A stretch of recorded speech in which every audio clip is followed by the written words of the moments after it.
Episode 1, The Meat of the Beginning. On the outskirts of Greek city. There's my restaurant on a modest hill. Located where you can overlook the cityscape. Although the restaurant has good surrounding scenery, it actually has more drawbacks. It's quite far from commercial or residential areas, so not many customers come to this hill. That is both a disadvantage and an advantage. This is not a world with cars. Of course, there are no bicycles, motorcycles, or airplanes. Magic and swords. And monsters. Plus dungeons and hunters all mixed up. A fantasy world with empires and kingdoms. It has already been 15 years since I was summoned to this continent.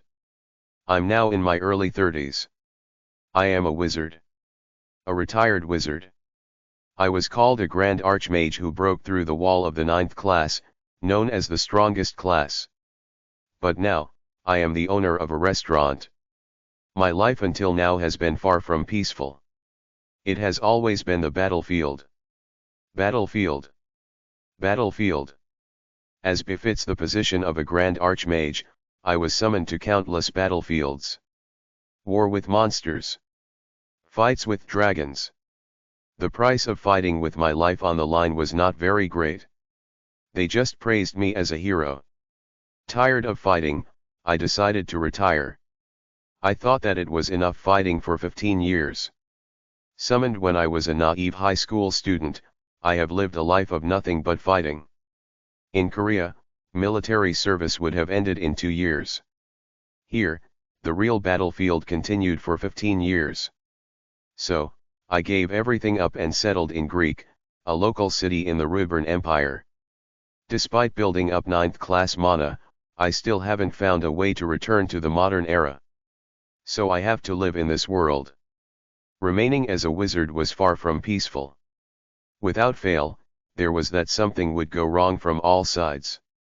Back when I was still in the modern era, I wanted to be the owner of a small restaurant ever since I was young.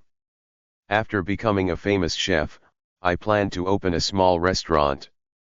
My dream was to attend culinary school throughout middle and high school, aiming for a career as a chef. My retirement plan has become a reality in this different world. But retiring from the life of a famous wizard, rather than a chef, is different from the life plan that I originally dreamed of. But what does it matter? It's been just over a month since I opened the restaurant here. It's still completely unknown. The customers consist of just a few regulars. The menu depends on my mood that day. No, if the customer wants it, I'll make it. I like a restaurant with freedom. It's all for self-satisfaction anyway. I don't need money. The treasure I found in the lair of a dragon whose heart I devoured. With that treasure, living and eating is not difficult. So it boils down to self-satisfaction. A 2-story house was built after selling the treasure.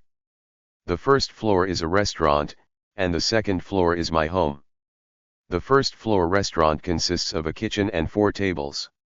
In the kitchen, there is a grill the size of a small desk and various pots. Dwarf-made cooking utensils crafted with a modern flair. Handmade by special request. Waking up in the morning, I begin my day by wiping down the tables and kitchen utensils. After cleaning, I head to the market. By the time I finish everything, it's noon. It's the start of the business, but as expected, today too, flies are the only visitors. Hey! As I was staring blankly, a customer walked in, waving his hand over his head. It was a familiar man. The butcher who supplies meat to our restaurant. On the first day we met, since then, he would occasionally pop in like this. Of course, since we meet every day at the market, it's nothing new. What wind blows you here? You didn't say anything at the market this morning. Some good quality meat came in. Here, it's the same yuba belly as that day. Mr. Knoll threw the meat into the kitchen. Bright pink meat. You could tell it was fresh just by looking at it. I'm a merchant too, but sometimes when such good quality meat comes in, I want to eat it myself. Ha, is that so? Didn't you say in the morning that no yuba meat had come in? His words were different from the morning's. Mr. Knoll then scratched his cheek slightly. There really wasn't. At that time. Really? Yeah? So meat that wasn't there in the morning fell from the sky by lunchtime. Yeah, that's exactly it. Are you crazy?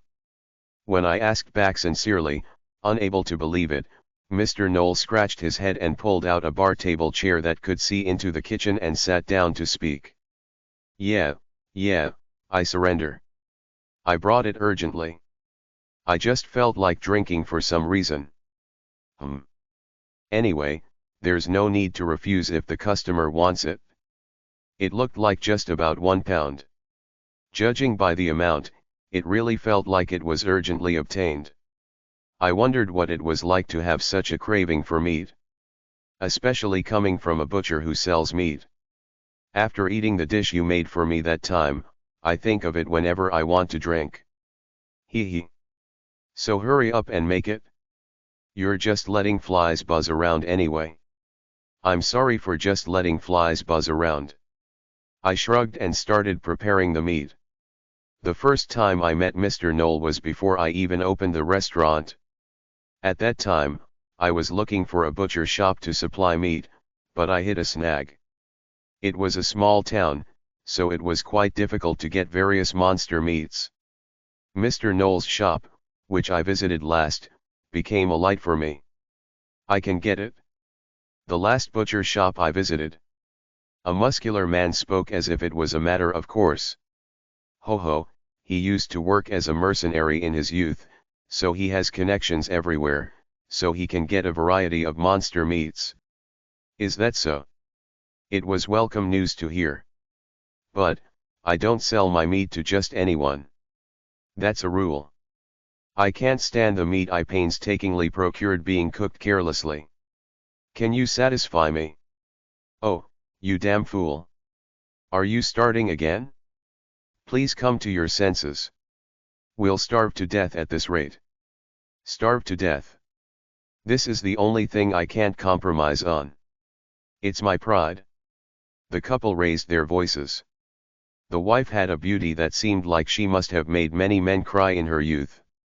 Even now in her 40s, she still looked beautiful. Ma'am, it's all right. I'm confident.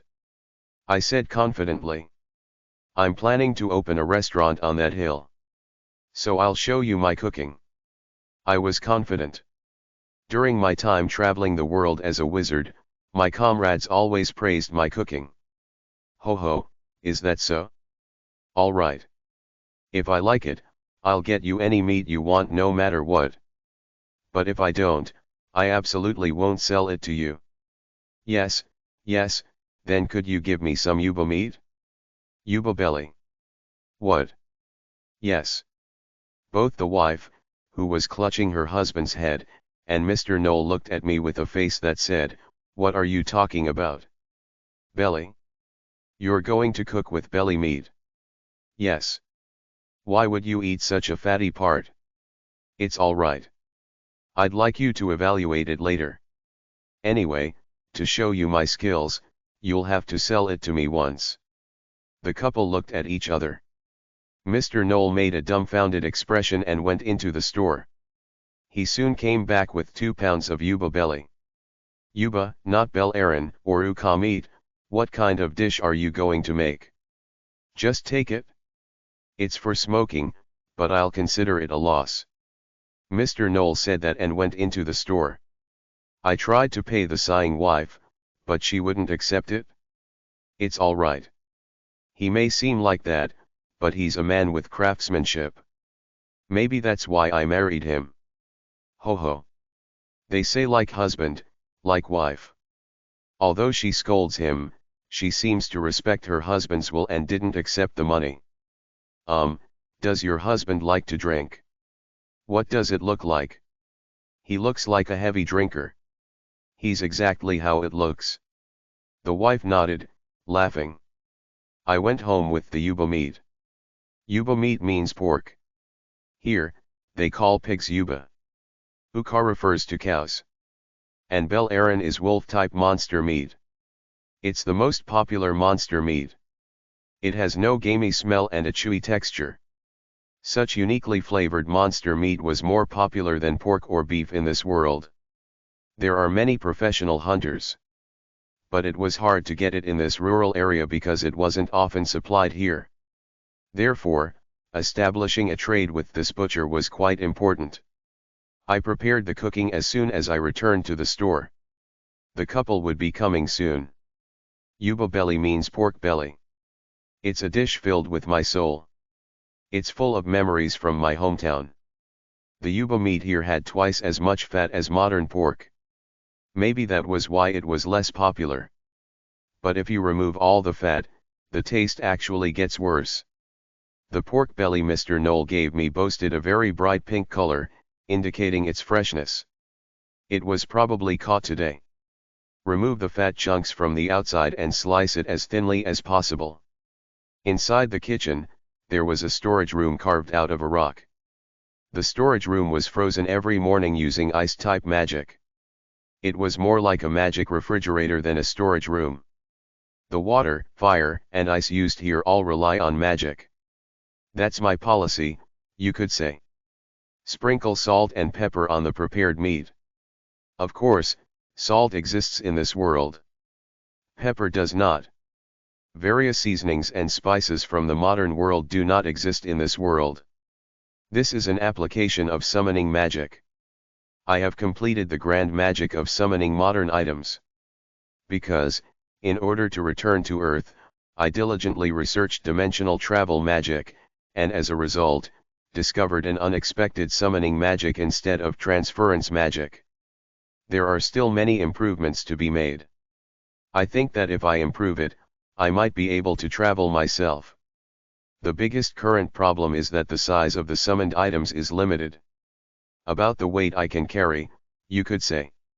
Moreover, summoning is limited to once a day. Enormous mana is used for summoning across dimensions. Recovery is slow to the point of being sluggish. And there's another problem. When summoning unprocessed items, they strangely arrive spoiled. Even processed goods have a shelf life. So this isn't a matter of shelf life. But it was still quite convenient. Of course, it wasn't for free. I leave behind more valuable treasures to bring these over. You could call it an equivalent exchange. Anyway, that's why there's pepper. Meat sprinkled with pepper and salt. I use a secret weapon on the seasoned meat again. Thermal blade. A special magic that can divide a monster's body into more than 100 million pieces with a single attack. When I adjust the mana and spread the magic with fine precision, the meat gets thousands of cuts. Only on the front. The key is to precisely cut off the magic. If the magic goes through to the back, it would just become thousands of pieces of ragged meat. Is it here? Seems like it. As I was preparing the cooking, the couple appeared side by side. Welcome. Please have a seat here. I gestured to the couple looking around the empty restaurant. The couple walked to the bar table connected to the kitchen and sat on the chairs. The restaurant is really pretty. Pretty? What do you mean, pretty? What kind of business do you expect to run with a restaurant in a place like this? Honey. Oh, I'm sorry. Don't mind him. He always has a sharp tongue. The wife apologized on his behalf. I just let it slide. There are people with that kind of personality sometimes. Then, I'll bring the food out soon. No one has ever said that pork belly tastes bad. Even in this world. So I confidently asked for yuba belly. I placed a fireball under the dwarf-made grill in front of the bar table.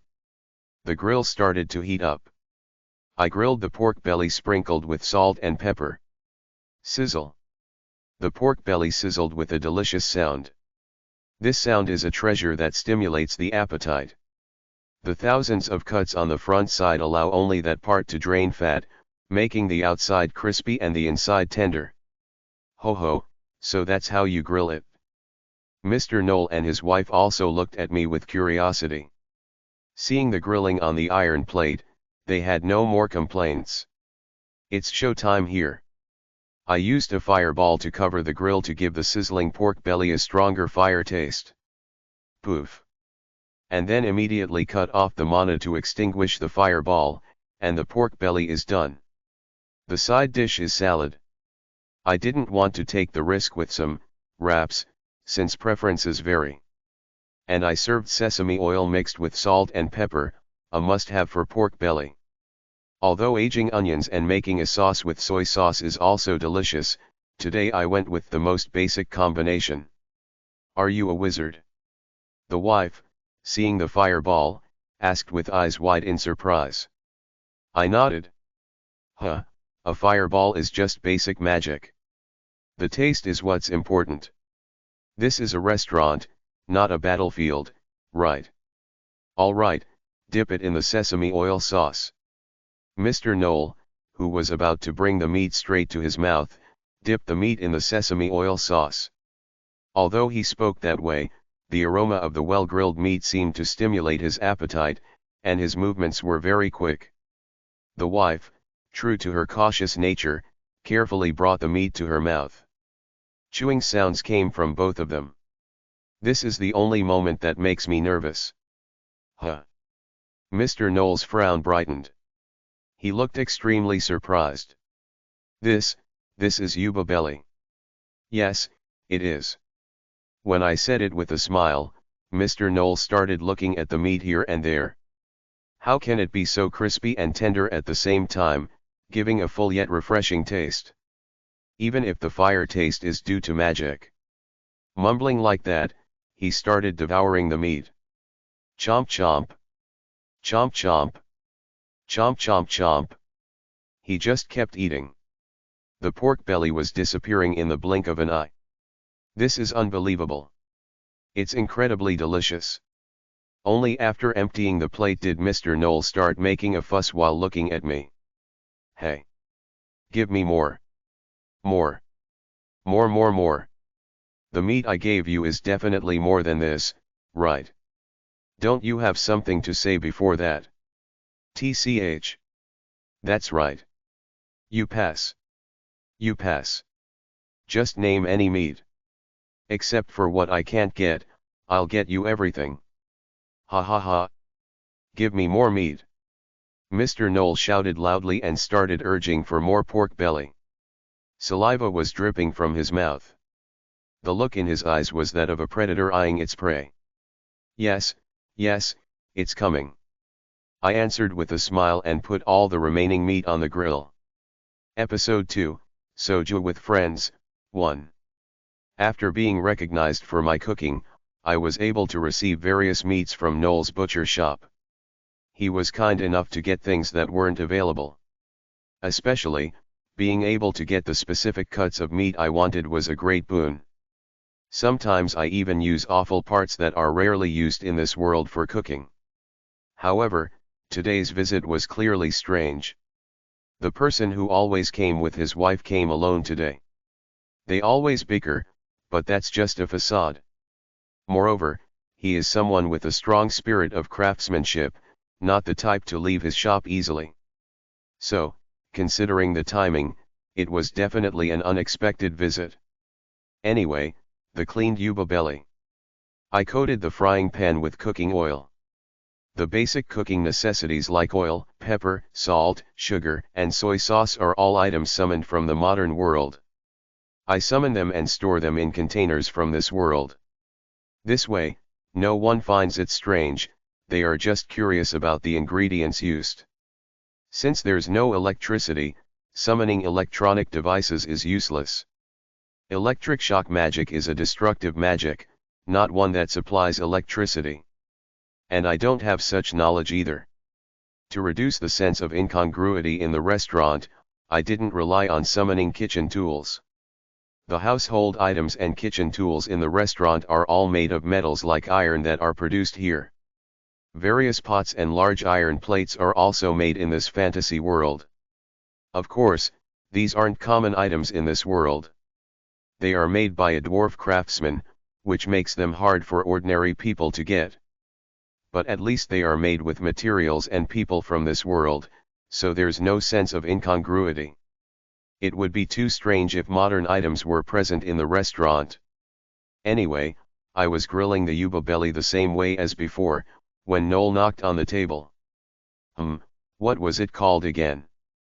That clear liquor, can I have some of that? Soju, you mean? This was unexpected. When I first served him soju, he said it didn't suit his taste. But despite that, he always asked for soju whenever he came. The man who claims beer is the best drink. Of course, there is beer in this world too. It's a national drink. There's beer, distilled spirits, fruit wine, everything. Of course, distilled spirits and fruit wines are expensive in this world too. And another unexpected point. Drinking liquor at lunch? Unless it's something serious, people rarely drink soju in broad daylight in this world. So, as I felt earlier, Noel today is quite strange. But if the customer asks, I have no choice but to give it to him. I handed Noel the soju stored in a transparent glass bottle. He started drinking it straight from the bottle. This stuff, the more I drink it, the sweeter it feels, and it makes me forget unpleasant things. It was weird at first, but not bad. No, rather, the more I drink, the more I like it. Haha, just like my wife. The more I live with her, the more I love her. If she's so lovely, why don't you treat her better instead of suddenly drinking soju at lunchtime? Shut up. Noel waved his hand and drank the soju again. Are you sure there's nothing else in this? How does it have such a pleasant sweetness? That's the charm of that liquor. In fact, diluted soju contains a compound called aspartame, which gives it a sweet taste. Distilled soju is difficult to make and expensive. The best option for mass use in the store is diluted soju. Realistically, it's affordable to sell and doesn't burden those who buy it. Of course, diluted soju is a modern summoned item. Noel snorted but continued to drink the soju. When I placed the finished pork belly in front of him, he grabbed a fork. He took a bite and then reached for the soju again. Yeah, I've tried other drinks you've given me, but this meat and the soju really go well together. It's great, just perfect. People do call it a match made in heaven. Right. Damn it. That's why I need to get drunk. Anyway, your cooking is the best. Noel, unusually, continued to praise as he downed the liquor and meat in succession. Noel, something's wrong, isn't it? No matter how I looked, it wasn't normal, so for the first time, I pried, and Noel clammed up. What is it? This man, even though he talks like this, always meets my demands for quality meat. The term craftsmanship suits him perfectly. He's one of the essential people for the restaurant to run properly. Such a person is in this state at lunchtime. But Noel remained silent.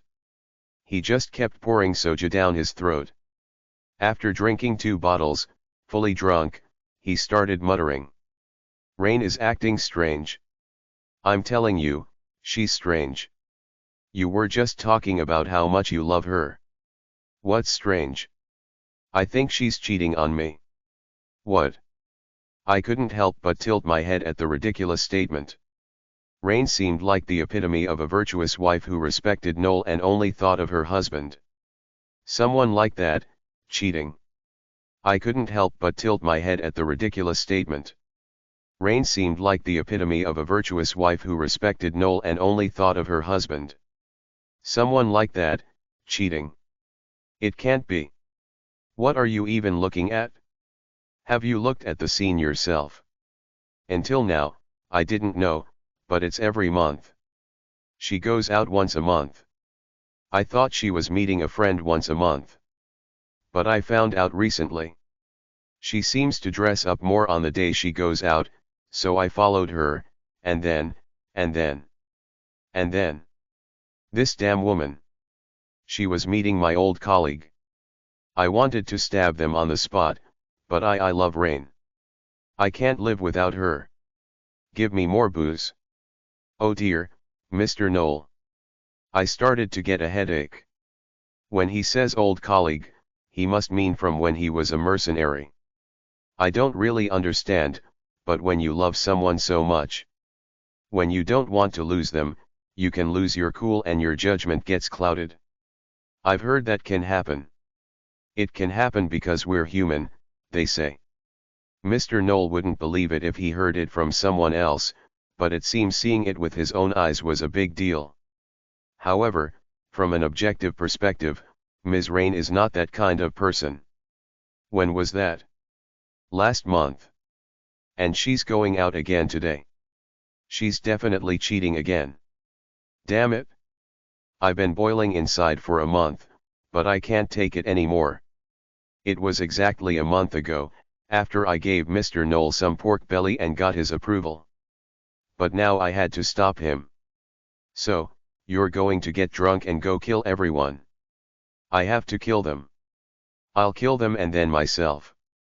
Wait a minute, wait a minute. Phew. How about we find out the situation first?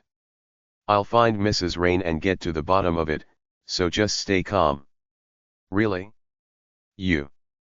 Mr. Knoll huffed and then started looking up at me. Who exactly is that man? He's a damn bastard. He was my comrade when we were mercenaries. We entrusted our lives to each other in battle.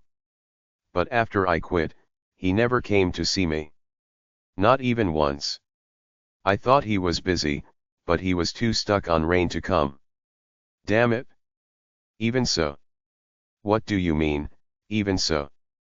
Anyway, go inside. I don't think Mrs. Rain is that kind of person. So, let me investigate, and then you can do whatever you want. Really?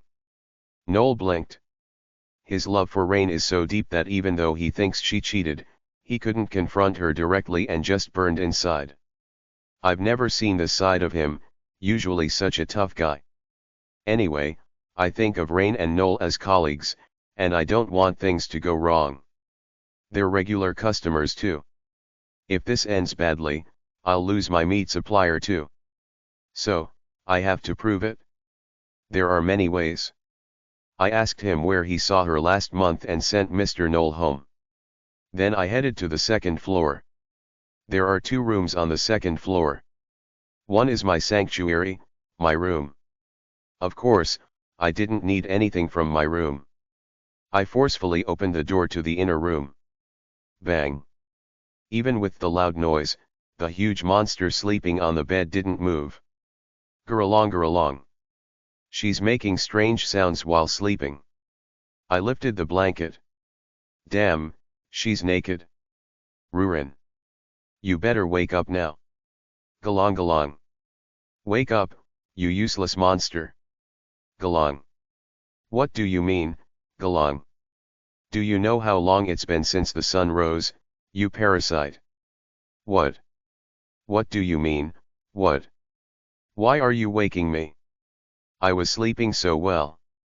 She rubs her eyes, yawns, and stretches. I sighed and started picking up the clothes scattered on the floor and putting them on her. She rubbed her eyes while letting me dress her as if it were natural. Who? Stop and wake up. Aren't dragons supposed to not sleep for hundreds of years after they sleep once? Ugh, you lazy dragon. Get to work. Work. Are you insulting our dragonkind now? A mere human. How insolent. If you don't like it, go back. I don't want to. Then endure the insults. I don't want to either. Why are you like this since earlier? Ugh. She shook her black hair and raised her black eyebrows. The black wave that immediately identifies her as a black dragon. Black hair is rather rare in this world. That's why her hair color gives me a sense of familiarity. Maybe that's why I like her hair color so much. When you polymorph, you have to live with the same rhythm as humans. So, of course, I have to sleep. Hwayam. Shut up and get up. I yawned and pulled the lower half of the black dragon who was crawling back into the blanket. The sight of her being dragged is ridiculous. Why are you like this today? You told me to sleep quietly, didn't you? I woke you because there's something that needs to be done. Work. Only then did she rub her eyes again and stagger to her feet. Black Dragon Rurin.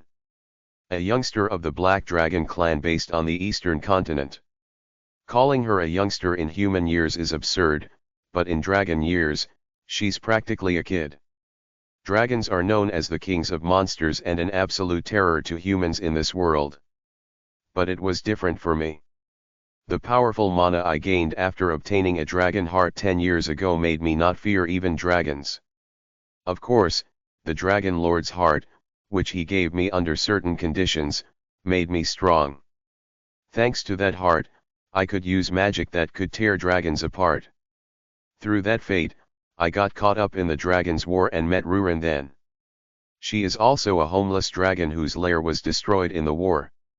Rurin came to the human world for the first time.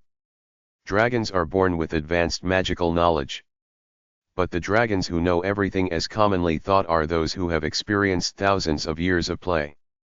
They naturally have much more experience and knowledge than humans because they have spent thousands of years in the human world. But Rurin had never experienced the human world and stayed in the lair until she followed me after being born. That's why she lacks common sense. If there's another human like you, it would be a disaster for the dragon clan. A disaster? How can you endure it after eating a dragon heart? Right. That was amazing to me too. Even the Dragon Lord was surprised. For your information, my heart doesn't taste good. I'm not eating it. If I eat one more, my body might really explode. Oh? Is that so? Suddenly, Rurin's eyes sparkled. When I want to commit suicide, I'll take my heart out and feed it to you while I'm dying. Then we'll both die together. Shut up. Episode 3, Soju with Friends, 2. After Rurin cheered up, I dressed her. Spread your arms. Understood. At my words, Rurin raises her arms without any hesitation and stands still. I dress her upper body and then her lower body before she moves. It's so natural now that I have nothing more to say. After dressing her, I brush her hair. If I don't tame her hair that sticks out in all directions, it will look like a lion's mane. As I carefully touch her black hair, she quietly entrusts her body to me. At first, she wouldn't let me near her, claiming to be a great dragon. Even as a dragon, she was so beautiful that other dragons would be in awe, and as a human, she is also a beauty. Of course, I am indifferent now. Because we've been together for quite a while. You. What now? Can't you do it a bit more gently? My hair is delicate. All right, all right. Following her request, I resumed brushing very delicately. Delicately, and even more delicately. Each time, her black hair regained its vitality. It's amazing hair. Maybe because it's a dragon's fur. After I finish brushing, I start tying it with a hairband. Once I tie it nicely, Rurin, still leaning against my back, starts to speak. So what is the task? Should I give the city a breath attack? Destruction is good. Hee hee. Rurin, who emphasizes the destructive instinct of dragons. Of course, I shook my head. Stop talking nonsense and come down. Humph. I led the dragon, who was spouting absurdities, down to the first floor. My feelings towards Rurin? Of course, I have affection for her. That's why I brought Rurin, who lives near the sacred place of the Black Dragons, to the center of the continent. But I don't know what kind of affection it is. Anyway, as soon as our Dragon Lord went down to the kitchen, she briskly opened the stone refrigerator and took out a can of beer. And then she chugged the beer. Ah! This is the taste. Beer is the best after waking up. After wiping the foam from Rurin's mouth, who was drinking beer, I grabbed her hand and moved her in front of me and asked. All right, let's get to work. There's something I need your help with. I'll have one more can of beer before I go. No, thank you. Beer. I dragged Rurin along, closed the shop, and went down the hill. You tend to be too much sometimes. You demand improvement. But you still haven't told me what it is. It must be something significant if you're asking for the power of the great Rurin. A beautiful woman with black hair, her eyes shining, put her hands on her hips.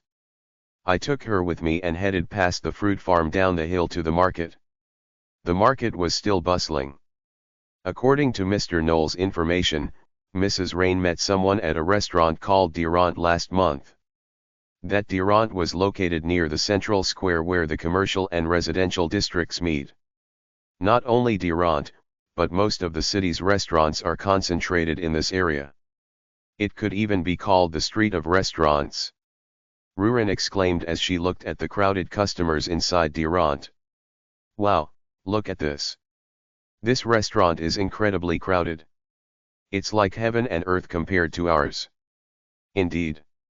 Huh? Why are you getting all gloomy? Should we move the whole restaurant here?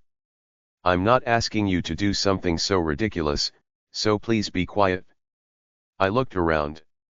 Mr. Knowles' wife, that is, Mrs. Rain, was not yet in sight. So, what are you doing? I shushed the noisy dragon and ordered her a beer. Only then did she quiet down. She's like a beer dragon. After watching the entrance for a while, Mrs. Rain finally came in. Just as Mr. Knowles said, she was with a man. He was a man in his 40s with a build similar to Mr. Knowles. I shouldn't say this, but he had a much cleaner and neater impression than Mr. Knowles, who had a beard. They were incomparable. Hey, Rurin. Gulp, gulp, gulp. AHH. I grabbed the ear of the dragon engrossed in her beer. She grumbled, lowering her eyebrows. Why are you doing this? You gave it to me to drink. She looked up at me with teary eyes and a devastated expression. Damn, she's cute. Even as a dragon, she can't choose a human form when she polymorphs. The skin color, and appearance of a dragon, are directly applied to the human state. So, Rurin's current appearance is the one she has had since birth. That's why her smiles and tears are all natural. So her cuteness is also natural. That's not the problem. It's finally time. Oh? Really? Rurin finally put her beer glass down and her eyes lit up again. She started to get up but then sat back down to finish her beer. Then she stood up abruptly and approached me. What should I do? Should I smash everything? You destructive dragon. Of course you're a black dragon. Don't destroy anything. Do you see that couple who just came in? The man and woman. Yes. I see them. I'd like you to eavesdrop on their conversation. And that's it? You. Are you giving the great Rurin such a ridiculous task? Please do it. I'll make you your favorite hamburger steak for dinner. Really? Oh. Where are those two humans? Rurin sold her dragon pride for a hamburger steak and began looking for the targets. At some point, the dragon became quite fond of my cooking. With eyes full of anticipation for her favorite dish, she pointed at the man who came with Mrs. Rain and opened her mouth. Eavesdropping is nothing. When it comes to a dragon's hearing, they have an incredible ability to adjust their range and listen. It's not even magic. It's an innate dragon ability. This ability is mainly used by dragons to sense their surroundings, and its range can cover an entire mountain. So in a restaurant like this, they can easily adjust their hearing to eavesdrop on sounds. The structure of their hearing is different from that of humans. With Rurin in front, I carefully watched the two people. The two were sitting facing each other, and Mrs. Rain rummaged through her bosom, then pulled out a bundle of money and handed it to the man. Handing money over? It was a tad unexpected. As expected, I couldn't hear their conversation in the noisy restaurant. So I looked at the dragon. Rurin opened her mouth and began to recite their conversation. Today, I've finally paid off all my debt. The 10 years of debt. I'm truly grateful.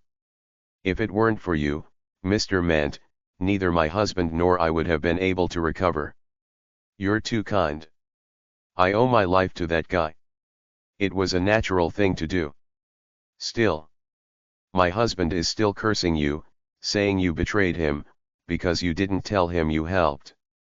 It couldn't be helped. You know that guy wouldn't take my money. Thanks to Rurin's direct translation, I could understand the situation. From the conversation, it didn't seem like they were having an affair at all. But soon the conversation stopped.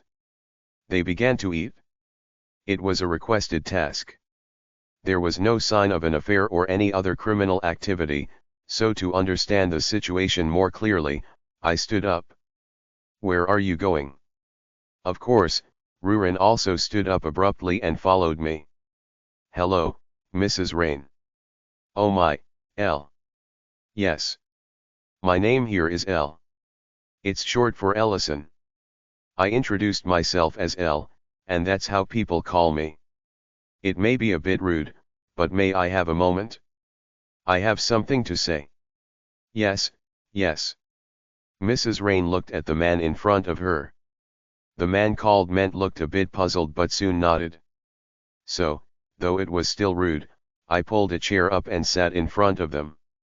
Actually, Mr. Knoll is under the impression that you two are having an affair. What? What? Both of them reacted strongly, their eyes wide open. Rurin stood next to me, looking down at them with arrogant eyes. She doesn't even like talking to humans other than me. She looks at them like they're insects. Rurin is not human. Naturally, for a dragon like her, ordinary humans are indeed insignificant like bugs. What the? He saw you two meeting last month and seems to have misunderstood. What's going on exactly? I heard something about a debt.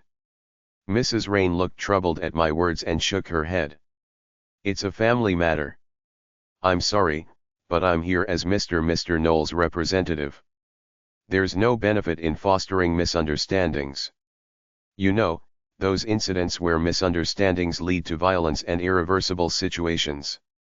Especially in romantic relationships, I've heard this happens frequently. They say patience can prevent even murder. But many people can't be patient and end up committing murder and regretting it. Perhaps the proverb came from a story where a man saw his wife chatting with someone and almost went in with a knife but decided to wait 3 times. It turned out the person under the blanket was his sister-in-law, and he was relieved. Anyway, to avoid such a catastrophic misunderstanding, I need to hear the situation clearly now. And Mrs. Rain, this is actually a secret. I paused for a moment and then spoke to the still hesitant Mrs. Rain. Mr. Knoll said that even though he thinks you're having an affair, he can't bring himself to leave you and was on the verge of tears when he said he doesn't know what to do. Oh my, he did. Mrs. Rain's eyes widened in surprise. It seemed that Mr. Knoll had difficulty expressing his love in front of her. Then Ment chimed in. Of course. Mrs. Rain. That guy, Mr. Knoll, used to talk about you all the time while we worked together. That. Mrs. Rain lowered her head in embarrassment, then seemed to make a decision and spoke. Actually, there's a reason. Yes. Sure, if it's not an affair, there must be a reason. It's hard to understand them exchanging money without any reason. It's not like he's a gigolo. Episode 4, Soju with Friends, 3. In fact, Mr. Ment helped us raise the money needed to open the store.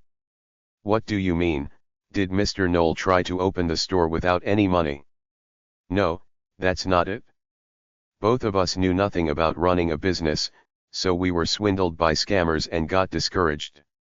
We lost all the money we had saved up from mercenary work. Looking back, I wonder what we were thinking when we decided to start the store. We were too naive. Scams. They were rampant in any city. There were quite a few scammers who tried to latch onto me when I opened my restaurant. Of course, I gave every scammer who tried to deceive me a taste of hell. My husband is a proud man. After being scammed, he said he would give up on his dream. He decided to quit mercenary work, which kept us apart for long periods, and take over his father's butcher shop so we could live a peaceful life together. But when that failed due to an unexpected scam, he stopped smiling and seemed to lose hope in life. So I had no choice but to accept Mr. Ment's help. I had no other option. Mrs. Rain said this and then looked at Mr. Ment. The look in her eyes was clearly not love. What they contained was gratitude and respect. That was undoubtedly all. I understand the situation roughly. That was the reason, huh? Then we should clear up the misunderstanding. Will both of you come to our restaurant by evening? We are at a point where we can't deceive anyone further, right? So I'll also call Mr. Knoll. I will help you resolve this matter amicably. Efforts to avoid closing the butcher shop and to save a regular business partner. It's time to showcase my cooking skills for that purpose. I dragged the yawning Ruin to find Mr. Knoll. I left a message for Mr. Knoll, who was still hungover, to come to the restaurant no matter what, and then return to the shop to prepare for the reconciliation meeting. Of course, I planned to seat them at a 4-person table, not the bar table. The dish I planned to serve was shabu shabu, which they could enjoy together. I prepared the broth in the pot. Then came Mr. Knoll's prized Bel Aran meat. Finally, it was time to use the Bel Aran meat. The texture of the monster Bel Aran's meat was perfect for shabu shabu. It cooks quickly. The red meat was characterized by its tender texture. The broth, of course, was made with anchovies and kelp. I added montan mushrooms, which are a precious ingredient that enhances the umami of the broth. Since anchovies and kelp are somewhat foreign to people in this world, montan mushrooms were needed to add familiarity. I ladled some broth and tasted it. Even though it was a basic broth, it had a deep flavor. It's as if it contained message, even though no seasonings were added. This is the greatness of montan mushrooms. Then there's the Bel Aran meat, which has a deeper flavor than beef. I sliced the Bel Aran meat, which I got from Mr. Knoll, very thinly. The thinly sliced Bel Aran meat had a color similar to beef brisket. What about the hamburger steak? I'll make it later. Can you sweep outside the restaurant a bit? I cannot do such a trivial thing. Is that so? So you're telling me to go back? I hate my kind. They always mock me for being incompetent, and I hate humans too. So help out then. Ugh, I'm sleepy. I took a broom out and handed it to her. Ruin reluctantly took the broom and trudged outside to start sweeping the floor. A dragon cleaning is quite an exotic phenomenon. However, after sweeping the floor twice, Ms. Dragon leaned against the shop railing and began to doze off. Oh dear. What can you expect from a dragon? I gave up and focused on slicing the Bel Aran meat. After all, the meat from Mr. Knoll's shop was indeed very fresh. This world is an era of free professions. There's only a distinction between nobles and commoners. There's no such thing as the dignity of a profession. So, with a butcher shop of this caliber, it could be grown with a larger distribution network. As I was slicing the meat, lost in such pointless thoughts, Mrs. Rain and Mr. Ment arrived at the restaurant first. Is this where you run your restaurant? Mr. Ment, this place is much more delicious than that restaurant from before. If my husband weren't a regular, I would have brought him here. Surely, there are parts he might misunderstand. Secrets are really hard to keep.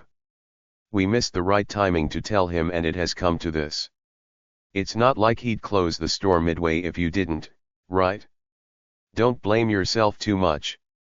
Yes. You're right. Now, please sit here. I guided the two to the table. Just then, Mr. Knoll arrived. You said you'd look into Rain, but now you're telling me to come to the restaurant no matter what.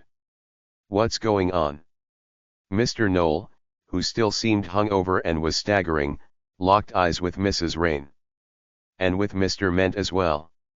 Suddenly, Mr. Knoll, seemingly reinvigorated, rushed towards Mr. Ment.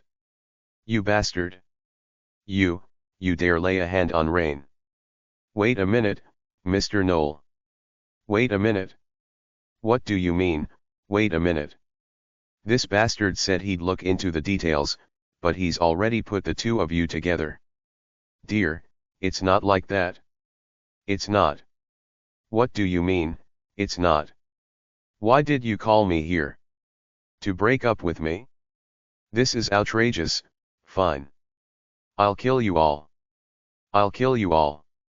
Mr. Knoll, already under the influence of alcohol, couldn't contain his anger and began to cause a commotion. Mr. Ment lent us money when we opened the store, and we met every month to repay that money. So calm down, dear. What?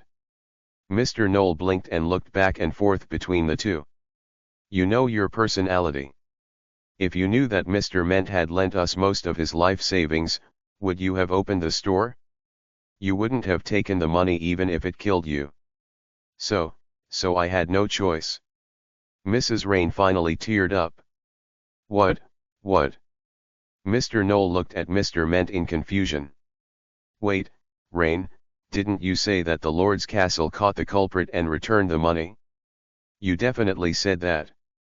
You were so mentally exhausted that you believed it right away. Honestly, getting that money back was impossible. Is that so?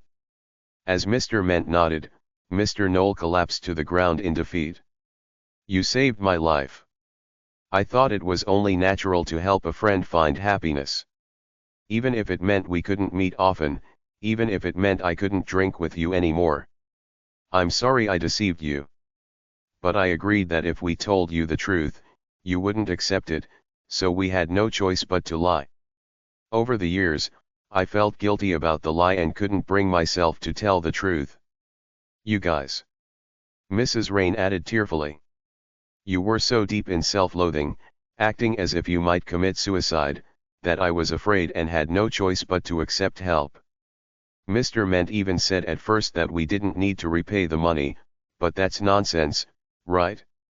So I met him regularly to repay even a small amount. How could you misunderstand that?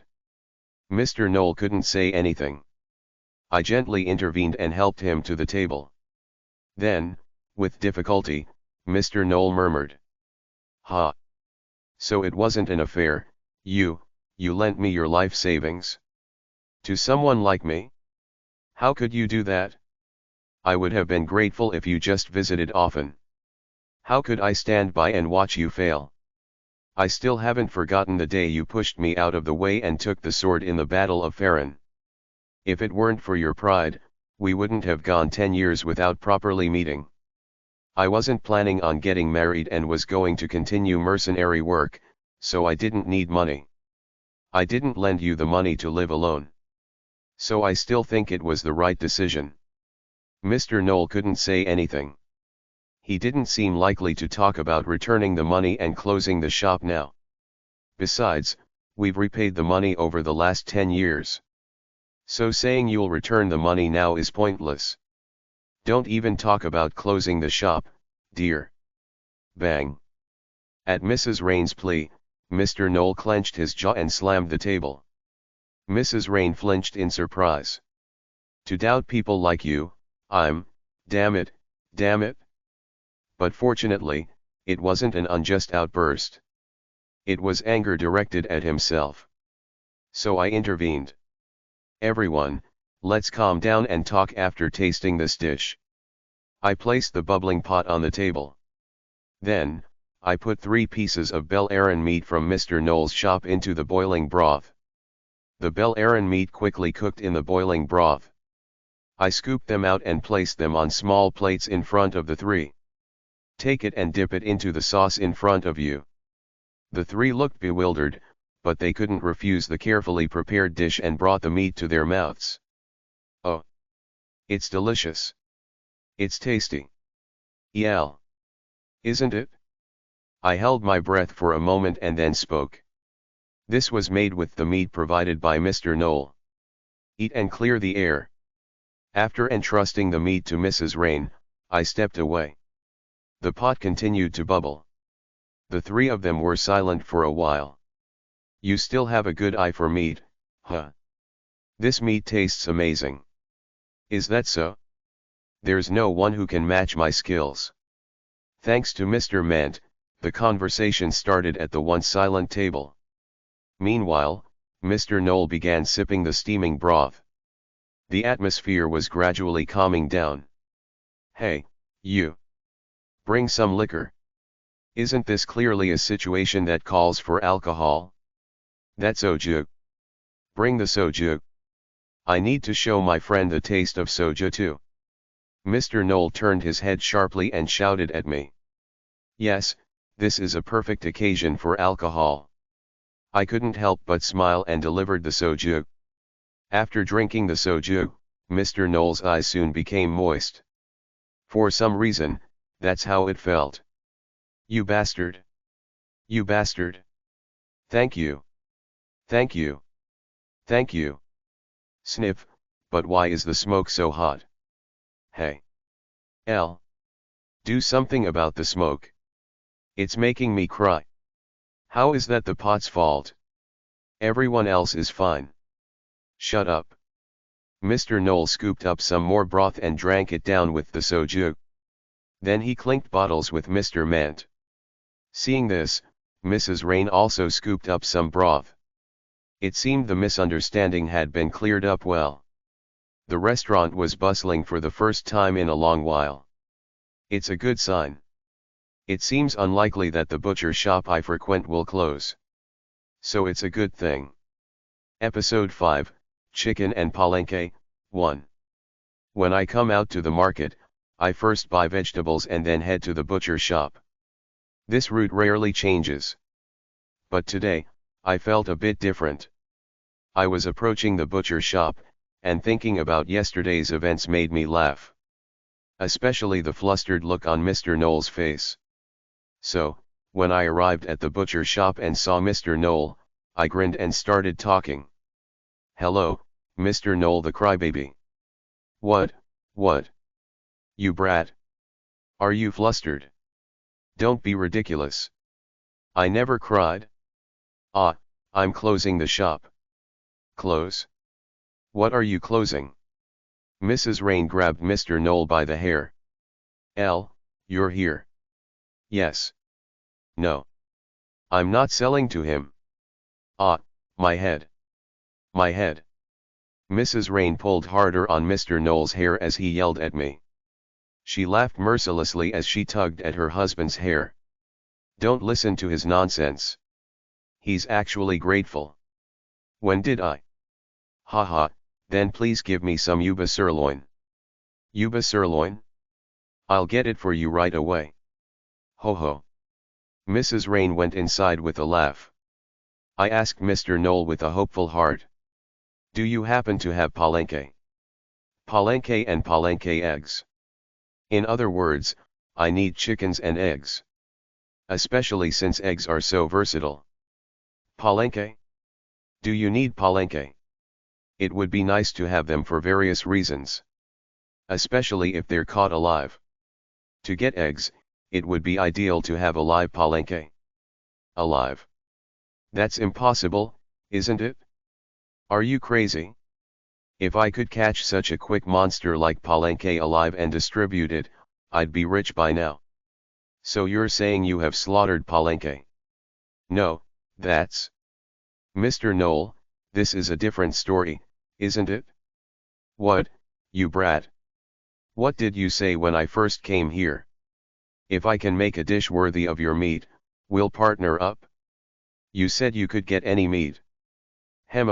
Rain. What did he say? Mr. Knoll shut his mouth and went inside, calling for Mrs. Rain even though I didn't call her. Well, it's true that looking for palenque at a butcher shop is crazy. Palenque is so hard to catch that it's considered a rarity. I've heard that those who have tasted it call it legendary. So it's not something that would be openly available in the market. Of course, it's not that there are no chickens or eggs in this world. Palenque is the closest thing to a chicken, and there are many birds used as ingredients. The best among them is palenque. L. Yuba sirloin. This is it, right? Yes. As expected, the yuba was a bright pink. I nodded and paid the price. Thank you. We should be thanking you more. Mrs. Rain bowed her head. Just as I was about to leave, having bought everything, Mr. Knoll rushed out. So I stopped. It seemed he had something to tell me. Palenque. I heard a report that it was spotted in Leman Forest on the outskirts of town. In Leman Forest. I'm sure. It's information from mercenaries. Really? You're sure? Yes, I'll let you know if I get more information. Mr. Knoll said that and scratched his head roughly. Oh, he's so blunt. Mrs. Rain shook her head. He might seem like that, but he does everything he can. He's not a bad person. Just a bit shy, I guess. I said goodbye and climbed the hill back to the restaurant. Thanks to Mrs. Rain's recommendations, customers come sporadically. But it's mostly in the evening. I don't remember ever having a busy lunch. And today, as expected, the restaurant was empty. In this case, should I go to Leman Forest to get palenque and eggs? Once I've decided, I have to act immediately. I ran up to the second floor. Snore, snore. The sun was high in the sky, but the dragon had no intention of waking up. I jumped onto her bed. What? Wake up? Would it hurt you to wake up in the morning? I'm in a hurry. So, after confirming she was awake, I picked Rurin up in a princess carry. She started kicking and struggling. Isn't it because you didn't let me sleep yesterday? That's too much. Don't say things that can be misunderstood. Wash your face. She slept so much during the day, but at night she couldn't sleep and begged me to play with her. I sat the black dragon down on the floor. After wrapping a towel around her, I washed her face with water from a basin. Blow your nose. HNG. After cleaning her white face and helping her blow her nose, I wiped her with the towel. Then I picked the dazed dragon up again and sat her on the bed. If I left her to wash alone, it would take all day.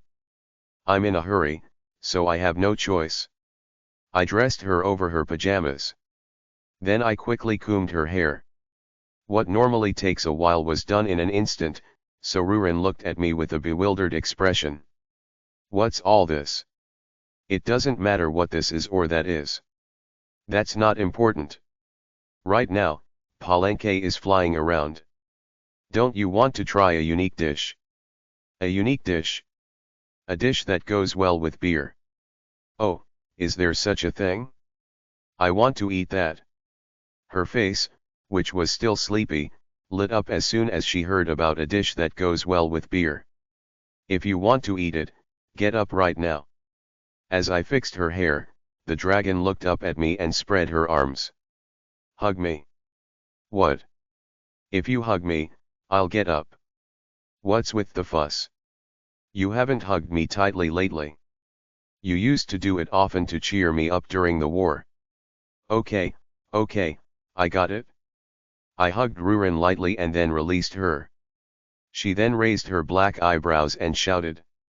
That's not enough. With a look that said I was half-hearted. So I hugged Rurin's body tightly, just as she wanted. Very tight. Her soft body embraced mine. It felt somewhat cozy. Hee hee. I feel more awake now. Are you satisfied? What are you talking about? You'd have to do it all day for me to be a little satisfied. Hugging me tightly for a year would make me a little satisfied. A year. Nod, nod. Ruren nodded vigorously. Stop joking and come out. We're going to the lemon forest. Huh? I'm not satisfied yet. Satisfied or not, I let go of Ruren and went down to the first floor. I heard footsteps following me. Lemon Forest is a forest on the outskirts beyond the hill where I live. Specifically, when you cross the hill, there is a stream, and beyond that stream, you can see a bamboo forest. That bamboo forest is called Lemon Forest. Usually, to get to the northern city, you have to pass through Lemon Forest, so it is suspected that one of the mercenaries who pass through here regularly spotted the palenque.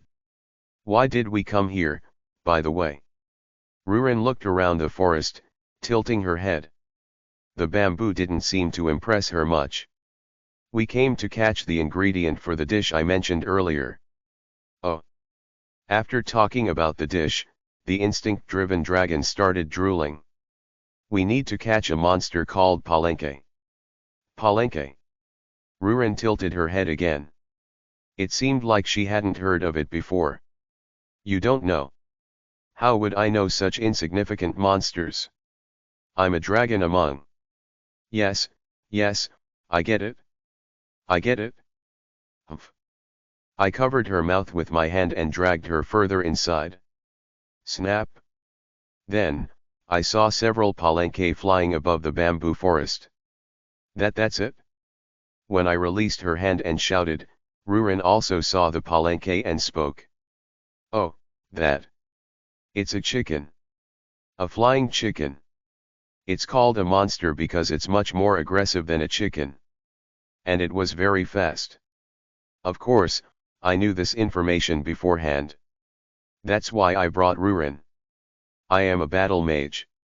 And thanks to the Dragon Lord's heart, my magic is maximized. In this world, mages have their own specialties. Magic for combat. This is what I learned. And magic for research. It's a study that involves various special magics, starting with alchemy. In my case, I learned magic for combat, a practical application. So, burning this forest down is very easy. However, to catch those small monsters one by one, and alive at that, Ruren is perfect. I don't need ashes of palenque. Drop that flying palenque. Should I kill them all? No, just one for now.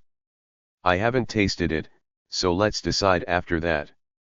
That's easy. Ruren glared intensely at one palenque. The wildly flying palenque seemed to sense the killing intent and glanced at Ruren. Quu. It let out a strange cry and then suddenly plummeted to the ground. It shivered and then foamed at the mouth, fainting. This is Dragon Fear. A powerful ability that can make a creature faint or die just by looking at them. There's nothing better than Dragon Fear to obtain ingredients without damage. An absolute power that is usually hidden by disguising as a human. A dragon is a dragon, and if I hadn't consumed the dragon's heart, I'd be in that state too. How was that? Well done. Good job. I ran over, grabbed the trembling palenque by the neck, and snapped it immediately. It's just like a chicken. The processing method should be the same. Feeling good, I pushed Ruren's back and returned to the restaurant. Ruren immediately went to the refrigerator, took out a beer, and sat in front of the palenque like a puppy, tail wagging. So, this guy with beer will be delicious. No, I need to cook it. Just wait. Is that so? Well, I'll have a can first. Ruren opened the beer can and started gulping it down. She shivered, expressing how tasty it was. Well, I'll let it slide today since she did a good job. I left the dragon alone and started cutting the processed chicken into pieces. Normally, wild chickens are too tough to eat, but palenque seemed different. I was worried about the toughness, but the knife slid through it more smoothly than a modern supermarket chicken. After easily cutting the palenque into pieces, I made slits in several places and mixed it with pepper and salt. This is the basic step for making fried palenque, or chicken. Then I spread minced garlic evenly and mixed it in. The combination of garlic and chicken is fantastic. Then I poured milk over it and let it marinate to remove any off flavors. Usually, modern chicken shops use various mixes, seasonings, and message, but I use my own method. I prepared flour and added frying powder. This is a modern summoned item. I mixed the frying powder and then added cornmeal. My sense is that a ratio of 3:1:0.5 is good. Usually, powders are added, but I use ground montan mushrooms. These montan mushrooms are the magical powder of this era. Preparation is almost done. The rest depends on the chicken being delicious. After drinking her beer, I covered the dragon, who was dozing again, with a blanket and took a rest myself. Dragons sleep a lot. Well, it's not surprising since they usually have sleep cycles that last hundreds of years. Anyway, it's a peaceful time. Putting aside the lack of customers. Evening came. When the sun begins to set, a beautiful sunset view is visible from the restaurant. I built the restaurant here for this view. The business doesn't need to be bustling. I just want a restaurant where a few regulars come to share their affection. That's why a busy marketplace is not ideal.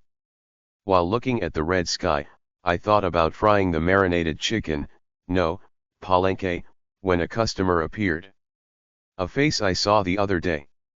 It was definitely the mercenary, Mr. Mant. Oh, isn't it Mr. Mant? Yes, it is. I liked the drink I had the other day, so I came back. Haha. Episode 6, Chicken and Palenque, 2. Are you alone? No, I brought this guy with me today. Hello. My name is Miltane. The man who appeared from behind Mr. Ment was a young man who looked to be in his mid-20s. While Mr. Ment had the look of a gracefully aging middle-aged man, Miltane was a refreshingly handsome young man. He's a junior mercenary but still a greenhorn who can't do anything by himself. A real novice. Oh, come on, senior. That's not true. I can handle a full workload now. You're still far from it? Anyway, is dinner available now? I want to show this guy what good liquor tastes like. Mr. Ment asked while giving Miltane a light smack. He's truly a humane person. Just like when he helped Mr. Knoll. How can you ask if there's food available when you're at a restaurant? Please, come in. That's true. Haha. When I showed them to their seats, Mr. Ment and Miltane followed me inside. Since the dragon was sleeping at the bar table, I guided them to a 4-person table. As I looked at the two, a good idea suddenly came to mind. Since it's come to this, it might not be a bad idea to ask the locals to try the palenque dish. I want to know if chicken tastes good to the people here as well. The more people to evaluate the taste, the better. Actually, I'm currently cooking with palenque. Would you like to try it? Palenque? You mean that monster that flies around at invisible speeds? When I mentioned palenque, Mr. Ment asked again with a rather surprised expression. Yes, that palenque. I heard it appeared in the Lemon Forest and captured it. Wow, you mean that palenque that even hunters who specialize in catching monsters for ingredients can't catch because it's too fast? How could we possibly? No, I figured out how to catch it, but I'm still unsure about its taste. So I need someone to taste it? Please, do me this favor. When I bowed my head, the surprised Mr. Ment stood up abruptly and bowed as well. Then, scratching the back of his head, he answered. Then, shamelessly. I'll taste it. Senior, what exactly is palenque that you're saying this? Palenque is a flying monster, and it's said that its taste has been legendary for a long time. We can actually try something like that. Actually, I've never tried it myself. It's not an ingredient that people like us can easily come by. Mr. Ment started explaining various things about the legend of palenque to Miltane. Having achieved my goal, I left the two behind and returned to the kitchen. All the preparations were done. Now, all I had to do was fry it. Since I didn't have a deep fryer, I poured cooking oil into a deep pot and started heating it. Then, I cast a dome-shaped barrier above the pot. It's a magic that anyone who studies magic can do. Even someone like me, who specializes in combat magic, can use this basic defensive magic. This barrier is very effective at preventing the oil from splattering everywhere. After setting the barrier up, I measured the temperature with a thermometer and then carefully dropped the pre-battered pieces of palenque into the pot. Sizzle. Every time a piece of chicken goes into the pot, a mouth-watering sound echoes. The oil boils vigorously. The surface of the chicken turns golden brown as it fries, made even crispier by the cornmeal. The smell of chicken starts to fill the restaurant. A savory and rich aroma unique to chicken wafts through the air. Mr. Ment and Miltane, seemingly curious about the smell and sound, kept looking this way. I took the fried chicken out with an oil strainer. After shaking off the oil, I brought a piece of shoulder meat to my mouth. I needed to check if palenque meat really tastes like chicken. Or if it just looks like chicken. I needed to confirm whether it was tough or not. Crunch. Of course, that was just a needless worry. Crunch. The palenque's skin started to dance in my mouth. It's delicious.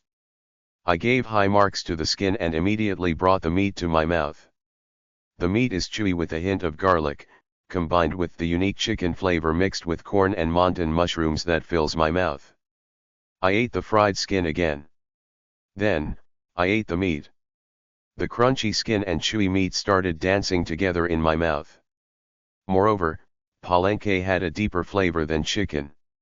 Despite being seasoned only with salt and pepper, it had a rich taste, somewhat like the savory flavor of oyster sauce but completely different, a natural taste. It's not called legendary meat for no reason. It's tastier than chicken. Palenque, it's good. I wiped the oil from my mouth and clenched my fists secretly. This is definitely a success. But it's not time to celebrate yet. People in this world might find the taste of chicken strange, so I need to let them try it first and then decide. I set aside one piece each of the drumstick, wing, and breast meat for our dragon. Palenque is about twice the size of a chicken. It looks exactly like a chicken but is as big as a turkey. So even after setting aside Ruren's share, there was enough for the two guests. I neatly arranged the chicken on a plate and placed it on Mr. Ment's table. Then, I added a glass of beer filled to the brim. You said you came for soju, but this palenque dish goes better with beer. Please try it.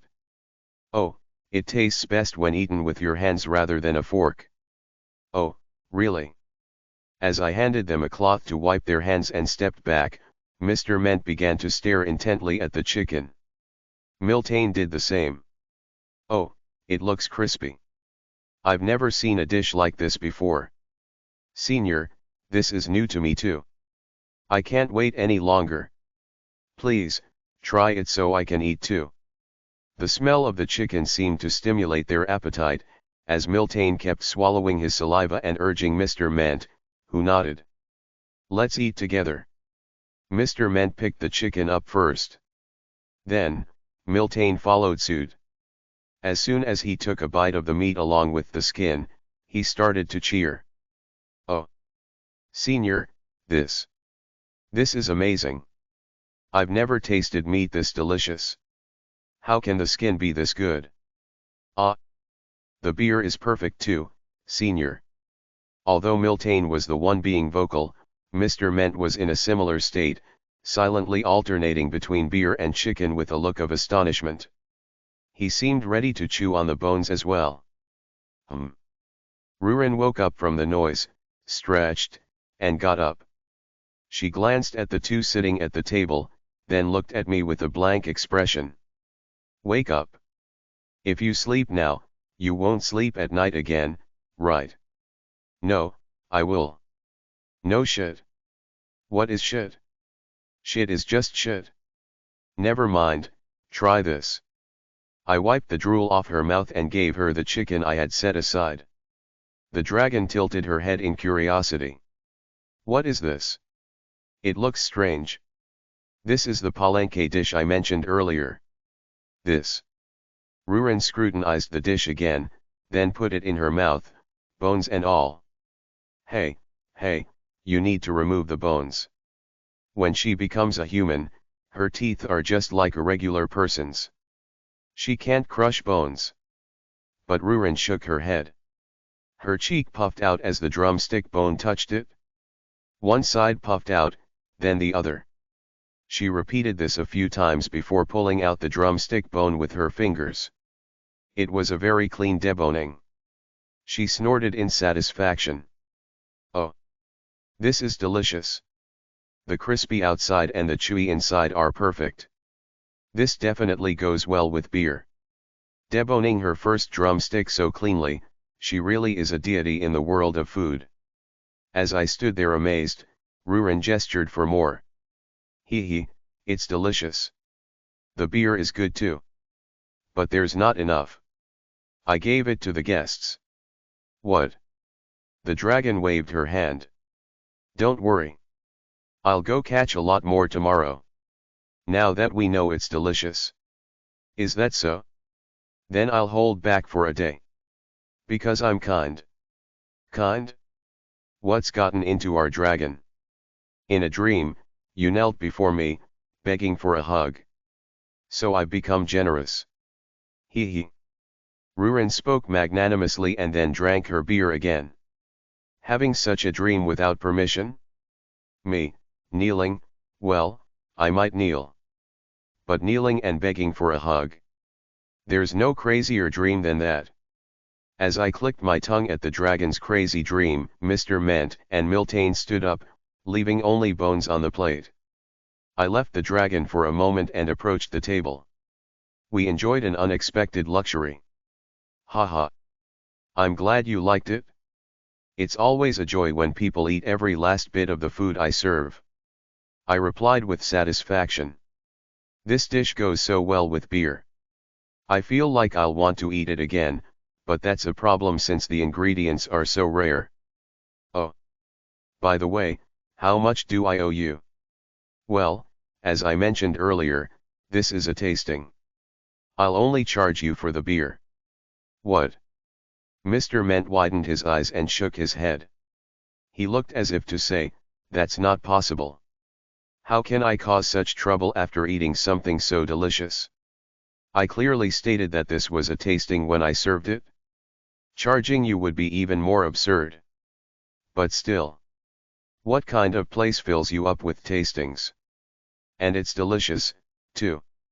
Mr. Ment replied with a troubled expression.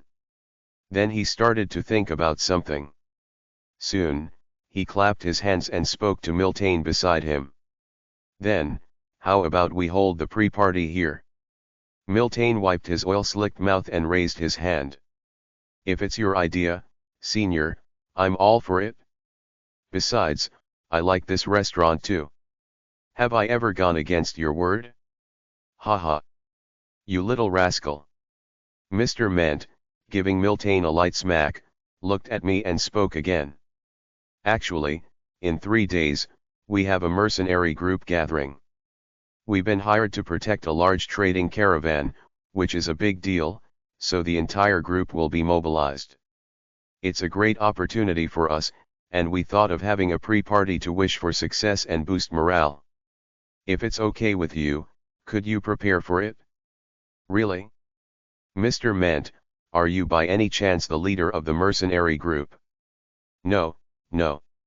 Surprised by the question, Mr. Ment immediately waved his hand.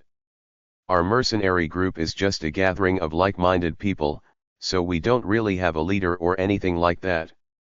I'm just one of the senior members, so they listen to me. A grand title like leader doesn't suit me. Ha. I see. A pre-party, huh? How many people? Honestly, it doesn't matter to me whether Mr. Ment is the leader or not.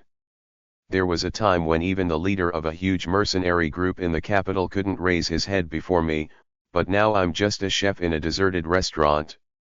What matters is the number of people. The number of people I have to serve. Too many would be troublesome. We're a small mercenary group, so it's not that many. Including me, there are 14 of us. 14 people is just the limit of what this place can accommodate. 14 people should be doable. The largest number of guests I've had since opening the restaurant. So, I feel a bit nervous. It would be easier if I were told to fight 14 people. It feels like the first day I went into battle. To feel that trembling sensation again. Of course, it's a bit of an exaggeration. On that first day in battle, I was a nervous rookie who couldn't do anything. Episode 7, Chicken and Palenque, 3. Then you've accepted it? I'll consider it confirmed. Mr. Ment started smiling brightly. He looked very pleased. No one spits on a smiling face. I threw in some bait as a reward. I'll formally present this Palenque dish then. What? The dish we just ate? Is that possible? He asked back with a very surprised expression. It's a natural reaction since Palenque dishes are known to be extremely rare. Of course, Palenques can be caught continuously. No, I plan to make it that way. So, it seems perfect for the pre-banquet meal. I found an easy way to catch Palenques. You could call it a culinary revolution. So don't worry. It won't be that expensive. Think of it as being around the price of ukamid. How about that? Ukamid. In other words, beef. In fact, beef is never cheap in any world. It's the same in this world, and in modern times, high-quality beef always comes with a high price. So I needed to ask if the price range was acceptable. Just because I want to use Palenque doesn't mean I can exceed their budget. Oh, at that level, we can definitely afford it. It seems like it will be a great pre-banquet. I'm just grateful that you're bringing in customers. No, I should be the one thanking you. Mr. Ment shook his head and calculated the cost of the beer. I accidentally ended up accepting a group of customers. 14 people in 3 days. It was a good opportunity since I had wanted to fill the restaurant with a large number of people at least once. Ha! After seeing the two of them off and returning, the dragon was gulping down beer as if it didn't matter to her at all. When I returned to the kitchen, she sluggishly but quickly clung to me. Still, she doesn't do this when there are customers. No, she doesn't usually cling to me openly like this even when there are no customers. She's the kind of dragon who usually asks for a hug rather than hugging me first. But suddenly, the dragon jumped onto my back for some reason, placed her chin on my head, wrapped her legs around my upper body, and started laughing. Hee hee. What are you doing? Let's eat together. Moreover, her tone was that of a complete drunk. Drunk? I frowned and asked the dragon. Are you drunk by any chance? My uneasy question was soon answered with a slurred response. There's no way I am. What do you mean there's no way? I turned around and counted the beer cans she had consumed. 1, 2, 3, 4, 5, 6, 7, and soju. Beer cans are fine. The problem is the soju. This darn dragon had mixed soju with beer while I wasn't looking. I can't live like this. The atrocity committed while I was distracted talking to Mr. Ment. Rurin, in her human form, doesn't get drunk easily from beer. But she's surprisingly weak to soju. And yet, she loves somak, soju mixed with beer. But she gets drunk. That's why I banned it a long time ago, but in the meantime. Hey, get off. No. I won't get off. I'll never get off until you die. And I don't want you to die either. Don't die. She clung to me so perfectly that it was hard to shake her off. No, I'm grateful for telling me not to die, but is that something to say as drunken rambling? I don't plan on dying anytime soon. Ugh. Excuse me, but... At that moment, Mr. Mentz Jr., Miltane, peeked into the restaurant. What timing! He had a look on his face that said he had something to say, but when he saw Rurin clinging to me, he started to look around awkwardly, so I had to make an excuse. Oh, she's an employee who got drunk and lost her mind, so don't worry about it. Ha ha ha. Alcohol is always the problem. Alcohol. Ouch. It hurts. The damn dragon bit the back of my head. I can't scream in front of a customer. Do I look like food now? Oh, really? Is she, your wife? Wife? No. A dragon as my wife? How did you come to that conclusion in this situation? Is that so? Oh, but more importantly, I came back because I have a favor to ask. A favor? Yes. He rummaged through his pockets and handed me a bundle of money. It was about 10,000 runes, roughly equivalent to 100,000 won in modern money. I was able to become a mercenary thanks to the great help from Senior Ment. But I've never been able to repay him. I was just waiting for the opportunity. Then, not too long ago, I completed a request on my own for the first time and received the completion fee.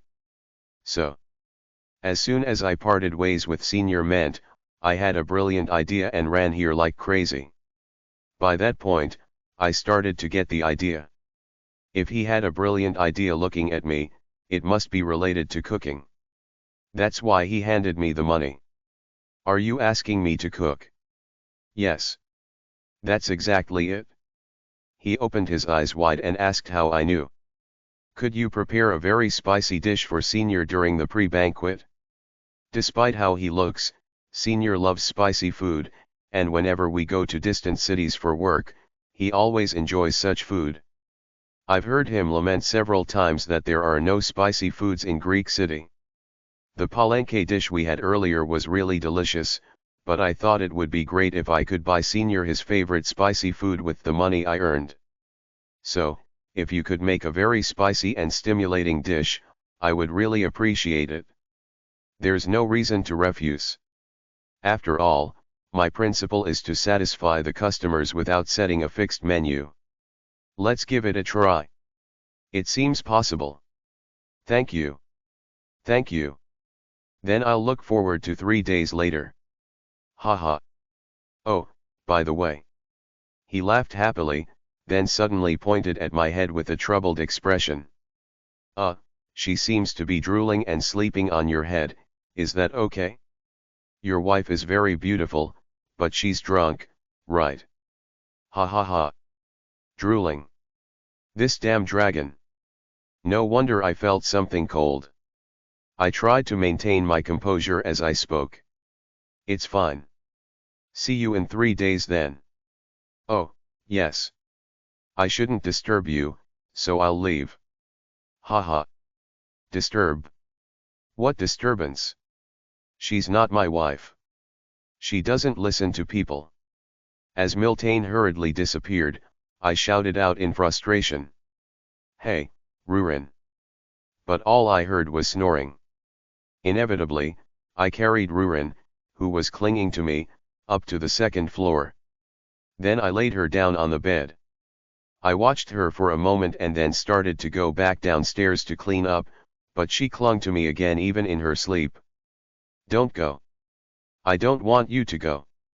I want you to stay by my side. Forever. I'm not going.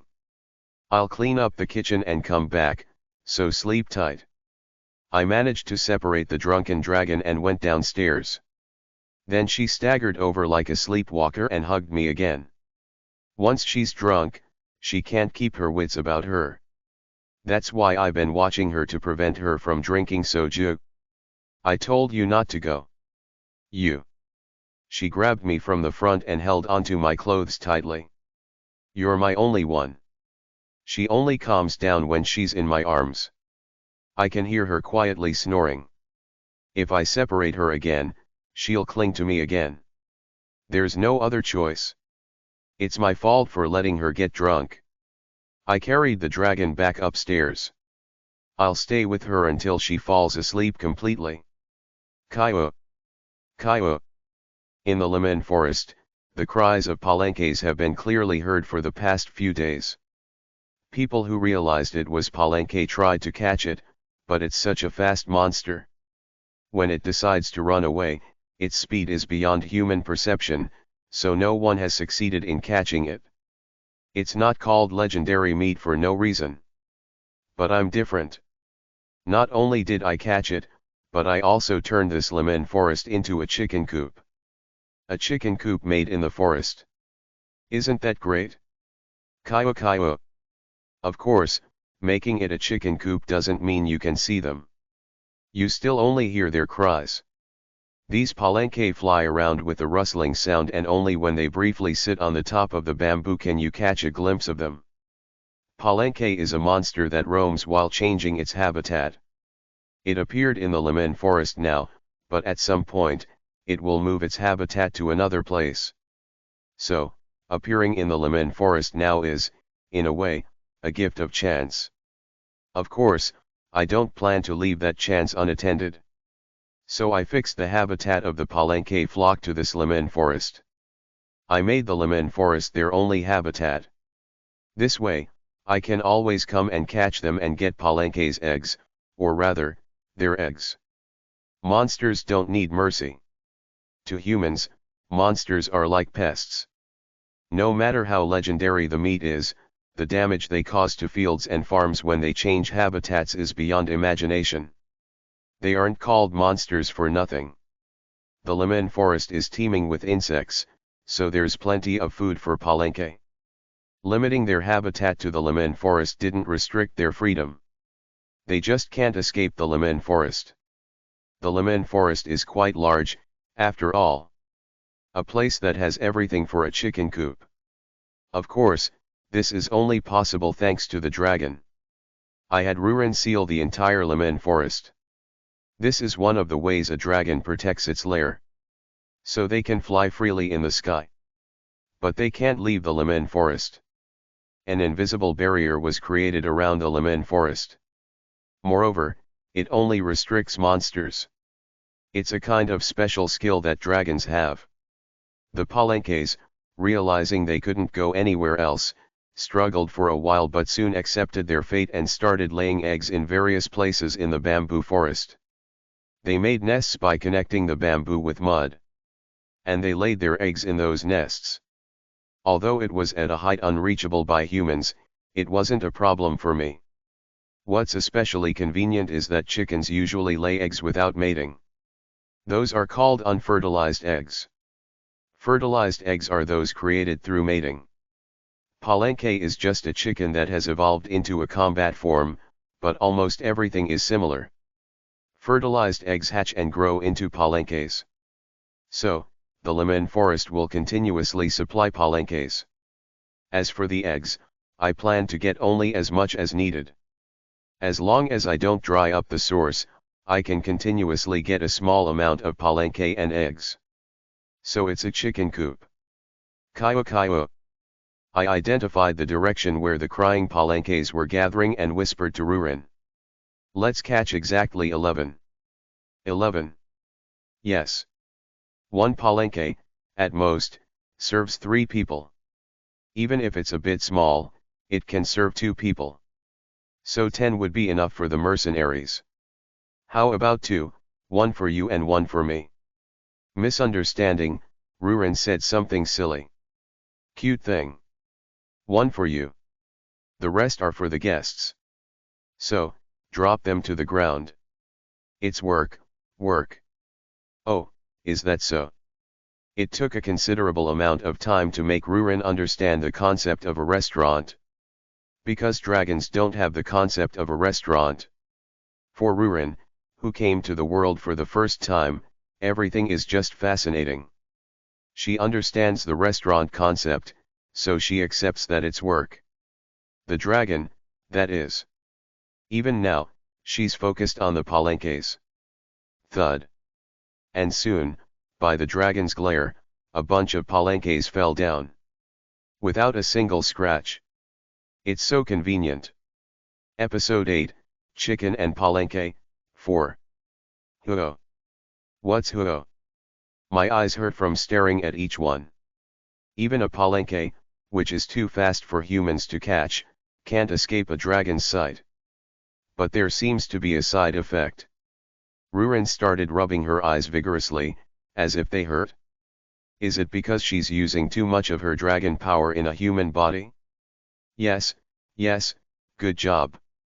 Come here, I'll blow on it for you. Rubbing isn't good. I grabbed Rurin's hands to stop her and blew lightly. Her reaction was intense. Kaye. That tickles. If it tickles, why are you leaning your face in more? It tickles, but I didn't say I hated it. Blow more. Ugh. Fine, hoo happy now? Let's go back, we're busy. You're always so sloppy at finishing things.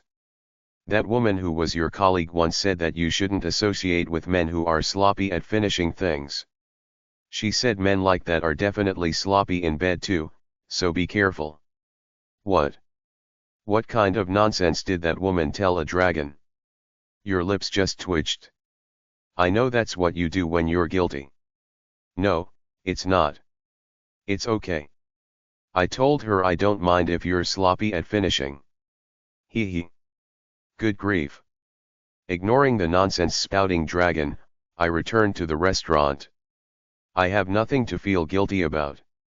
It's just that today is a very busy day, so I'm ignoring her. Cooking for 14 people is not as easy as it sounds. When I went into the kitchen with 11 palenques, Rurin naturally headed for the magic refrigerator. After working, it's beer time, ah. Now that I think about it, usually it's dwarves who like beer. Well, the problem started with me training the dragon with beer. Honestly, as long as she doesn't get drunk like 3 days ago, it's fine. I just need to keep her away from soju. It's our agreement that she doesn't interfere when I'm working, so Rurin started playing with beer while I began prepping the palenques. That alone took a long time. I planned to fry 5 of them whole like before, and debone the rest to make boneless chicken. The method is the same anyway, only separating the bones is different.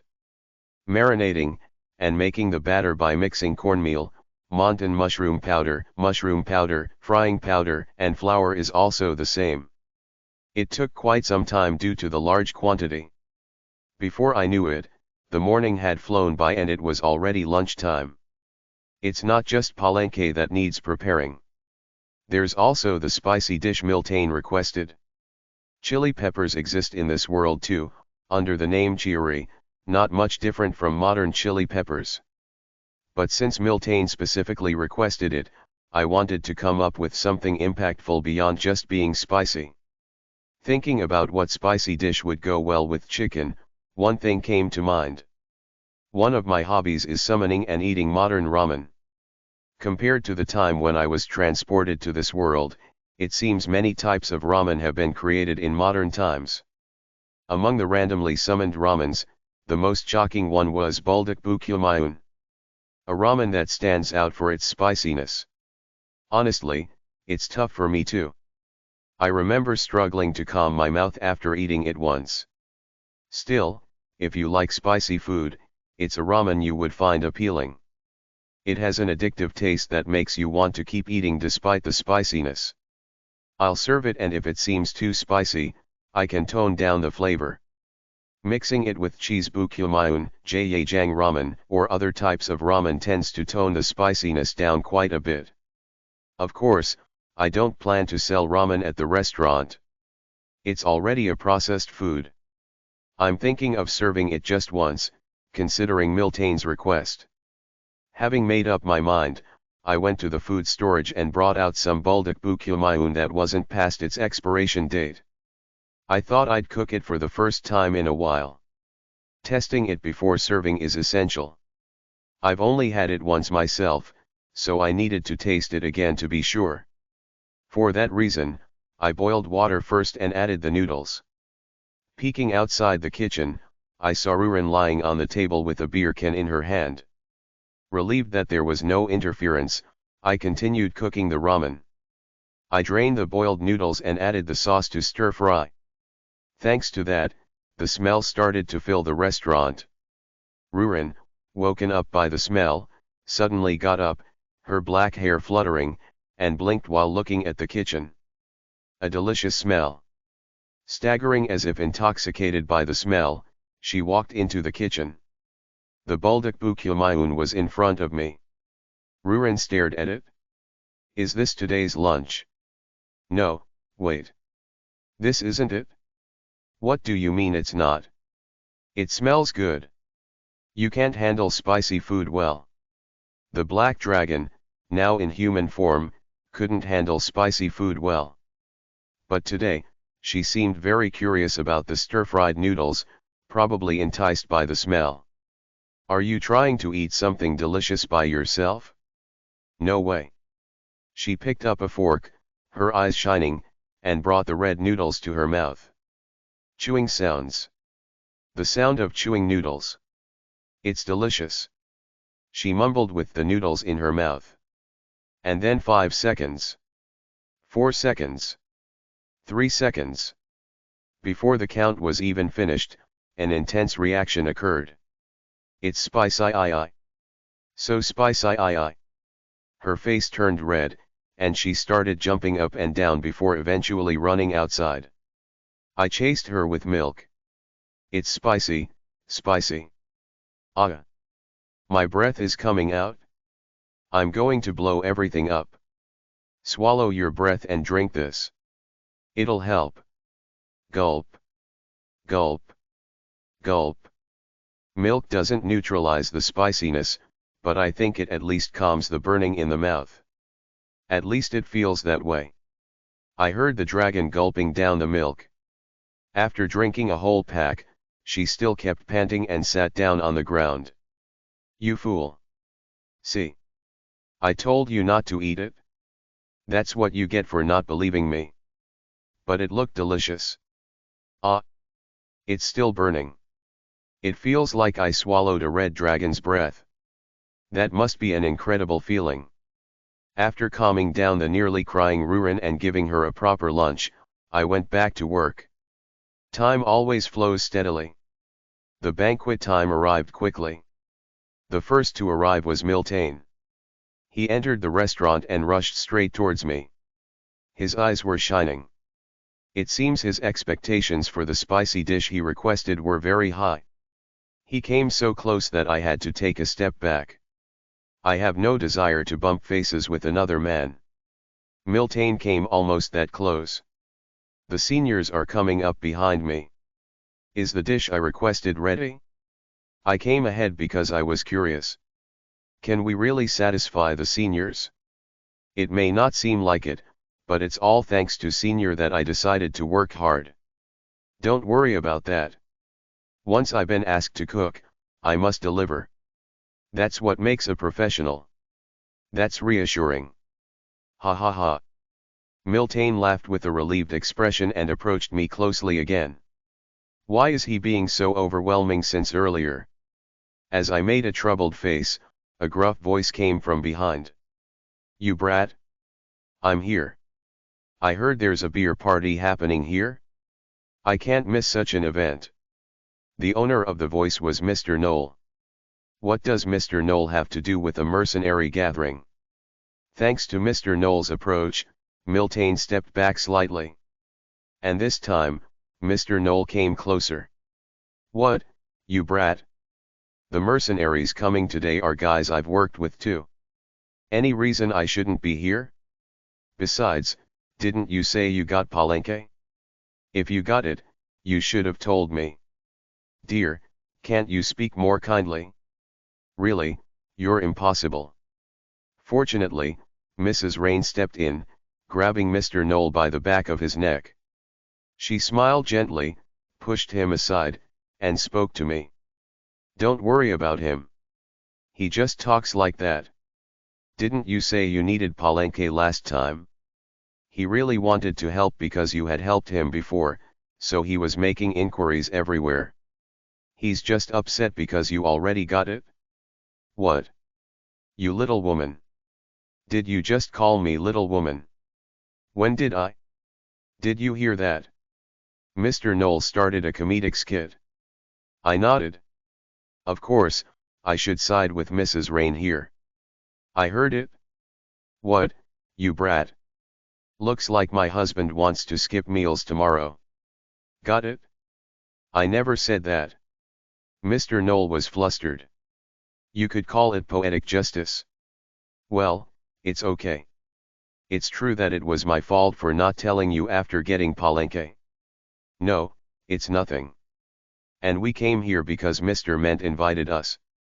There was a reservation for 14 people, but 2 couldn't make it, so he invited us instead. Oh, that's the reason? Well, even if it weren't for that, you 2 are always welcome. Especially you, Mrs. Rain. Oh my, you're so good with words. Mrs. Rain started laughing and patting her husband's back. Anyway, it's good you came. Actually, a former colleague discovered a spell to catch Palenque, so I was lucky to get the meat. Still, I feel a bit sorry since I didn't get it through the butcher shop. Oh no, don't be. We don't even handle Palenque, and it's not the kind of meat that's widely distributed. You worked hard to get it for your restaurant, so why feel sorry to us? Really, El? Ha ha ha. I scratched the back of my head, feeling awkward. Then Mr. Knoll, who had been frowning, sat at the bar table and shouted. Humph. That doesn't matter. But the problem is if you got something like that, you should have let me taste it first. Right? You're so inconsiderate. I'm annoyed, so bring me some soju. After throwing a verbal jab, he asked for soju. Mr. Knoll had become quite the soju lover. Mrs. Rain started scolding him to speak more kindly. I got him some soju. Hello. As I handed Mr. Knoll the soju, the main figure, Mr. Ment, finally entered the restaurant with the mercenaries. Miltane, who had been standing awkwardly in the back, ran up to Mr. Ment. With 14 people gathered in the restaurant, it was the first time since opening that the place was full. Since people had gathered, it was time to serve the food. I immediately started cooking the Palenque dish. Rurin. Could you bring some beer to the people? I was too busy. I felt like borrowing even the dragon's hands, so I loudly called out to Rurin, who was crouching in front of the refrigerator, drinking beer merrily. It's good that she naturally steps back when customers come to the restaurant, but she's never done any serving. Are you asking this Rurin to serve humans? Didn't I work earlier today? I think I've done enough of what you call work. This is exactly the restaurant's work, isn't it? Didn't you agree to run the restaurant together? Do you dislike it now? Should I do it alone? Our restaurant, yours and mine. Yes. Hee, I changed my mind. Sometimes it's good to experience human feelings. I think I heard the elder say something like that. I'm glad your feelings are so varied. After answering Rurin, I set up a barrier and started frying the prepared chicken, no, Palenque. I could hear the mercenaries' conversation. Glancing over, I saw a bearded mercenary sitting next to Mr. Ment starting to speak. His beard was even bushier than Mr. Knoll's. Episode 9, Chicken and Palenque, 5. How delicious is it really? A bald mercenary next to him chimed in. I can't trust your taste. You always eat strange spicy things. Miltane waved his hand and strongly denied it. No, I tried it too, and you'll be satisfied. Can't trust me, huh? It's rewarding to satisfy even such skeptical customers. I carefully placed the marinated chicken into the boiling oil. Plop. Plop. Sizzle. The sizzling of the frying batter and oil was loud, drawing the attention of all the mercenaries. Rurin, who had just finished serving the draft beer instead of their usual canned beer with a blank expression, returned and stared at the chicken. She had a hungry look in her eyes. I had to stop her. Yours is set aside, so don't touch this and serve it first. Got it? We're a team now, so do it sincerely. Understood. Understood. Because we are one. Good, now hurry and move it. Half bone-in chicken, half boneless chicken. Whether she was entranced or intimidated by my authority, Rurin unusually and obediently began serving the plates of chicken to the tables. The mercenaries stared curiously at the golden brown chicken before them. Mr. Ment grabbed a drumstick with his bare hand and bit into it, revealing the steaming white meat inside. And the crispy batter and skin. Hearing the crunch, the mercenaries all grabbed the chicken and brought it to their mouths just like Mr. Ment. Huh. Oh. The reaction was immediate. Of course, it was. Chicken and beer are a soul's pairing. Especially when combined with various secret ingredients and mushroom chicken powder, garlic-flavored chicken couldn't possibly taste bad. Ment. What's going on? A guy known as a taste destroyer found a place like this. What did I tell you, guys? Just eat quietly. Seeing his comrades satisfied, Mr. Ment began to laugh heartily. Mr. Knoll and Mrs. Rain at the bar table also looked impressed. Mr. Knoll, in particular, found the boneless chicken fascinating, stuffing his mouth full and gulping beer down. As I continued to fry and serve all the chicken, a beer and chicken party erupted in the restaurant. As the atmosphere warmed up, Miltane approached me with a look. The meaning of that look was obvious. He wanted me to present the dish he requested. I nodded and took out the buldak bukilmayun. I boiled the water and cooked the noodles. After draining the water, I mixed the noodles with the sauce. Just in case, I also prepared cheese bukilmayun from the pantry. If it's too spicy, I'll mix it in. The purpose isn't to prank them, if they can't handle it, I'll tone it down. My task is to convey Miltane's sentiment to Mr. Ment. Because I was paid to. When you put in the effort, customers naturally become regulars. Mr. Ment. Would you come over to this bar table? I pointed to the seat next to Mr. Knoll and called to Mr. Ment. Yes. Actually, your junior asked me for a favor. He wanted to repay you and asked me to prepare a special dish. He said you like spicy food. This guy. Mr. Ment looked surprised and turned his gaze to Miltane. No, you didn't have to explain it in such detail. Miltane soon became embarrassed and squirmed. Seeing this cheerful guy blush was quite a sight. Anyway, that's how it turned out, so give it a try. Ha ha ha. Hey, man. Is Ment the only senior? Yeah. This bastard? I was good to him too. Other mercenaries, unable to contain their warmth, started raising their voices. Typical mercenaries. I placed the steaming buldak bukilmayun in front of Mr. Ment, who was sitting next to Mr. Knoll. Mr. Ment looked at it with a slightly awkward expression. It's very spicy, are you okay with that? That's exactly what I want. It seems he heard me complain sometimes. Mr. Ment nodded and grabbed a fork. Oh, this isn't a dish we serve in the restaurant. It's a specially prepared dish. Really, is that so? Even if you ask for it again, I can't make it for you, so keep that in mind while eating. Mr. Ment nodded and brought the buldak bukilmayun to his mouth. I can't handle spicy food well, but that looks delicious. The smell is intense. The other mercenaries pretended to choke Miltane while casting curious glances at the dish. Next to me, the dragon grimaced, almost trembling with fear. Humans are such foolish creatures. Eating such food. Ugh. Seeing that made me feel a bit mischievous. So I offered Rurin the leftovers of the buldak bukilmayun in the pot. She recoiled in horror. Get that away from me. It's a weapon worse than my breath. Are you trying to kill me? Of course not. Calling a dish a weapon, don't you want to try it again? Don't be ridiculous. Rurin screamed and ran upstairs. A dragon fleeing in terror from Buldak Bukilmayun. The world's strongest species, defeated by Buldak Bukilmayun. It's headline material for a newspaper. Slurp.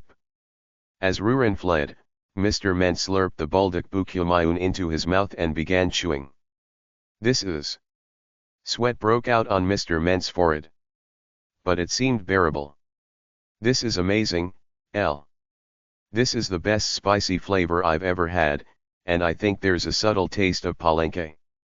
Wow. As he spoke, the spiciness intensified, and he groaned while staring at the dish. But his fork didn't stop. He kept slurping the noodles. The slurping sound seemed to stimulate the appetite of others, especially Mr. Knoll, who quickly intervened. Let's see, how delicious is it that it makes you cry? He recklessly grabbed some noodles with his fork and shoved them into his mouth. The reaction was immediate. What is this? Arg, I'm gonna die. You eat this stuff? You madman. Mr. Knoll had the same reaction as the dragon, jumping around and then running outside. Mrs. Rain shook her head as she watched. Ha! This is painful, but it has an addictive quality that keeps the fork going. My mouth feels like it's on fire. Ha! Mr. Ment remained calm. The other mercenaries watched in disgust and then turned their attention back to the chicken. That's the true face of the taste destroyer. If Ment finds it spicy, it's already deadly. Ignore it, everyone. By the way, this boneless chicken is convenient and tasty, isn't it? More beer here. In the end, Mr. Knoll was the only victim. Mr. Ment finished a plate of Buldak Bukilmayun, and the chicken party continued thereafter. There's a small epilogue related to the palenque affair. The story began with the mercenaries' word of mouth. After serving the mercenaries, many people came, saying they wanted to eat palenque dishes. Thanks to that, the restaurant became extremely busy. But I couldn't just be happy about it. They were customers drawn by the name of palenque. So I limited the number of palenque dishes sold. The reactions were twofold: some stayed to eat other dishes, while others grumbled and left. I was confident I could turn the former into regulars. But there were more of the latter. Anyway, thanks to that, the bustling restaurant finally regained some stability. I welcomed that stability. Only those who want to come should come. As I've always said, money isn't important. It's all about one-on-one with the customers. I find satisfaction in seeing them happy. I like that. If there are too many people, this becomes impossible. But there aren't enough customers to operate on a reservation basis. The commotion now is only due to the fame of palenque. So I decided to let go of the troublesome palenque for a while. The current bustle isn't because they come for the taste of my cooking. I've already thought of the best way to let go of palenque. A win-win situation, so to speak. There's no reason to kick away something profitable, even if it's unnecessary. After finishing lunch service, I visited Mr. Knoll's shop and invited the two to the lemon forest. Mr. Knoll and Mrs. Rain. Their shop isn't exactly thriving. Mr. Knoll, insisting on craftsmanship, only stocked truly high-quality meat. Even then, it didn't leave much profit. Plus, he often refused sales if he wasn't satisfied with the buyer. Moreover, I overheard this when they visited my restaurant last time. Dear, I want to visit often because of what happened last time, but this month is tight, so let's consider that soja the last for now. The restaurant's food is reasonably priced. But there's a crucial difference. I have a hoard of treasure, and they don't. That difference is significant. Regular customers who cross the hill to visit my restaurant. I've received a lot of help from Mr. Knoll and Mrs. Rain. The meat bought from Mr. Knoll's shop was satisfying even for the strongest carnivorous monster, the dragon. But I can't not charge for the food. They aren't people who help without reason. So I thought of killing two birds with one stone. Release Palenque into the market and remove the label of a Palenque restaurant. Since the Palenque in the market would come from me, it's not a losing business. This also helps the Knoll couple. The odd location of Lemon Forest. The couple, unable to refuse my earnest request, asked with puzzled faces what was going on. Why did you suddenly call us to a place like this? Is something wrong? Yeah, man. Are you planning to run away because your restaurant failed? Are you here to say goodbye? Seeing Mr. Knoll's eyebrows twitching constantly, it seemed he wasn't being sarcastic but genuinely worried.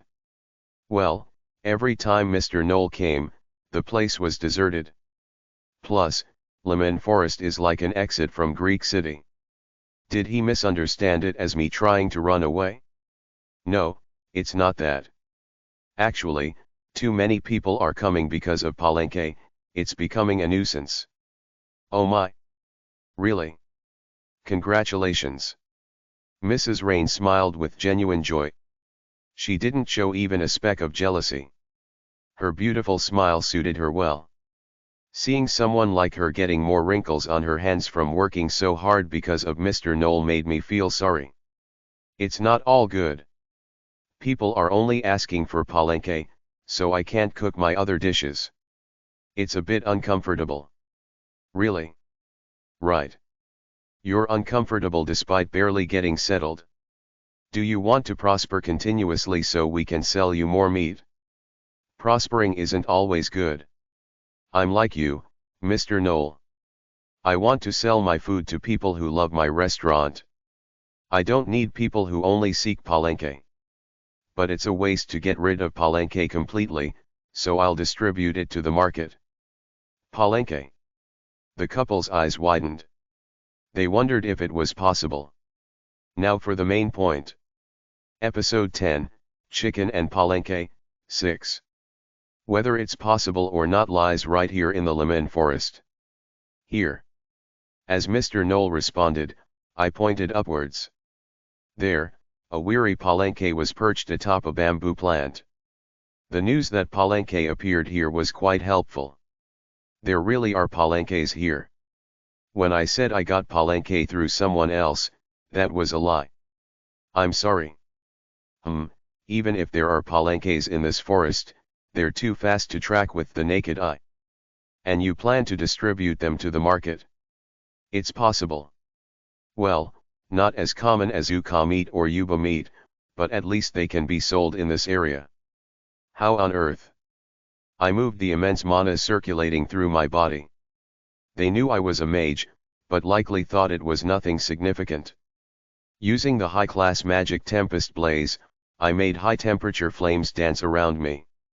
Adjusting the mana, the enormous flames shot out explosively according to my will. The flame's destination was the bamboo forest canopy. The surrounding Palenques turned to ashes and fell. The flames that arose were massive, and controlling them like limbs consumed considerable mana. Any mercenary would recognize that. This is L.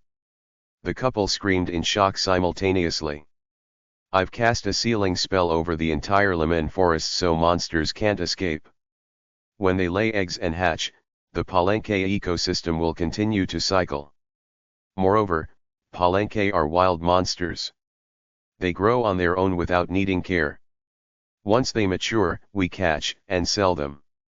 Something like that. If we expand the habitat slightly within manageable limits, the population will increase, and will reach a distributionable number. Mr. Knoll couldn't close his mouth. He was more stunned by the magic than my words. Were you a high-class mage? As far as I know, such magic is. Dear. Mrs. Rain, startled, grabbed Mr. Knoll's arm. Her gaze seemed to ask how could he speak so recklessly. Mrs. Rain, it's okay.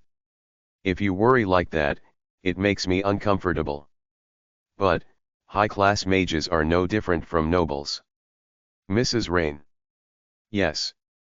Mr. Knoll retired from being a mercenary for you, right? Yes, yes. That's right. I'm also retired from being a mage to live an ordinary life. A simple life, selling food in a restaurant.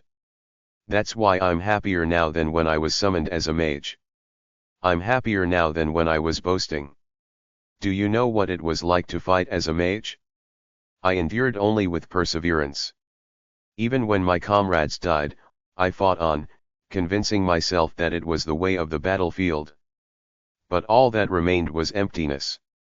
It was worse when I was of a lower class. Even when I rose, it was the same. Everyone just wanted to use me. Such people always speak of the safety of the people, but in the end, they only want to use the mage's power to bolster their authority. I was tired of that life. To get rid of those people, I would have to destroy the world. There's no end to it. But since I can't do that, I chose an ordinary life. Mr. Knoll, who was a mercenary, would understand my feelings, wouldn't you? These are my true feelings. If I wanted, I could have destroyed empires or kingdoms. But that would only bring more trouble. I wouldn't be able to find the small happiness I have now. You had such a past. Fortunately, Mr. Knoll returned to his usual demeanor. No, rather, he crossed his arms and nodded, as if he understood everything. So, please just treat me as the owner of the restaurant beyond the hill. Especially you, Mrs. Rain. Why do you suddenly stiffen up like that? Mrs. Rain, you and Mr. Knoll also came to Greek City seeking small happiness, didn't you?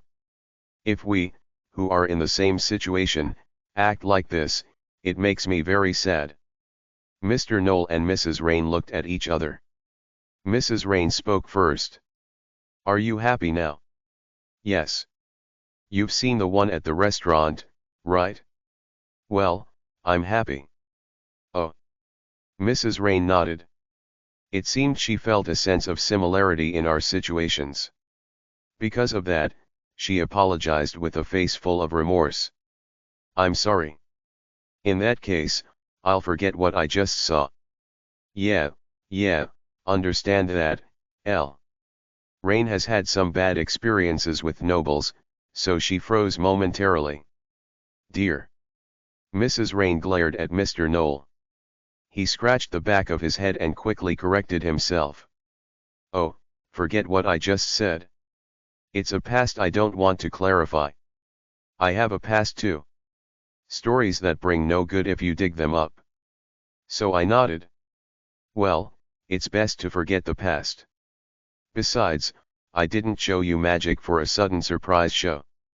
I plan to catch Palenque in the Lemon Forest with magic and distribute it through Mr. Knoll's shop. That's why I brought you here. Will you sell Palenque for me? I plan to split the profit 50-50. What? What? The couple shouted simultaneously. Their voices were so loud it hurt my eardrums. They really are in sync at times like this. That won't do. Why should we take half of the profit from something you catch with your magic? We'll sell it if you want, but taking a 50% commission is ridiculous. Mr. Knoll spoke firmly. So I answered firmly as well. My restaurant doesn't sell raw ingredients. So I don't plan to sell Palenque meat in the restaurant. Besides, it wouldn't sell. But Mr. Knoll's shop is different. It's a butcher shop. You sell meat. So you have distribution channels. I think it's fair to take half the profit for using those channels. You have to store and manage the meat as well. Right now, the restaurant is getting too weird because I thought wrong. Here, Palenque, there, Palenque.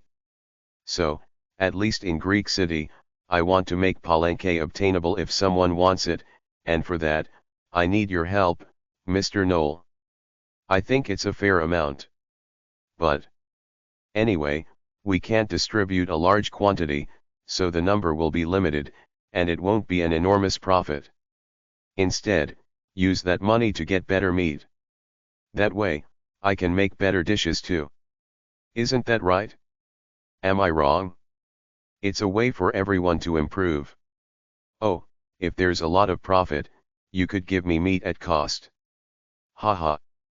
Mr. Knoll and Mrs. Rain looked at each other again. Mrs. Rain nodded while pulling on Mr. Knoll's arm. If other meats sell well because of Palenque, buy Mrs. Rain some more clothes. How can you treat such a beautiful person so poorly? What? That's none of your concern. But if that's really what you think, we'll sell Palenque for you. We'll do it. Isn't it too much to thank me for something that benefits me too? I didn't thank you, did I? What are you talking about, you fool? Your face is saying thank you right now. Why are your eyes watering? Rain. Let's go back. We'll get busy. Oh my, dear. There's really something in your eyes. Maybe it's raining. Oh, dear. Let's talk more about this later. He's just. Mrs. Rain shook her head and followed her husband. It seems the deal is done. Of course, I didn't reveal one truth, how to catch Palenque. Honestly, I can't catch Palenque with my magic. It's impossible. Fire magic turns them to ashes, and ice magic freezes them solid. If frozen with ice magic, thawing them is several times harder than usual. Moreover, the skin tissue, each cell, will freeze, so even if you thaw it, it's worthless as food. It's different from normal freezing. In the end, for flavor preservation, Lady Dragon has to do the work. But I can't reveal the dragon's identity. So, I'll just say it's my magic. Whatever it is, now the riffraff looking for Palenque will disappear. And I'll make money from the Palenque on the market. This is literally pocket money. I hummed a tune as I returned to the shop and sat on the dragon's bed, where she was still sleeping. Today, her black hair reminded me of home. Hair so similar to that of Koreans brought a special sense of familiarity. Gororong, gorororong, pua dash. Rurin always made the same sound as she breathed. When I gently brushed her sleeping hair, she suddenly opened her eyes wide. Then she sat up groggily. Is it you? Where have you been all day? Even while sleeping, she seemed to know I had been out. She'd learned over the months that if I left without waking her, I was going to the market. She often ignored it and slept, but today I returned later than usual, and it seemed to bother her. If it bothered you, you should have gotten up and come after me. Oh, geez. I did some side work and took care of some bothersome things. Side work? Yeah, it's unnecessary money, so if it accumulates, I'll give it to you as a gift when you rebuild your lair. I'll turn it into treasure. Huh? Treasure? Really? Her sleepy eyes began to sparkle. She couldn't resist her dragon nature, which loved treasure. As I brushed her tangled hair, I nodded. She pressed her back closer to my chest and started tapping her feet as she asked. But if I rebuild my lair, will you come too? No, I'm going to live here. What? Then I don't need it? Won't you have to return there someday? When I touched on her sore spot, Rurin's expression suddenly darkened. She turned her body, her eyebrows drooping, and looked directly at me. I hate that. Are you planning to betray me? Of course not. But it'll be troublesome if you don't obey the clan's orders, right? If you betray me, I'll willingly remove my heart and self-destruct with you. Didn't you say if you ate another dragon heart, your body would explode? The dragon's eyes. Those black eyes shook violently. What betrayal nonsense! I'm the one who fought the clan for you. I grabbed her fingers and messed up her brushed black hair. This dragon always kills the mood. Ah! It hurts. I was just saying. It's fine if you don't betray me. So give me food. Food. And wash my hair again. You're the one who messed it up. Alright, alright. Rurin's dragon fire will have to keep working hard for Palenque distribution. Hoo hoo. Episode 11, Burgers and Boys, 1. Is this the restaurant? I don't know what restaurant you're talking about, but it is a restaurant.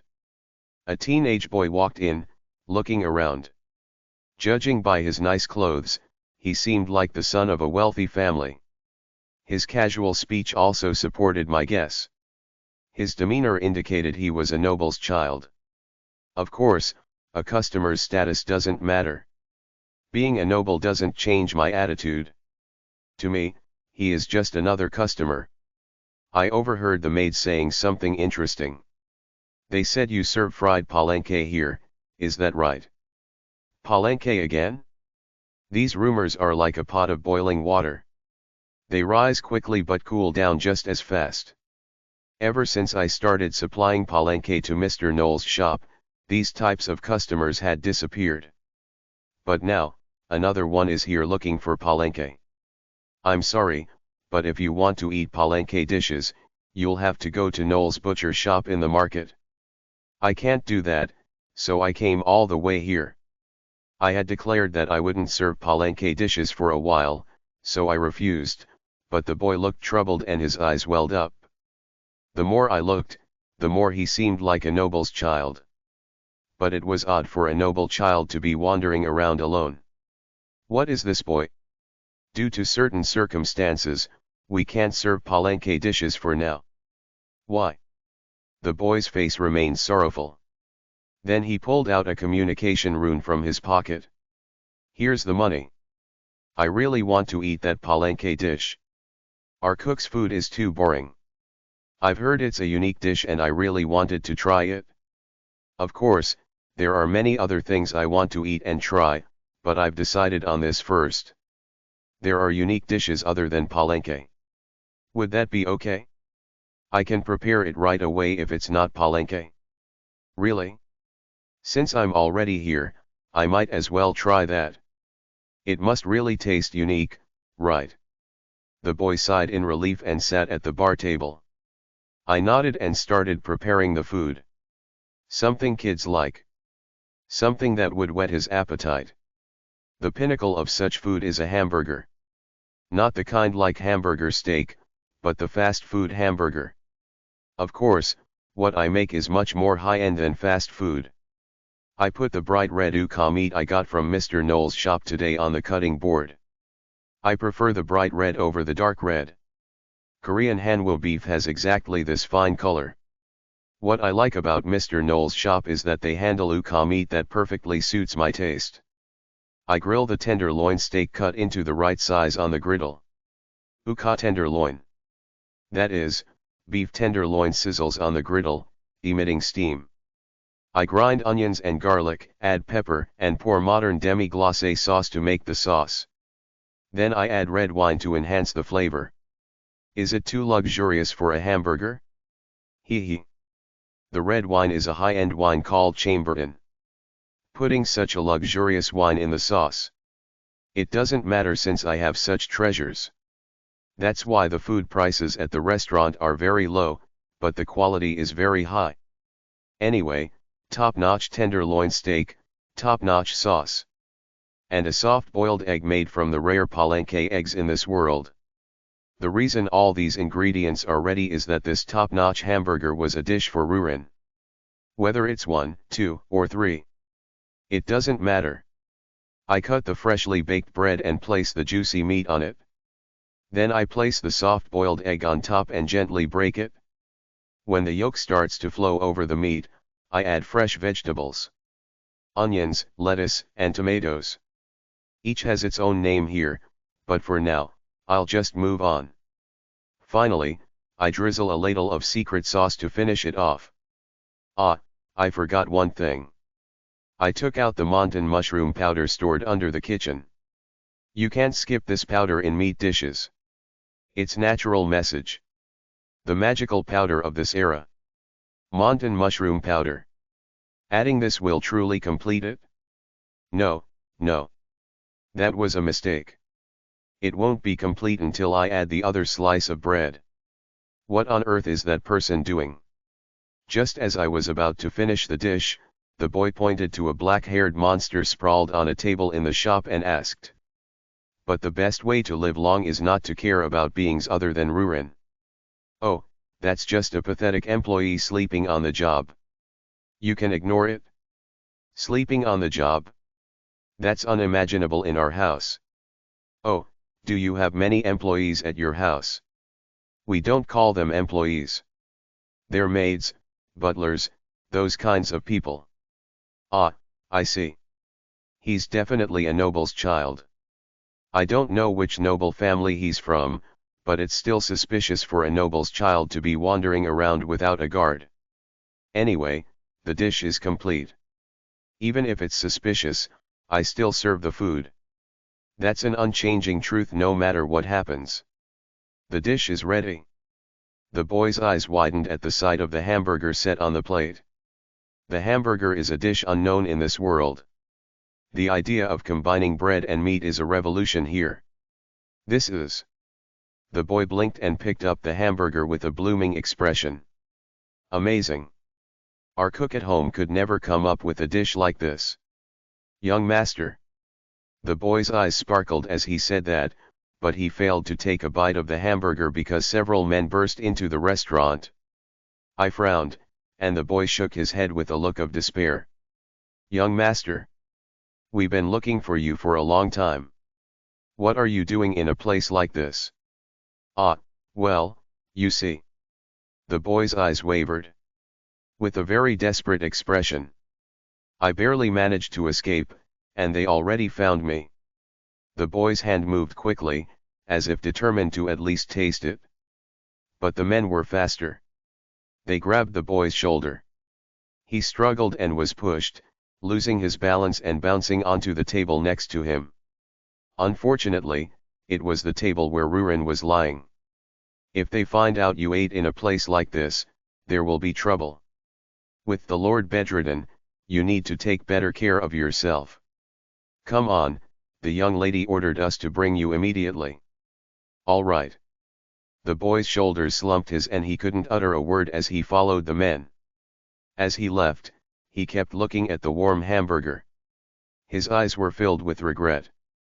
But eventually, he seemed to give up and lowered his head. As he was being dragged out, he placed the rune he was holding on the table at the last moment. Then he disappeared out of the restaurant. Thanks to the commotion, Rurin woke up and looked at me with a slightly annoyed face, furrowing her brow. What are those? I don't care what they are. I told you to clean the table, not to sleep. Got it? I wasn't sleeping. You weren't sleeping? Did that come from your mouth? Or this mouth? I pulled on the dragon's mouth. Her lips were dragged along, pouting. Rurin frowned. I wasn't sleeping, so I don't know. But it smells delicious. Rurin, pretending not to know, ran over to the table where the boy was sitting. Then she looked at me, her mouth watering. She looked like a puppy waiting for permission to eat the food in front of her. Can I eat this? That phrase was written all over her face. She couldn't say it out loud, maybe feeling guilty, and just attacked me with her eyes. All right, eat it, eat it. Geez. It's my meal. Hee hee. Rurin grabbed the large hamburger and started devouring it. She liked the meat so much that she ate even faster. No, she put the whole hamburger in her mouth and chewed. The hamburger I made was about the same size as the ones from famous fast food chains. In other words, it was impossible to eat it in one bite. Putting something like that in one bite? How many people can put that in one bite? Ah, well, she's not human. She's a dragon, after all. While I was convincing myself, Rurin shouted with sauce all over her mouth. It's delicious. The rich sweetness and the meat's juices overflow and create a harmony in the mouth, with the crunchy vegetables and the meat's tenderness, it's amazing. She mumbled with her mouth full. Translating it, it's delicious. The rich sweetness and the meat's juices overflow and create a harmony in the mouth, with the crunchy vegetables and the meat's tenderness, it's amazing. I'm grateful she's enjoying it, but why does it give me a headache? I held back from telling her to eat more quietly. She wouldn't listen anyway. I turned my attention away from the headache-inducing dragon and picked up the rune the boy had left behind. From the conversation, it was clear that the boy was the Lord's son. In other words, the future Lord. The Lord of Greek City is Count Greek. As the future Count, the boy probably holds the title of Baron for now, since he hasn't inherited his father's title of Count yet. When he formally inherits the Count's title, he becomes the Count. Until then, he's a Baron. Of course, whether he's a Baron, Count, or King, it doesn't really matter. But I want to give him high marks for leaving money behind, even when he was almost forcibly taken away. It means he's not just a spoiled kid. It's funny to judge based on just this, though. The important fact here is that I've already accepted the money. If he hadn't left the money, this story would be over. But since I've taken the money, I have to let him eat my food. If my cooking wasn't tasty or he didn't like it, it wouldn't matter. But the boy's gaze at the hamburger was earnest. In other words, he wanted to eat but couldn't, even though he paid. I can't allow that. He paid, so I have to let him eat to feel satisfied. Hey, dragon. What is it? Finish that and let's get to work. I started making the hamburger again. With the sauce made, I just needed to cook the meat. After making the hamburger, I wrapped it layer by layer. There was only one way to deliver it before it got cold. Work. Remember the scent of the people who came earlier? If you mean the kid, I remember. You remember well for someone who was sleeping. They woke me up. I almost ate them but held back. Stop talking nonsense and let's go to where that boy is. What? What do you mean? I wiped the sauce off the dragon's mouth with a tissue. She stayed still while I wiped it, but voiced her objection once I was done. Are you telling me to teleport just by scent? Even I can't do that. What's impossible about it? Come here. I dragged Rurin outside the restaurant. Then I pointed to the Lord's castle. Go to that castle and teleport to the place where the scent is strongest. You can at least do that, right? You're always making me clean and serve, now adding more work. When do I ever get to rest? That's funny. Who's the one always sleeping somewhere whenever I give them work? It's not me. That's a definite fact. It's you. You. Stop whining and let's go. The food's getting cold. Won't you listen to me? For teleportation, the caster and the person has to be completely close. If something went wrong, they'd become lost in time and space with no way out. So I hugged Rurin tightly from behind, holding the wrapped hamburger in one hand. Episode 12, Burgers and Boys, 2. As I hugged her from behind, Rurin suddenly started to stutter. A human dares to hug me from behind. Didn't you come into my room yesterday and hug me while you slept? It was cold. That's why. You are just a heater. A dragon felt cold? A dragon? Why not say the sun rises in the west? Aeon. Why do you always end with Aeon when things don't go your way? Hee hee. But you can hug me tighter. I prefer from the front. Didn't you just talk about how a human dares to hug you? Now you say you prefer the front. Fine. Then, shall I try teleporting? Rurin ignored my words and started to use magic. A black hole of space-time engulfed me. The dizziness that occurs is quite annoying. With convenience comes a bit of discomfort. Anyway, we arrived in front of the Lord's castle in an instant. Right there, Rurin sniffed and then used teleportation again while hugging me. The result of the second teleportation made my head spin even more. And the place we arrived at was a tidy room. With a bed, a wardrobe, and a fancy carpet. It was tidy but had everything necessary, especially the luxurious sofa in the center. There was no one in the room. What do you think? I believe this is the place. If you say so, then it must be. Seeing that no one was here, it meant they hadn't returned. Considering the distance, that was understandable. Let's wait for a moment.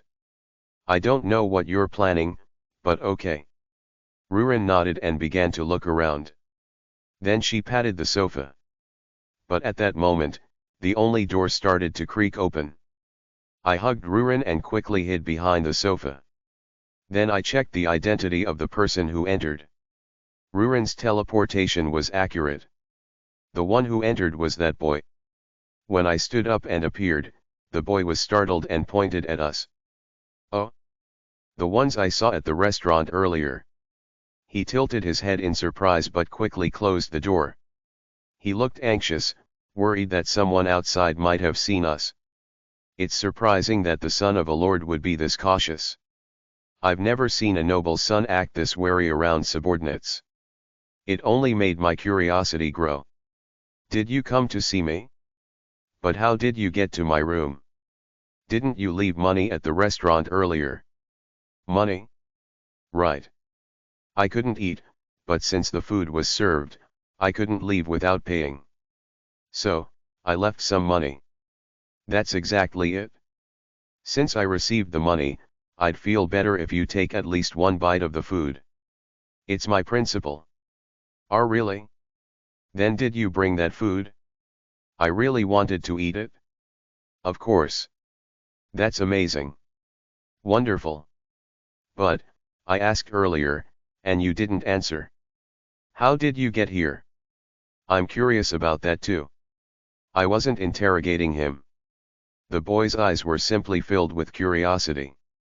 Maybe he wanted to learn how I got here so he could sneak around the town. He had run to my restaurant earlier too. But I couldn't teach him, and it's a method humans can't use anyway. I shrugged and unwrapped a hamburger, handing it to him. The method is simple. I'm a magician. A magician? Why is a magician running a restaurant? I retired. Is that so important? Living a life doing what you want is happiness. If you want to eat this delicious hamburger, can you keep the fact that I'm a magician a secret? Oh really? I see. I too have things I want to do. Got it? The boy ran up to me. By the way, if I came to harm you, isn't it too careless to be so defenseless? The boy, who was about to take the hamburger from my hand, tilted his head and then boldly spoke. If you intended to kill me, you wouldn't ask for cooperation on a secret. Haha, maybe it's just bothersome to explain. But your face looks kind. It's not scary at all. Kind. That's the first time I've heard that. He speaks well to me but not to his servants. Do I look kind? Well, yes. I just came to deliver food. I can't accept it. You, kind. You always make me work. If you were kind, you should hug me more often. What a grumpy monster. Of course, I ignored her. Come on, come on. It's getting cold. Please eat. Shall I? It looks delicious just by looking at it. The smell is fantastic. You really are a good person. The boy bit into the hamburger with a face full of anticipation. The sauce dripped down. It's delicious. This is really tasty. The boy ate little by little while looking at me. Unlike Rurin, no one eats it in one bite. Of course. What did you say this dish was called? It's called a hamburger. I've never heard of it, but it's unique. Delicious. Really delicious. Just because he's young doesn't mean he isn't a customer. Compliments are always appreciated. It means it can capture everyone's taste. Yes, it's delicious. I just ate one too. Hee hee. Then the dragon chimed in. I wondered what was up, but her gaze was fixed only on the hamburger. Normally, she doesn't interfere when I talk to humans or do business. But today, she had a lot to say. It must be because of the hamburger. So I grabbed her arm. Why are you yelling? Why are you shouting? Because you grabbed me painfully. Oh my, does this hurt? Yes. What do you mean yes? You're planning to snatch that away, aren't you? That's not true. Rurin turned her head with a guilty look. That action already gave me the answer. Suddenly, the boy burst out laughing, with sauce dripping down. You two seem so free. I wish I could command my subordinates freely like you two. That should be easy for you, shouldn't it? You are the son of the Lord, Baron Greek. Oh? How did you know who I am? Why yes.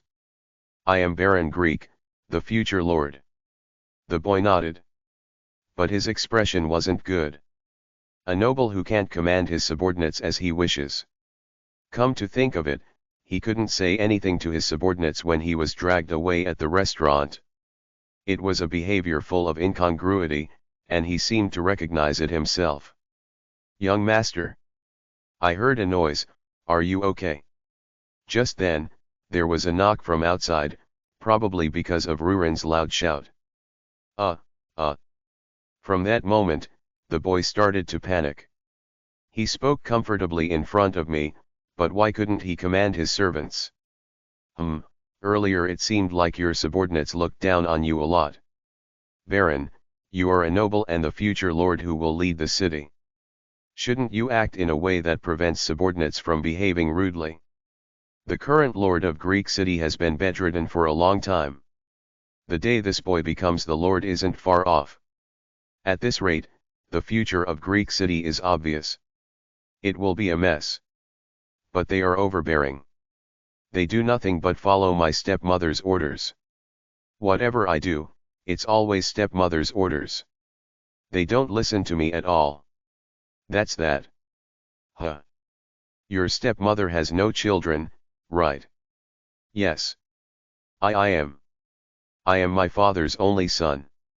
She's been pressuring you since you were young, making you unable to make any decisions so she can control the lord from behind. Do you want to become a puppet lord? No way. My stepmother wouldn't do that. It's just that I'm timid. But I want to be a good lord. The kind that people praise. That's absolutely impossible as things are. But they don't listen to me. The boy dropped his shoulders. Have you ever spoken strongly? Strongly. Not just muttering powerlessly. I don't think so. They always make scary faces, so I'm scared. Baron. You are a noble. Even if you die, you shouldn't cower before your subordinates. You were confident when I suddenly appeared earlier, so why now? You looked like a good person, so I wasn't worried. Your smiling face looked kind. A smiling face can hide something scarier behind it. Those who openly try to threaten are amateurs. Anyway, the important thing is that you'll get devoured like this. If you don't want to become a lord who can't do anything, shout strongly. Start by making those guys outside go away. I pointed outside the door. Young master. I'm coming in. A rude voice was still heard from outside. The stepmother is the Lord's second wife. I know the first wife died early, leaving this boy behind. Everything pressuring the future Lord must stem from the second wife's greed. If you want to be a good Lord, act confidently. They can't do anything but glare at you. If you come out strong, they will back off. The boy muttered repeatedly about being a good Lord. There was the sound of someone trying to force the door open. Then Rurin, who was lounging on the sofa, spoke. What a frustrating human. Then she imitated the boy's voice and spoke loudly. It's fine. Nothing is wrong, so go away. If you don't listen to me, I'll eat you all. Worthless humans. The boy was flustered by the voice that sounded exactly like his own. Young master. A confused voice was heard from outside. Rurin's follow-up lines were a bit messy, but the cat was already out of the bag, so I urged the boy. That's how you do it? Try it? Can you hear their confused voices? Is that so? Going out strong is the way. The boy walked to the door. Then, as if he had made a decision, he shouted Ruren's words exactly. It's fine. Nothing is wrong, so go away. What? Even the people outside seemed quite surprised. I heard a dumbfounded voice. I urged him to shout once more with my finger. Hurry up and go away. Then the boy, with a flushed face, spoke again. Yes, sir. Eventually, the people retreated. They had no choice. No matter how arrogant they are, they can't just enter the master's room without permission. From the second wife's perspective, if she has no children, it doesn't make sense to kill this boy. If that happens, the Lord will change. It will be handed over to another noble from the central government since there's no heir. Then, both the stepmother and the ones she colluded with will end up on the streets. They're not foolish enough not to know that. The boy just needs to step up confidently and reclaim his rightful place. See? They went away. That's amazing. It's the first time they've listened to me. Until now, you've just been muttering timidly. If you want to be a good lord, you need to gradually regain your dignity from now on. Whatever it is, do it with your own will. If someone around you asks for something, you need to cut them off. Even if you become a tyrant, be a tyrant with your own will. A tyrant? No, I will be a good lord. Clenching your fist like that and speaking while looking them straight in the eyes, that's good. Huh. I'm saying to do to them what you're doing to me. Is that so? But you're different. Even though I haven't known you long, I can speak easily. That strange person will give you a gift. Episode 13, Burgers and Boys, 3. I summoned a flame spirit that feeds on my mana. A small light flickered around me. The boy looked at it with very curious eyes. What's this? It's sparkling. It will protect you if your life is in danger. So you can always speak loudly.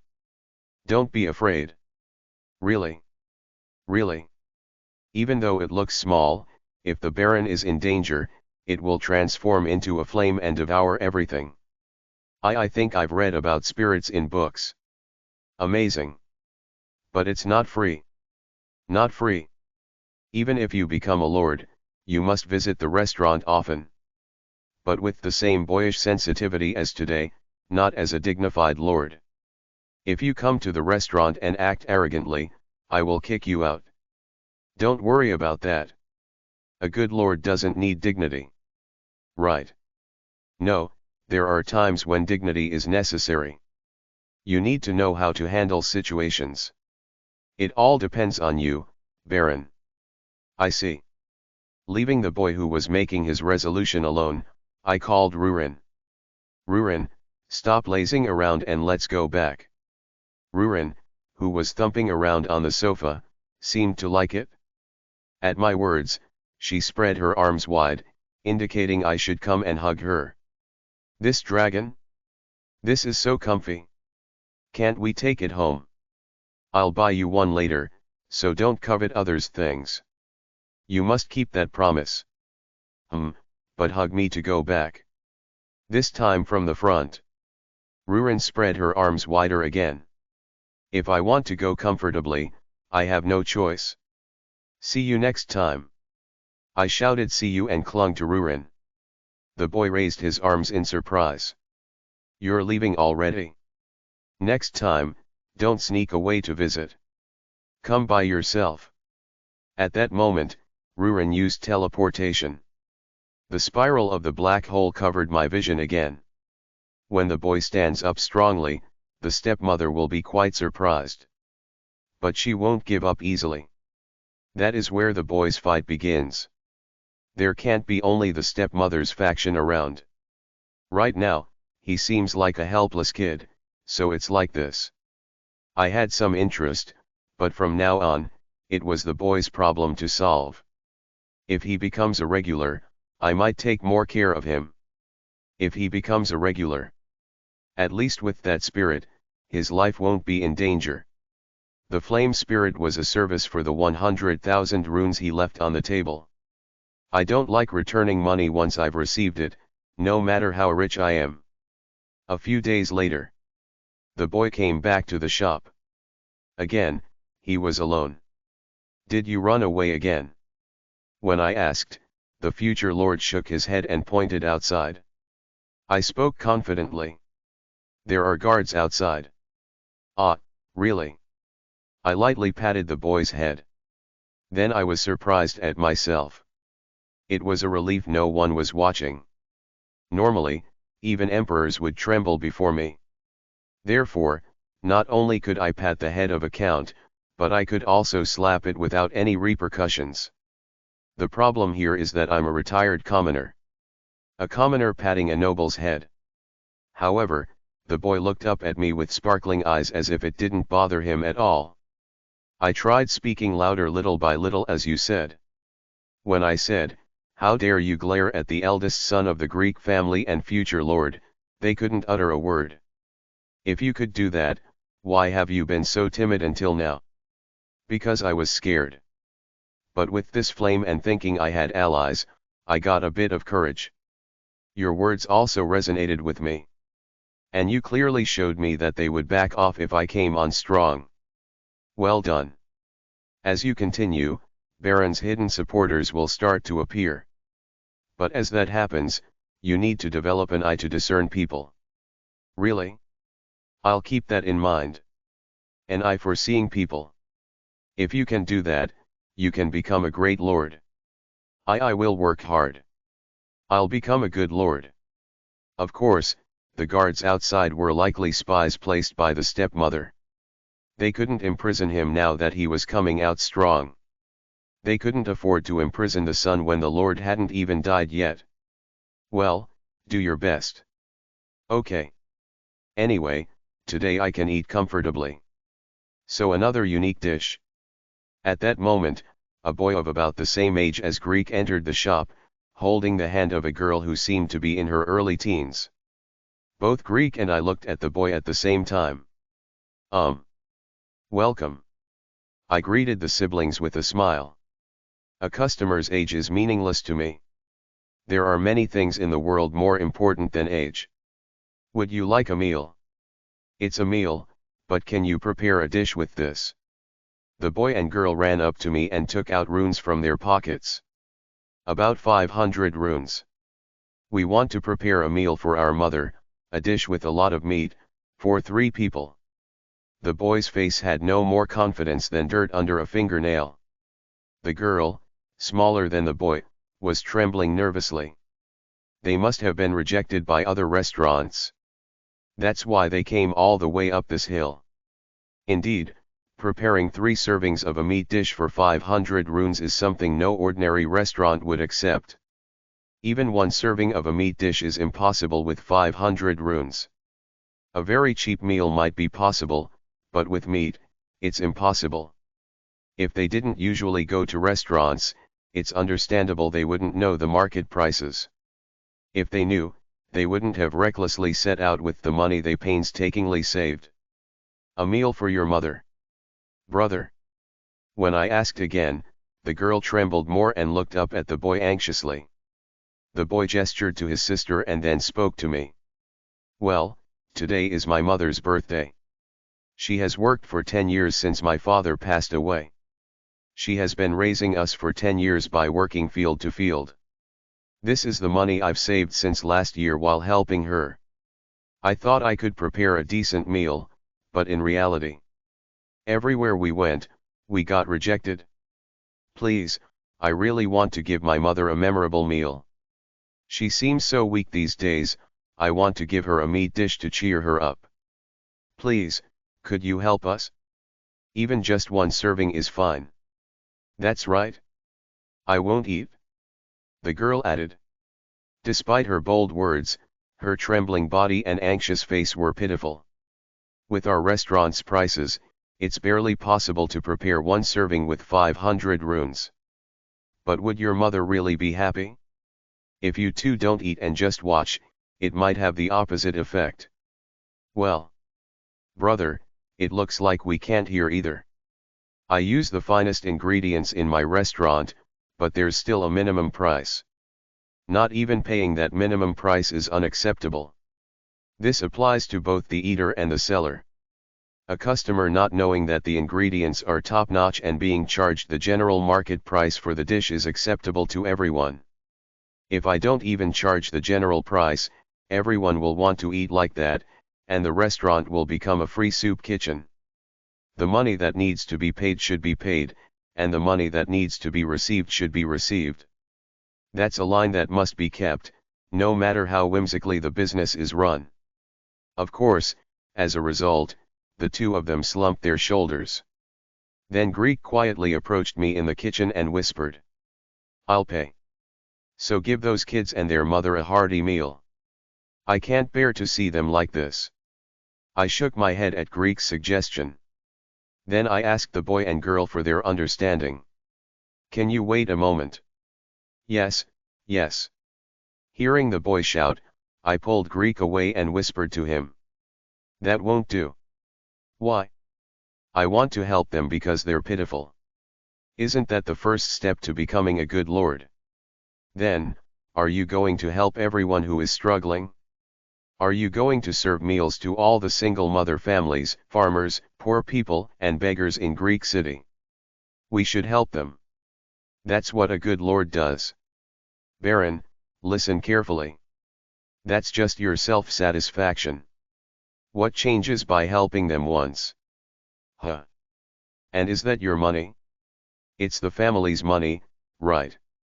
That's when you become the lord and manage the territory, it will be your property. But not now." The boy couldn't say anything. If you really want to be a good lord, don't just throw money for self-satisfaction without any reason. Provide help with a reason. Policies or jobs that can support single-parent families. It's the Lord's role to create fundamental measures so that people can stand on their own. Throwing money is something anyone can do, and it changes nothing. But people, you see, when they encounter unexpected luck, they always start expecting help. They don't gain the initiative to solve things on their own. Are you going to take responsibility for them your whole life? Of course, my words aren't the absolute truth. But at least aimless charity could ruin the boy and girl. That's what I think. Both of you, how old is the brother? I'm 18 years old. At that age, you must be helping with the field work. Yes. If you really want to give a gift, there are opportunities.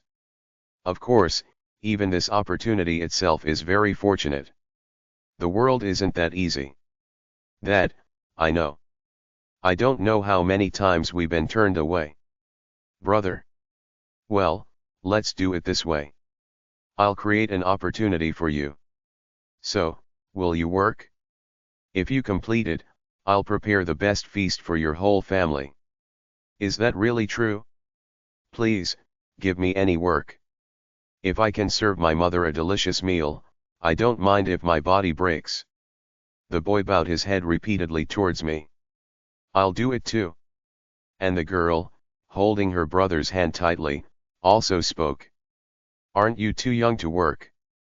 I'm already 12 years old. The girl looked at me with desperate eyes. I couldn't reject such desperation, so I spoke again. Well, if it's just helping your brother, then give it a try. Then another boy. I could feel Greek's gaze fixed on me. I'll try that work too. I want to learn something. I want to earn money with my own hands. Thanks to you. Experiencing anything is good. The thought itself was commendable. There was no need to refuse. All right. I led the growing sprouts to Lemon Forest. And pointed to the entire forest and said. In this forest, if you look carefully, there are eggs like this everywhere, in the grass or bamboo. Dig and collect as many as you can. And if you find something like this, dig it up. I showed them not just eggs but also bamboo shoots, which are difficult to find and dig up one by one. If it's for your mother, work hard. Thank you. I'll work hard. The boy ran into the forest without any hesitation. Brother. I'm coming with you. The girl followed him in. Greek also entered the forest with determined eyes. The guards silently watched over Greek. Episode 14, Burgers and Boys, 4. The boy picked up an egg. His forehead was covered in sweat. He kept squatting and standing repeatedly without showing any signs of fatigue. However, unlike the boy, Greek was expressing his exhaustion all over his body. For Greek, born a noble, this was his first time doing simple labor. Unlike the skilled boy, he was drenched in sweat all over. His face was twisted, and his body was on the verge of collapse from exhaustion. Greek, exhausted, asked the boy next to him. Aren't you tired? No, I'm not tired. But you must be the son of a high-ranking family, right? You even have guards. The boy said, looking at the guards standing idly behind Greek. Well, that's true. Hey, could you move? That one, I was told to dig that up too. The girl shouted, discovering the bamboo shoot at Greek's feet. Oh, really? Greek stepped aside in surprise.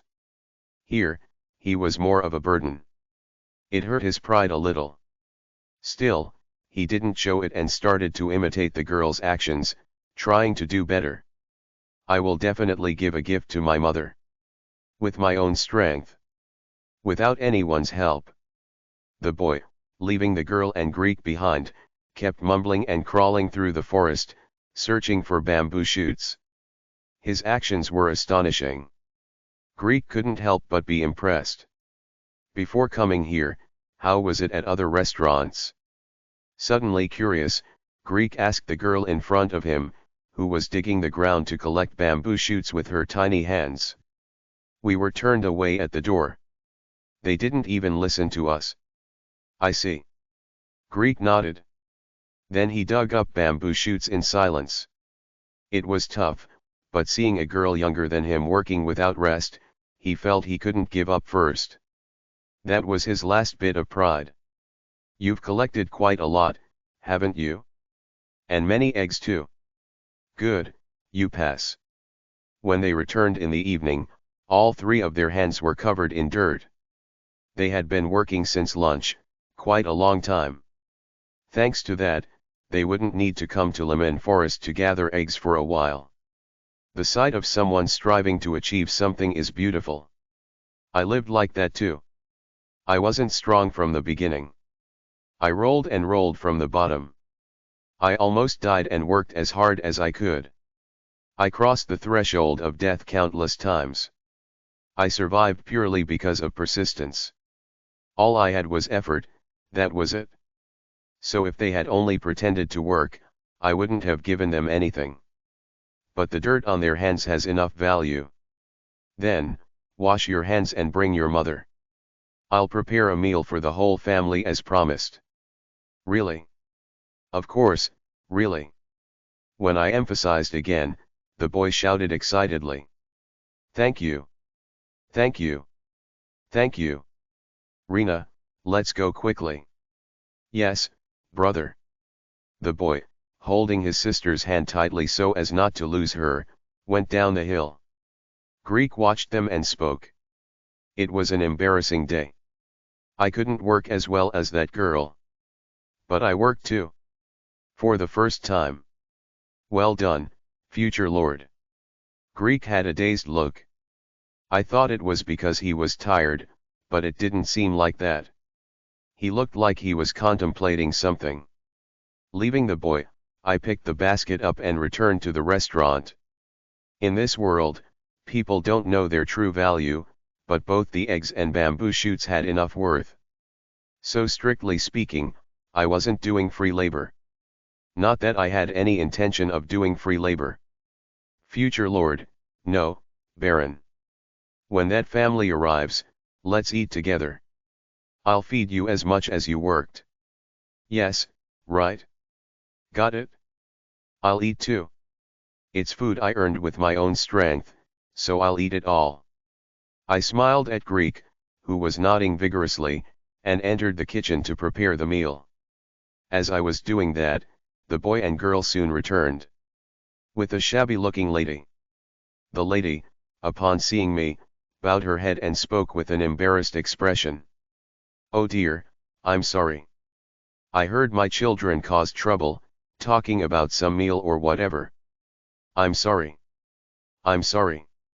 The boy's mother, upon arrival, didn't even think of straightening her back and kept repeating her apologies. "No, it's not. They saved up what little money they had to give you a gift, so I don't think that's something to be sorry about. But if you really think so, then I think that's even worse. But still, I know better than anyone that it's just a small amount of money.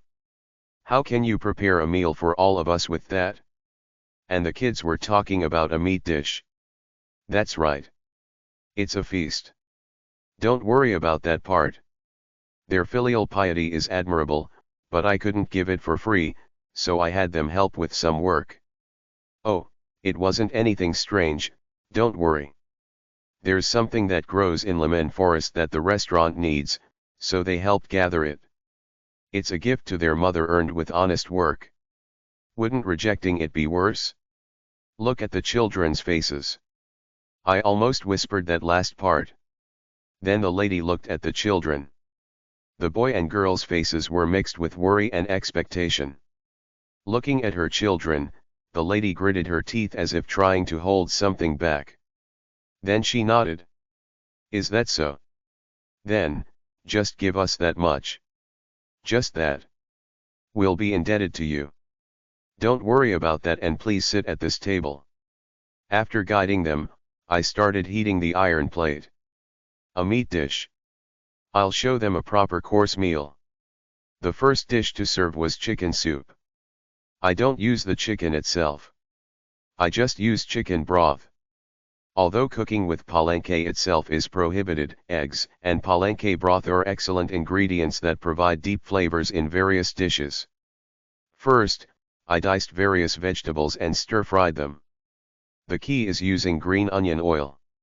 The more vegetables, the better. That way, the lady would feel less burdened about the money. The chicken broth boiled with palenque is flavored deeply with Montan mushroom powder, pepper, and salt. I added this broth to the stir-fried vegetables and simmered it down. A simple vegetable soup is completed. The taste of the vegetables is the key point. This is not the main dish. It's a soup to whet your appetite. Please taste it slowly. Wow! It looks like the dishes come out multiple times, Mom. The girl stomped her feet excitedly. She seemed thrilled. The lady just nodded while looking at her daughter. The girl also picked her spoon up, her eyes sparkling. Greek was already gulping the soup down. I immediately started preparing the second dish. The bamboo shoots the children had gathered. There's no healthier food than this. I peeled and sliced the fresh bamboo shoots, which had been boiled right after we returned from the forest. Then, I took a bit of beef and fresh mountain mushrooms, sliced them, stir-fried them together with soy sauce, and added boiled green vegetables seasoned with salt. The bamboo shoots were infused with the flavors of the seasoned beef and mountain mushrooms. It's nothing fancy, but it's full of nutrition. I divided the dish into portions and served it again. This is the bamboo shoot dish you gathered earlier. Since you all worked hard to collect it, don't leave any behind and eat it all. It's very good for your health. Oh my! The lady exclaimed in admiration. As expected, Greek was the first to bring the bamboo shoots to his mouth. This is crunchy. It has a clean taste that spreads. It's even better when eaten with the mushrooms and beef underneath. He shouted his impressions alone. The boy, the girl, and their mother also ate the bamboo shoot dish continuously. Seeing that, I felt satisfied. I returned to the kitchen. I planned to serve a meat dish to the boy's mother and to Greek, who had already eaten hamburgers. And I plan to serve hamburgers to the boy and girl. This is the main dish. First, I put a thick piece of Bel Aran meat on the iron plate. Bel Aran, a monster with strong vitality, is known among mercenaries to be eaten raw. It's famous for having no parasites. The Bel Aran meat started to cook from the outside. Sizzle. Sizzle. The smell and sound of the cooking meat attracted the attention from the table outside. The outside of the Bel Aran meat was fully cooked. But the inside was still red, like the center of a cooked steak. Yes, this is the key point. Bel Aran meat is best eaten in this state. The partially cooked center of the Bel Aran meat. I carved out just the center and placed it on 2 plates. The sauce is based on chicken broth, enhanced with red wine Chambertin, then simmered with mountain mushrooms. The hamburger sauce is demi-glace, but this Bel Aran meat uses chicken broth as the base. Pour the sauce over the meat, and the Bel Aran steak is complete. Then I hurriedly made 2 hamburgers. The boy and girl's eyes widened. Wow! They exclaimed in excitement. I've never eaten such a luxurious dish before. The price. The lady sent a worried glance. I shook my head. It's Bel Aran meat. It had to be eaten by today, so I cooked it. Otherwise, I would have had to throw it away. This is a lie. But it's necessary to reassure customers depending on their situation. Of course, the Bel Aran meat is of the highest quality, caught just yesterday. But it's better to say this than to make them anxious. Oh, this is amazing. I put it in my mouth and it melts with the sauce. This is my first time having something like this. Greek kept exclaiming in admiration. The boy's mother also cut the Bel Aran meat with a knife and chewed. The boy and girl, without touching the hamburgers in front of them, watched their mother. They clearly wanted to eat, but they stopped, hoping their mother would enjoy it first. They had faces eager to see her reaction. Faces full of expectation. Their mother, realizing their gazes, finally burst into tears. Children. This is the first time in my life I've had such a dish. Thank you, thank you. It's really delicious. Mom. It's okay. It's delicious. Yours looks delicious too, so go ahead and eat. When the lady started eating the meat again, the boy and girl finally took bites of their hamburgers. Wow! The girl's happy face was adorable. The meal ended with dessert. Led by their mother, the boy and girl kept bowing as they left the restaurant. I'll definitely come back if I succeed. The boy shouted. Yeah. I'll be grateful if they come back. Seeing that, Greek asked me. No matter how I see it, isn't it more expensive than the level of work they did? I haven't even had such a dish at home. That's not true. The dishes at my place aren't that expensive. It's my principle. And in fact, the value of the bamboo shoots the kids gathered is worth that much. Heh. I don't take losses. That's the kind of man I am. Still, I think I learned a lot. This and that. You're like a teacher to me. If you're grateful, exempt my taxes when you become the Lord later. I don't think I can do that. You said a good Lord doesn't give special treatment, right? Haha. You learn fast. Instead, I'll come more often. You're on my side, right? Maybe.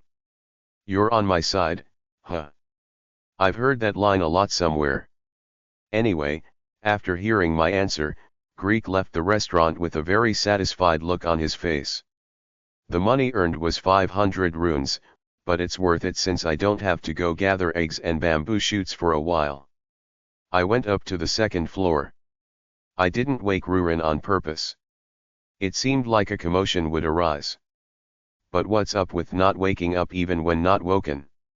She could sleep for 100 years if left alone, this dragon lady. Shaking my head, I went up to the second floor. Still, I need to feed her. Episode 15, Relaxation and cocktails. Wake up, dragon. Another ordinary day begins. A typical afternoon.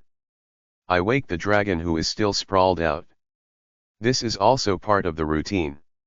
Yung. The black-haired dragon rubs her eyes and staggers to her feet as usual. I habitually tidy the messy hair of the dragon with care. It's the same routine every day. Routine. Ruren said that her hair is like fur when she's in dragon form. She used to prance around, insisting she would never let a human touch it. Now, there's no resistance. No, rather she makes a fuss asking to be gentler. Ruren's hair is like silk. So honestly, it's rewarding to comb. After roughly washing and dressing her, dragging her down to the first floor, she finally looks at me with some awareness. Of course, her first words are always the same. Give me food. Food. Food. I'm hungry. Food. It's very similar to the first words my father would say to my mother when he came home from work in my childhood. Although my father didn't prance around cutely like this dragon. The dragon jumps around me, raising both hands and demanding food. Naturally, her cheeks are puffed out. A sign of hunger. All right, please sit here, dragon. Okay. Bring it quickly. She nods confidently and sits at the bar table. Naturally, Ruren eats meat dishes. She doesn't like vegetables much.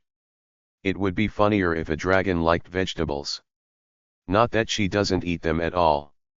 She eats them somewhat if they're with meat.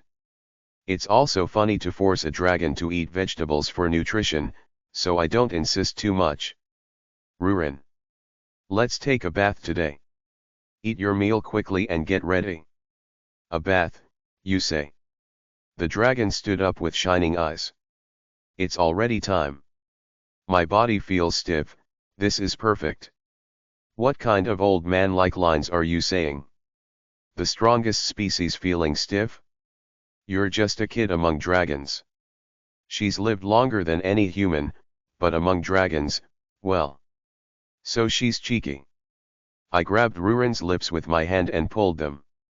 Then, with her lips stretched out, she shook her head wildly from side to side. You. There are also public baths in Greek city. Comparable to Roman-style public baths in modern terms. But if I push this dragon into a bath alone, the building would be blown away. Ruren can't do anything alone. As a human, she's a zero. Since it's her first time following me for amusement, she knows nothing about the human world and humans, so it's inevitable. Ruren is just a dragon who slept in the lair her mother left behind. Anyway, I can't send Ruren to a women's bath alone, and it's better to use a clean hot spring I made myself than a public bath used by many people, so I make one myself. Usually, it's a light shower.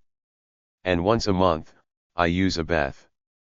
Living in a fixed pattern, Ruren is automatically included in that routine. Ruren doesn't particularly dislike bathing itself. No, she actually likes it, as her reaction now shows.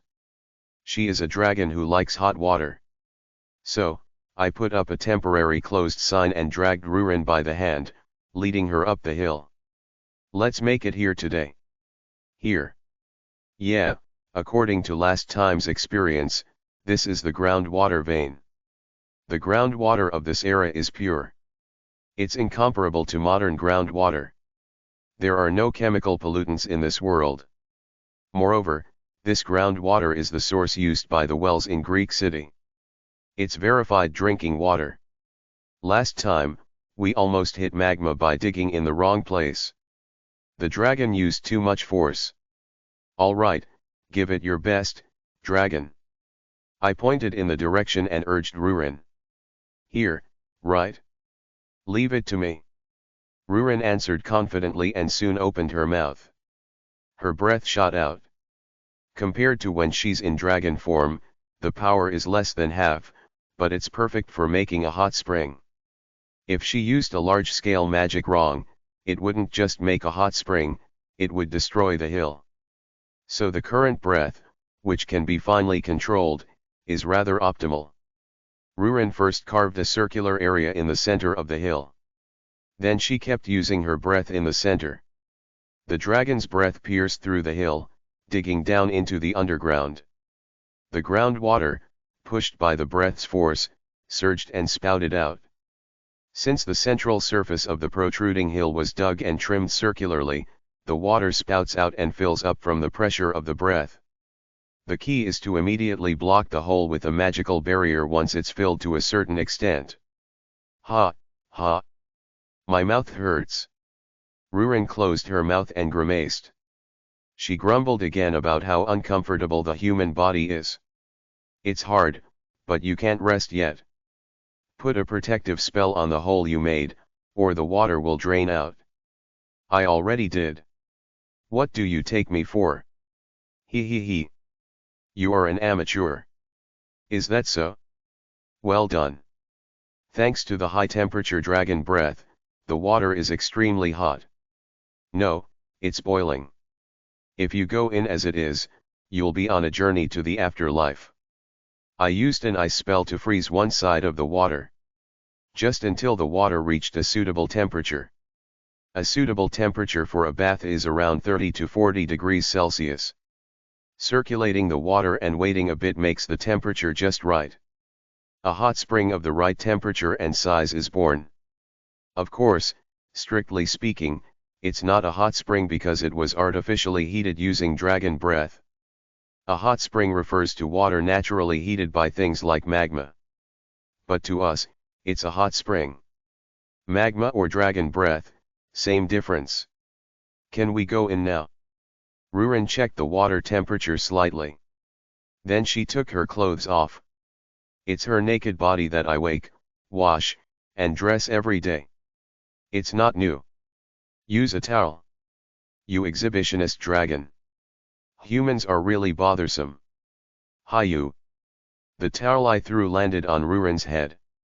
Without even touching the towel, Rurin plunged into the hot spring and leaned against the edge with an old man-like satisfaction.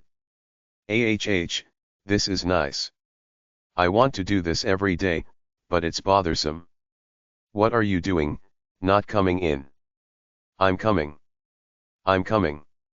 I took my clothes off too. Then, I wrapped a large towel around my important parts and entered the hot water. Oh, the temperature is perfect. It feels like my fatigue is melting away. This heat. Ah. I leaned against the opposite side of Rurin and soaked my body.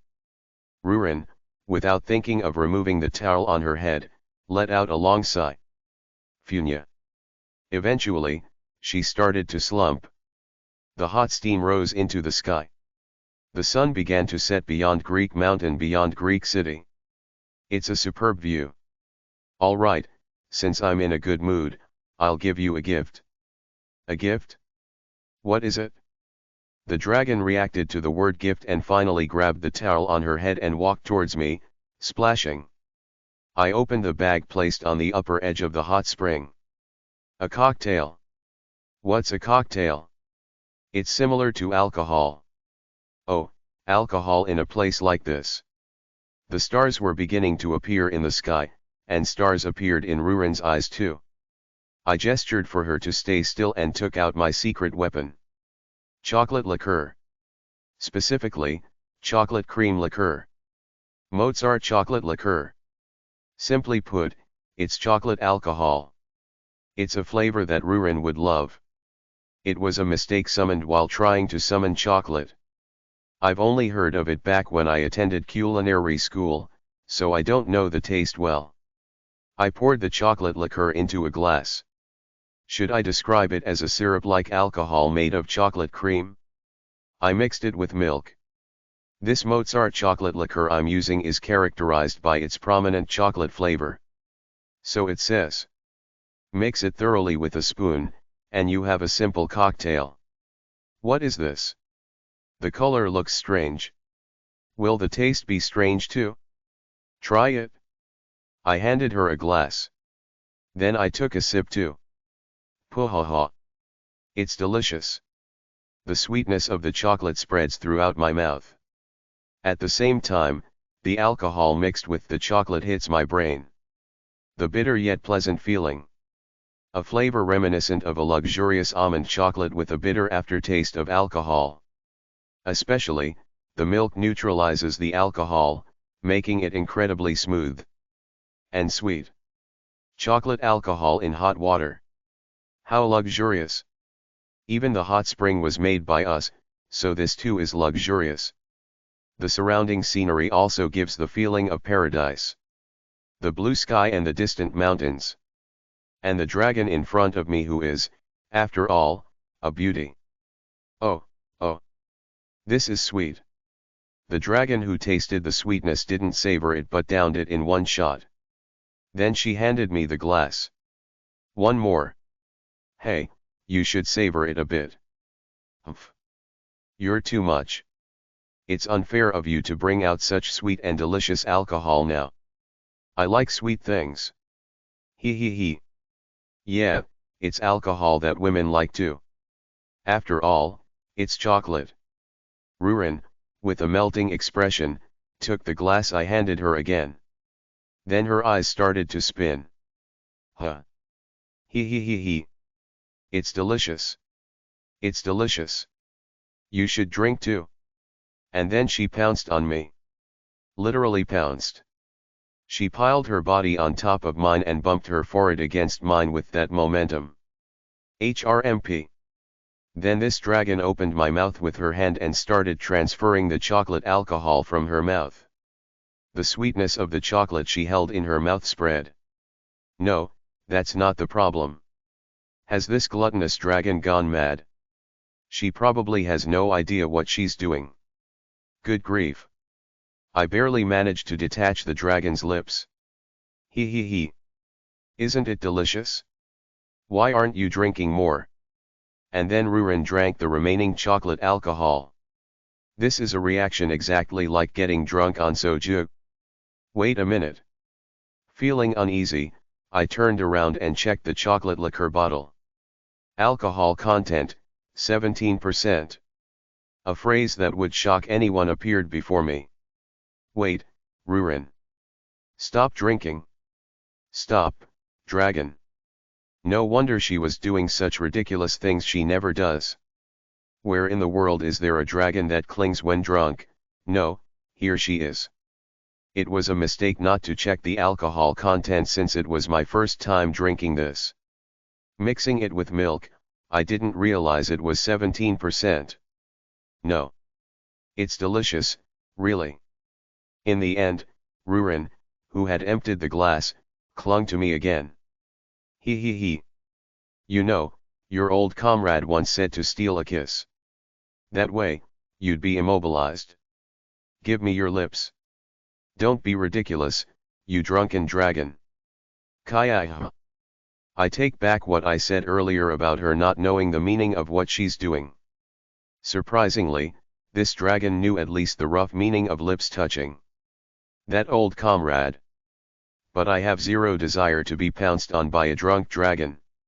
I stopped the bath and carried the limp, dizzy dragon back home. Even after washing her entire body and laying her on the bed, she clung to me desperately and showed no intention of letting go. It means I had to stay stuck to her until late at night.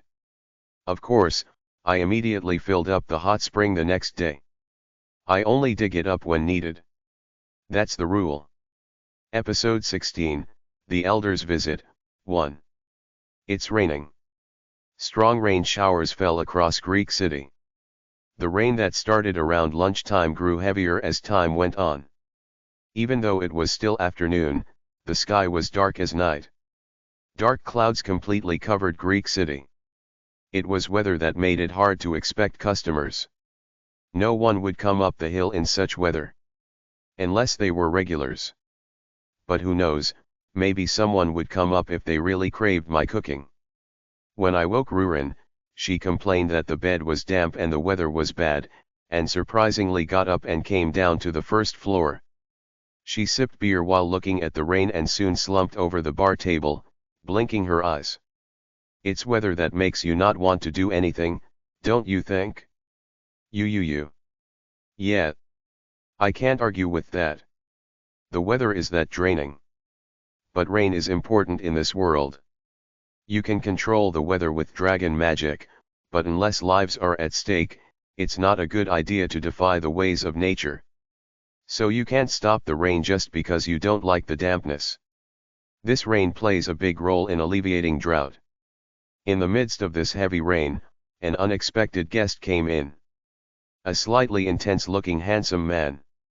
The man entered the restaurant and grumbled right away. Human cities always feel unpleasant whenever I come. A human city? Annoyingly, he's more handsome than I am. Damn, he's so handsome that he doesn't even seem human. No, the more I looked, the less human he seemed. For starters, the man's hair was black. The handsome man had flowing jet black hair. Of course, it's unreasonable to assume everyone with black hair is a black dragon. But this man was openly exuding dragon fear, so there was no need to think further, he was definitely a dragon. Isn't that the elder? Rurin was startled, jumped up from the bar table, and ran towards me. If he's the elder of the black dragons, he's definitely someone we know. I just didn't recognize him in his polymorph state. Surely, your name was Medidana, wasn't it? Unlike Rurin, he's an ancient dragon over 3,000 years old. That's why he's an elder. It's not a name to be spoken by a human. A dragon saying the exact same thing Rurin did when we first met. Being called the strongest species, it's natural to have such pride, but it's surprising how similar they all are. Despite the rain, the elder of the black dragons wasn't hit by a single drop. Here, elder refers to the leader of each dragon clan. There could only be one reason for him to come here. Of course, it's because of Rurin. I've never heard of an ancient dragon over 3,000 years old coming for amusement. What brings you here now? I don't think anyone can argue about me bringing Rurin. Some among the black dragons thought Rurin was captured by a human, namely me. But of course, they lost to me. So they couldn't openly resist. Even if you ate the heart of the greatest dragon among dragons, the Dragon Lord, you are still just a human. Do you dare stand on equal footing with dragons? The dragon fear rising enveloped Medidana's entire body. It's an incredible killing intent. A regular human without any abilities would have died dozens of times over already. Of course, it doesn't affect me. The fact that you lost to me. That fact is the only truth. As I spoke calmly, the dragon began to counter immediately. You certainly have the power to face several of our dragons. But can you face and defeat the entire Black Dragon clan at once? Medidana glared at me intently and spoke with overwhelming force. You can't win, so you plan to attack in groups? It's a statement that rather raises my defiance. I'll face you. If you intend to break your promise and take Rurin. Elder. I'm on L's side. I'll fight with him. What are you trying to say after abandoning me once? At Medidana's words, Rurin took a step forward. Come to think of it, this girl has firmly become my ally at some point. To the point of turning her back on her clan. I already knew it, but my endearment for the dragon in front of me felt renewed. Child. Who abandoned you? It was just delayed. You are one of the few among our black dragons. Well, that's enough of that story. It's definitely not a lie that her clan tried to abandon Rurin due to issues related to her parents. But the elder is trying to say that now. Dragons can't lay eggs after 2,000 years. The Black Dragon Society has already significantly aged, so a young dragon like Rurin, under 1,000 years old, is very rare. Of course, they aren't entirely non-existent. Just relatively scarce. Anyway, I didn't come to be unreasonable. I have no intention of breaking our promise. Then what brings you here today? Human. Your hospitality is atrocious. Do you intend to just argue while leaving the elder of the Black Dragon standing? I had nothing to say. Well, he's right. Over 3,000 years old is like a human over 70. I can't just treat him poorly. If he didn't come to fight, I should at least treat him properly. Although I feel like sprinkling salt. Rurin. It doesn't seem like he came to fight, so stop glaring and seat him at the table. At my words, Rurin looked back and forth between me and Medidana. Then, with an expression of reluctance, she trudged over to the elder. Elder, did you come alone? Who else would I bring? I came alone, so you think I'm here to fight? This kid. As I've said repeatedly.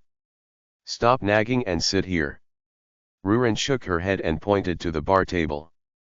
Then the elder looked around the restaurant and picked a fight. You've managed to live in such a small building. Isn't it uncomfortable? Yes. Rurin nodded without hesitation. The elder's eyes had something that seemed like genuine concern for Rurin. Something like, of course, it's true that your parents committed great sins against the clan and others mistreated you, but that's all in the past. Child. Mom didn't commit any sins. At the elder's words, Rurin shook her head several times. Medidana saw this and sighed. Enough. I didn't come to talk about that either. By the way, human, what will you offer a guest who has come a long way? If you offer something inadequate, be prepared to be ridiculed. Then, it's got to be alcohol.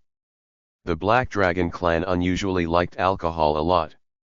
Rurin didn't cling to beer for no reason. However, in Rurin's case, she was weak to alcohol itself, considering how much she liked it. But that's just Rurin's uniqueness, and most black dragons are known to have strong tolerance to alcohol. Oh, alcohol. If there's one thing I like about human culture, it's alcohol. But are you sure? I have high standards. How many times do you think I've indulged in human amusements? Medidana provoked me with a look that suggested he was testing something. Well, you've probably done it a lot. If you can't provide satisfying alcohol, I'll take Rurin. I'm not going. Rurin shouted loudly. Ha ha ha. I was just kidding. I can't break a promise over something like that. Not over something like that. The elder laughed meaningfully and looked at me again. I don't know your intentions, but since you came all the way here, I'll serve you a drink that will surprise you. So much so that you'll realize you've only had strange drinks until now. Oh, human, you're confident? This isn't some imperial palace, you know? For your information, I was once the emperor of humans. I wouldn't have even glanced at such a restaurant during my amusement days. Indeed. An emperor, huh? You've enjoyed various amusements. If you provoke, I'll accept the provocation. I don't know your ultimate goal in seeking out Rurin and me, but it doesn't seem to be for good intentions. So, I want to thoroughly dishearten you before getting to the point. Of course I'm confident. The alcohol in this world consists of distilled and fermented drinks. That's the same here as in the modern world I came from. Among them, a drink that can satisfy a dragon. There's a major weakness in this world's alcohol. There's no aging. The technique for aging distilled drinks hasn't developed at all. So, no matter how much he reigned as an emperor, he wouldn't have tasted aged liquor. Dragons can't use dimensional travel magic either, so even more so. Even though the restaurant sells cheap, mass-produced diluted soju that can be summoned by the box, there's a special drink I can bring out for special occasions. Due to the limitations of summoning magic, the quantity is too small to sell openly in the restaurant, but it's a summonable item I can bring out in situations like this. Even for the sake of Rurin, who was shifting her eyes anxiously. I took my prized drink out and spoke. Rurin, come here. Got it? Rurin dashed back to the kitchen. She looked up at me from that position. She had a fierce look in her eyes, probably feeling the same as me, urging me to do something. Let's see. The drink I'm bringing out is aged distilled liquor. Among distilled liquors, single malt whiskey. If he's boasting about his confidence in alcohol, he shouldn't get drunk easily. A typical feature of distilled liquors is that the longer they age, the deeper their flavor becomes. In the case of wine, a typical fermented drink, it doesn't necessarily taste better with age. After a certain point, it starts to spoil. But distilled liquor is different. Its taste changes with the length of time it ages in oak casks. Distilled liquor, which has a high alcohol content from the start, doesn't spoil over time. In this world, there is no aging method using oak barrels at all. No one has tried it. They say the taste of whiskey is controlled by the oak barrels. The brown color of whiskey is also a result of aging in oak casks. Naturally, there's no such drink in this world. I took out the Macallan whiskey. I plan to increase the aging years gradually to leave him speechless. The first choice is an 18-year-old the Macallan whiskey aged in sherry oak casks made of Spanish oak. I poured the whiskey straight and handed it to Medidana. Medidana then raised his glass with a look that asked if a mere human could satisfy someone who has lived for 3,000 years. And he drank it. The elder's face as he was astonished was a sight to behold. It's natural if you think about it. It's 18 years old. After aging for about 18 years, it's incomparable to other non-aged distilled liquors. Human. What did you do to this alcohol? What did I do? It's my pride and joy. I can't just offer any alcohol to the elder of the Black Dragons. That whiskey glass is also a top-notch glass crafted by dwarves. It enhances the taste of the alcohol. It's the academic opinion that the glass for such aged drinks affects the taste. Of course, only beings who can discern subtle differences in taste would notice this fragrance and rich density. I've never tasted anything like this even in the Imperial Palace. How? I ignored the confused dragon and prepared the next drink. This time, it's a 30-year-old whiskey. Here, 30 years means it has aged for 30 years in oak casks, not that it's been in the bottle for 30 years. It's a matured drink that has absorbed the aroma of the oak barrels, with a subtle fruit aroma and refreshing taste. Once again, I confidently held the glass out to Medidana. Episode 17, The Elder's Visit, 2. This time, it's the same liquor yet different. I'm curious if you can feel the difference. As expected, provoking. Medidana then took the proffered liquor with a puzzled expression. Then, with a mesmerized look, he let the whiskey flow into his mouth. The elder's face changes every moment. It's a face that seems like he doesn't want to admit it but can't help but do so. A face that says the taste of the liquor is so blissful he could die. It's a face mixed with two beliefs. Seeing this, Rurin subtly reached out for the whiskey bottle. It's the instinct of a black dragon to crave alcohol. I mercilessly slapped her hand away. That hurts. She looked up at me with a resentful face and started to threaten me. This is not allowed. If you put this in your mouth, I'll really kick you out. It's incredibly strong, so at least in a situation like this, it's really not allowed. Rurin looked at the bottle regretfully. I definitely need to hide it. I can't even imagine what kind of drunken antics she might get up to if she drank this. I can't afford to have her clinging to me and yelling while we're having a serious conversation. Meanwhile, Medidana savored the taste of the liquor and emptied his glass. He looked happy. Every time he swallowed, a subtle fragrance would spread, and he wouldn't be able to resist it. I pulled out my final weapon. A whiskey aged in the best oak casks for the longest period in the industry. Yes, this one has been aged for over 70 years. Naturally, it's very expensive. Extremely expensive. It's worth more than a decent car. Of course, when summoning items from the modern world, they don't come for free. It's the law of equivalent exchange. I pay the equivalent price. I push in a chunk of gold worth the same amount as soon as I summon it. It's a gold bar from my treasure hoard. That gold far exceeds the value of the item, so it should be sufficient compensation. This is the last one. I poured the whiskey into a new glass again. The brown color is so beautiful. The beauty of the brown color that seeped from the oak barrel cannot be compared to the 30-year-old one. Compared to this, the 30-year-old one is a rookie. The last one means, it's better than the one we just had. Medidana looked at me with an incredulous face. His voice was trembling. The voice of a 3,000-year-old ancient dragon was trembling. It seems I've won the pride contest. Medidana, understanding the meaning in my expression but seemingly unable to resist, brought his hand to the glass with a flushed face. The liquor flowed into the dragon's mouth and slowly slid down his throat.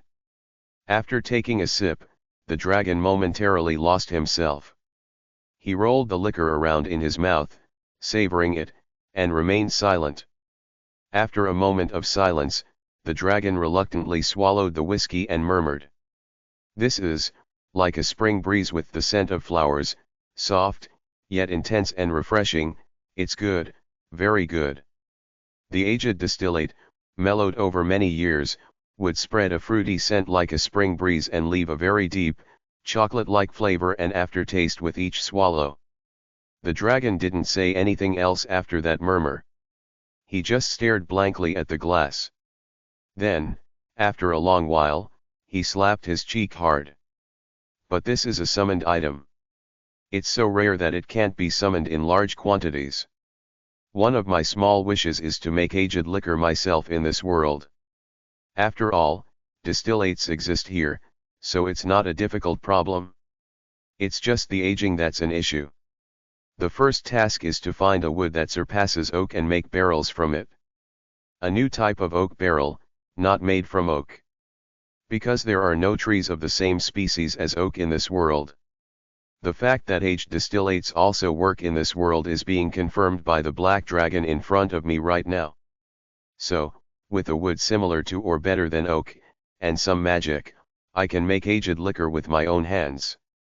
If I succeed, an enormous amount of money will roll in. That's the end of that liquor. Even if I wanted to give you more, I can't.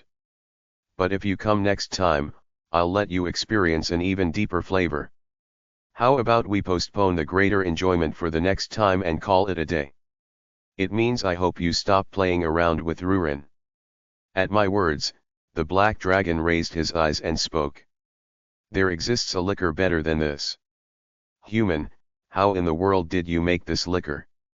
"Well, it's called aging, but it's my secret, so I can't explain further." "Aging, aging, ha ha ha. I have to admit. This liquor is certainly the best I've ever had." The dragon laughed loudly and then looked around at me and Rurin again. "But you see, this and the purpose of my visit here are separate matters." "I knew it. These dragons are always so self-centered." He was surprised by the taste of the liquor but didn't forget his purpose. But it was true that his momentum had diminished slightly. Should I be satisfied with that? "So, what's your purpose? I've entertained you in my own way, so now please tell me." At my words, Medidana wiped off his smile and spoke with a serious face. It was a look that said the joke ends here. "I certainly remember the promise to entrust Rurin to you. At that time, I had no choice but to give in to your threat. But, a problem has arisen." "A problem?" "A promise is a promise, so there's no choice, but there's a rule among the dragon clan that can offset that promise. Breaking this rule means going against the entire black dragon clan. No one can escape it if they're a black dragon. It seems they've found an excuse to break the promise and take Rurin away." "What kind of rule is that?" Even Rurin looked puzzled, as if she had no idea. "The age at which a dragon is recognized as an adult is 800 years. But if a dragon doesn't have a lair by the time they turn 800, they can't be recognized as an independent entity. It means they haven't done anything for 800 years. Rurin was using her deceased mother's lair, but it was destroyed by the red dragons in the last war. According to the rules, until she's recognized as an independent entity, she must stay in Brunn under the protection of the clan.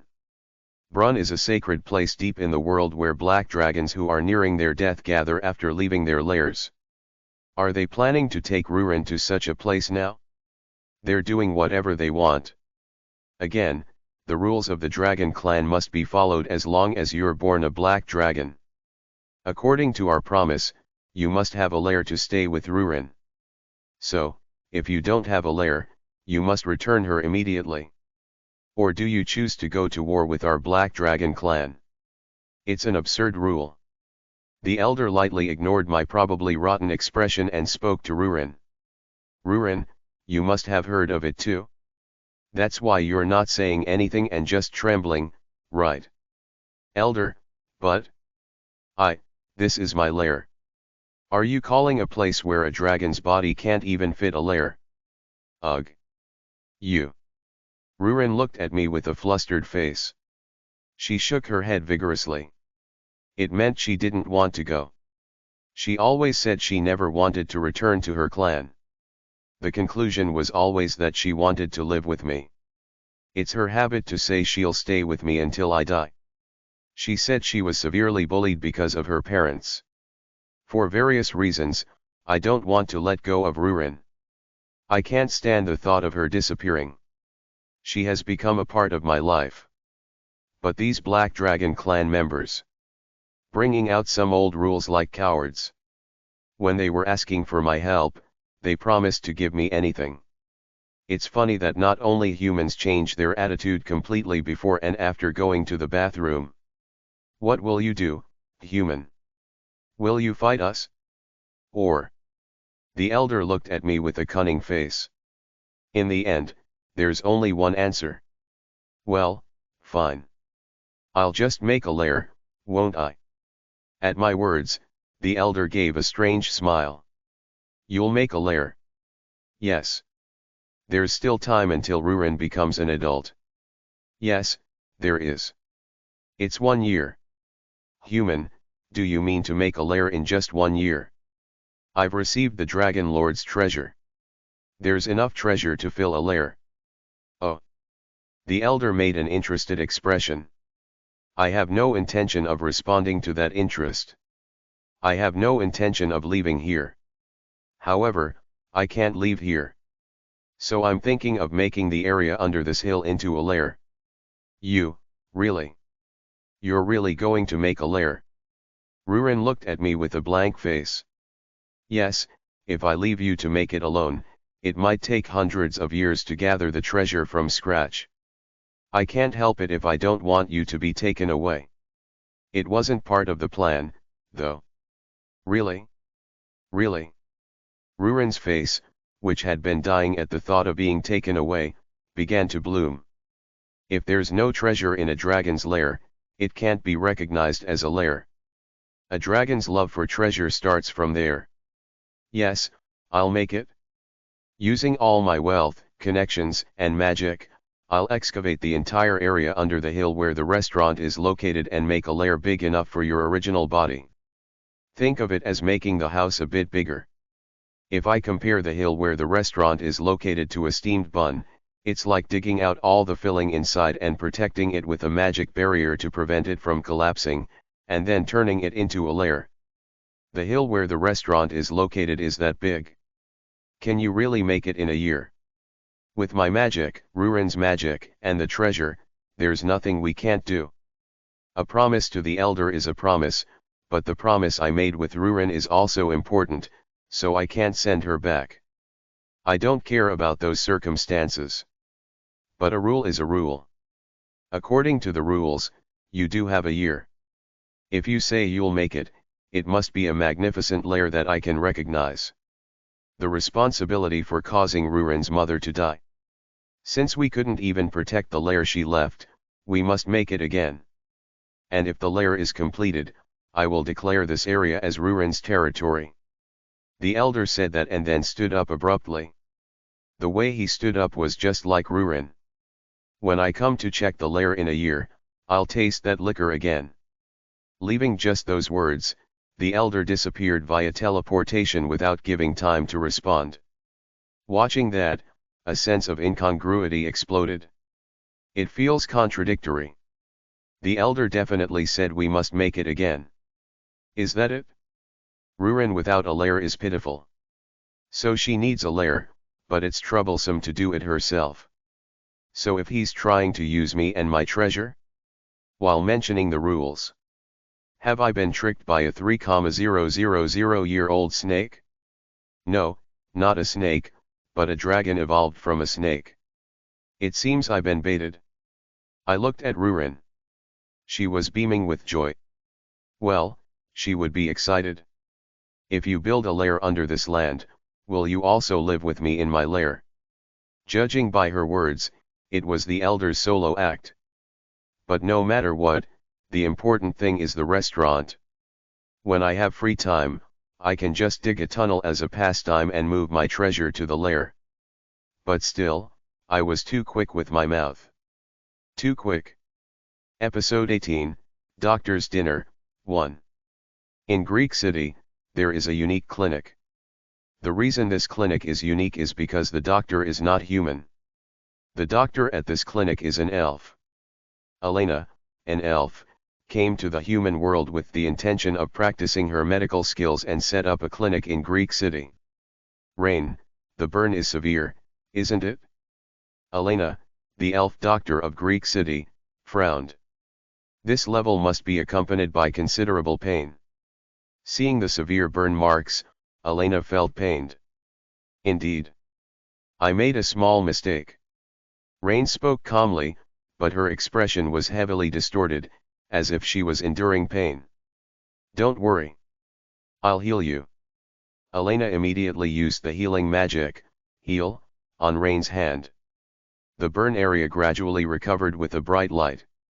In the case of external injuries, unless they are large wounds, they can be treated with the healing magic heal. So don't worry.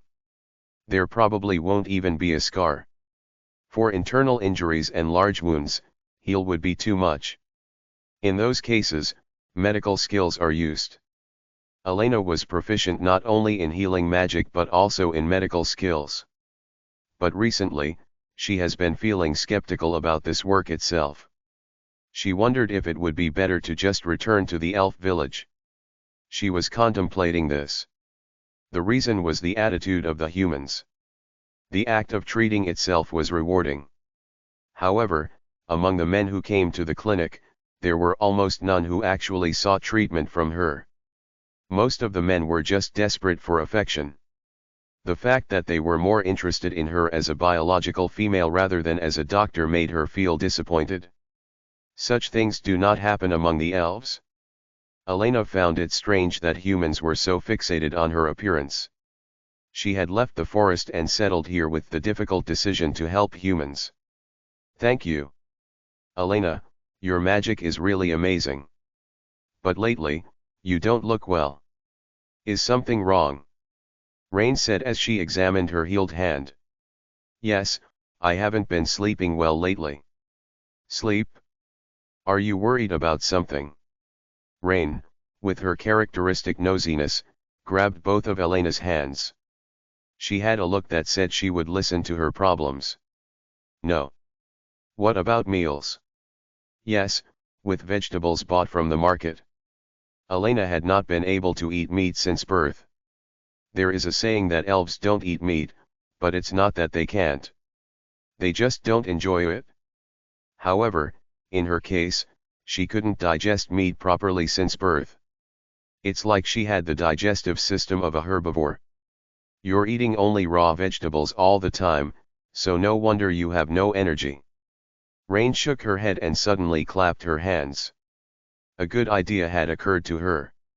It's a bit far, but after the clinic, would you like to visit a restaurant on the hill? A restaurant?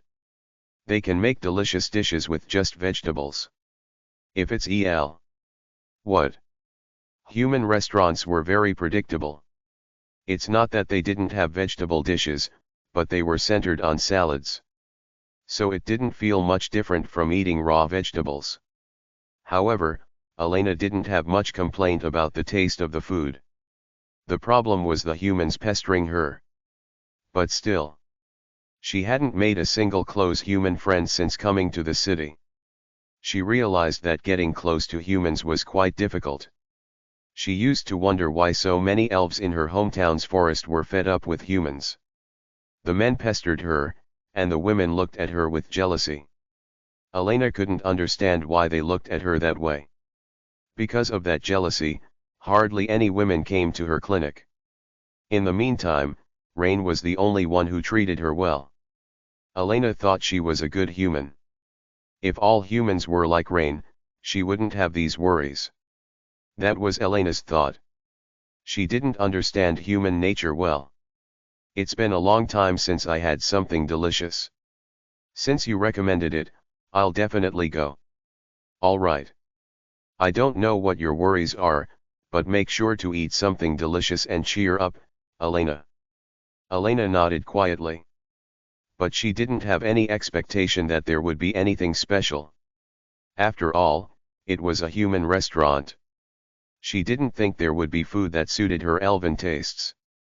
But since Rain had recommended it, she couldn't refuse. Thinking that, Elena left the city after clinic hours and climbed up the hill.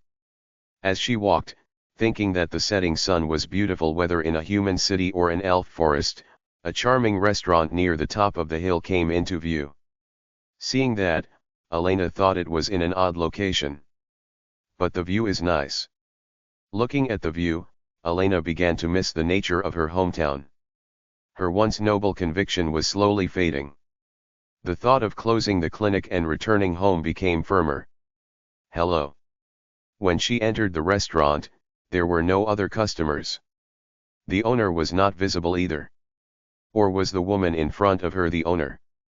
Elena thought so because she was sprawled out on the table. She didn't think there would be a customer sprawled out on a dining table. Of course, the person Elena referred to as the woman in front of her was naturally Rurin. Rurin was sprawled out on the table as usual. However, as she wasn't asleep, she rubbed her eyes slightly and spoke. A customer. Yes, Rain recommended this place. Are you the owner? No. But aren't you an elf? Rurin got up from the table as if curious, jumped down to the floor, and approached Elena's nose. Elena took a step back, slightly flustered. Why yes. I've never seen a female elf before. There was a male elf among El's companions once. So you're a female elf. That's correct. A male elf. All elves are beautiful. Truly, truly. Elena tilted her head. The woman in front of her had a beauty that was not inferior to that of the elf tribe. Honestly, Elena had never seen a human as beautiful as this woman. However, unlike Elena, no man approached Rurin. Although she didn't intentionally emit it, a subtle aura that couldn't be overcome always surrounded her, so even when human men saw her beauty, they couldn't think much about it. Therefore, it was correct to say there was no human who could handle Rurin, except for El. You are truly beautiful yourself. Am I beautiful? He. But I'm not human, am I? Can't you see that, elf? That useless male elf who was El's companion was a mess. Hearing those words, Elena was shocked and stared directly into Rurin's eyes. Deeply meeting those eyes, Elena was terrified and prostrated herself on the spot. Great being! Please forgive my rudeness. Elena began to tremble. It was a natural reaction. Dragons are the highest beings that one can't even dare to converse with. Elena couldn't understand why a dragon was in a place like this. Was it out of amusement? Well, it wouldn't be impossible if it was amusement. The elf tribe is born with an aesthetic sense that discerns lies. That's why Rurin told Elena, how can you not know that? If an elf looks deeply into someone's eyes with intention, they can see the essence of things. I dislike humans, and I don't particularly like elves either. And I hate dragons who bother me. So, I hate everyone. Looking down at the trembling elf, Rurin started an absurd story. It was as good as saying she hated elves, so Elena had to feel serious fear. Well, I also have some issues with humans. So she could only agree. That was the best Elena could do. But soon she realized it wasn't the time to agree. Dragons who hate humans have brought great disasters to the continent. Historically speaking, there have been many dragons who destroyed kingdoms, brought down empires, and caused great dangers. The way Rurin was speaking exactly created such a sense of fear, so Elena had to feel tremendous fear. In that case, even her hometown, the elf forest, would be harmed. As an elf who loved peace, Elena thought such a thing shouldn't happen and mustered all her courage to dare to ask. But great being, if you hate humans, why are you enjoying yourself in a place like this, may I ask? Rurin shook her head violently at Elena. I hate humans. But I misspoke when I said I hate everyone. He. L is different. As long as L is here, it doesn't matter if I hate everything else. Got it? By the way, elf. You know of my existence now? L said not to reveal my identity. That? No. The elf tribe has never interfered with the amusement of a great being. We know well what disaster it could bring. I will never reveal it, great being. Have mercy. Elena was so surprised that she bowed her head. I didn't say I'd kill you. Then, elf. Become my subordinate. I have no subordinates. Then I'll spare you. Because you praised me, I'm sparing you. But at that moment, Rurin was grabbed by the scruff of her neck. What? What do you mean what? Why are you scaring the customer? It was L, who appeared from the basement, who grabbed her by the scruff. L pulled Rurin into his arms. The back of Rurin's head touched L's chest. L didn't understand what was going on right now. But Rurin, already scared, started to play innocent. When did you come? I don't know. This elf bowed down first. Of course, it's true that Elena bowed down first.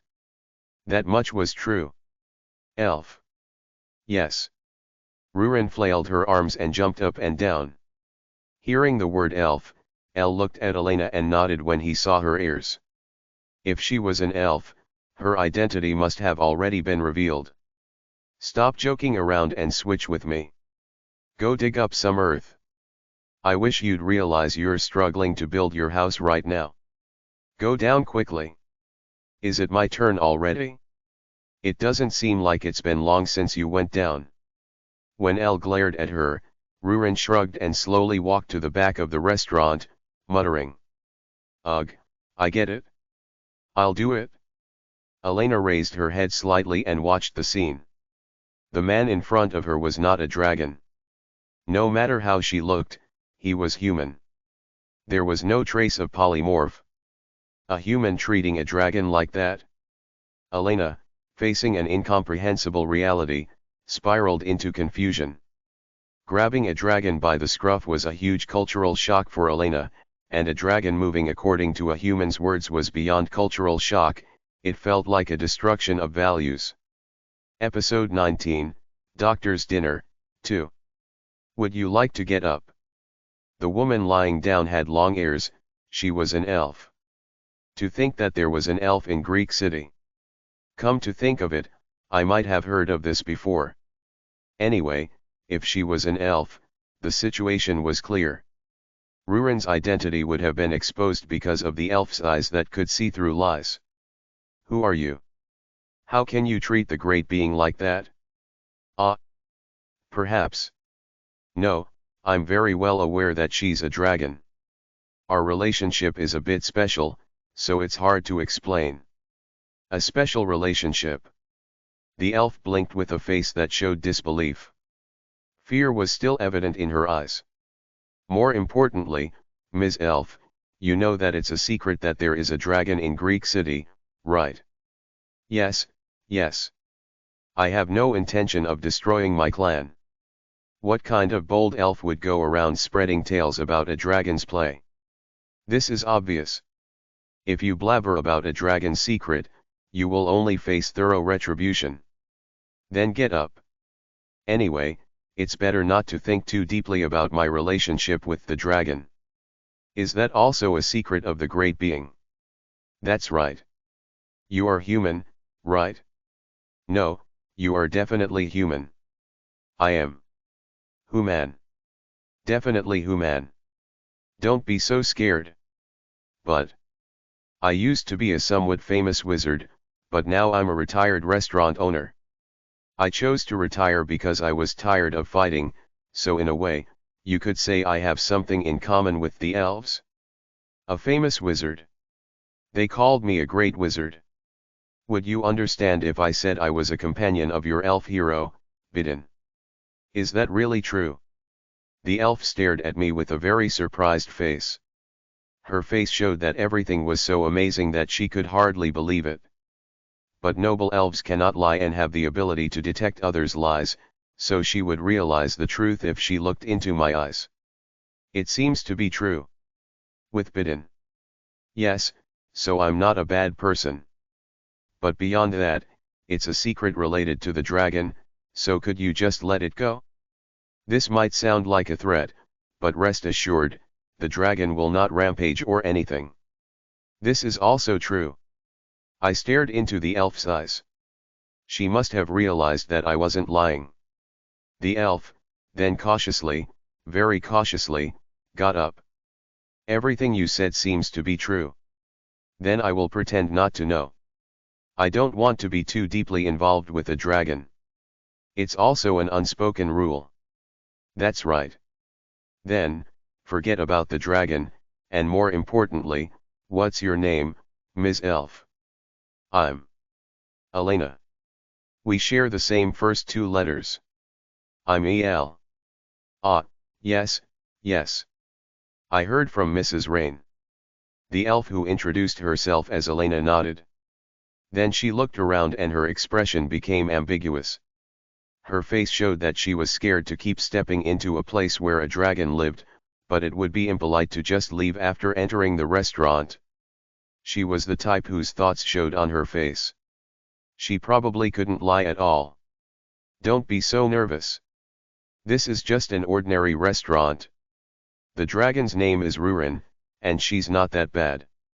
As long as she's with me, she won't cause any harm, so you can relax. Anyway, you came here to eat, right? Then sit down. I'm sorry for scaring you, so I'll serve you something delicious. Please let go of your doubts. I'm not a bad person.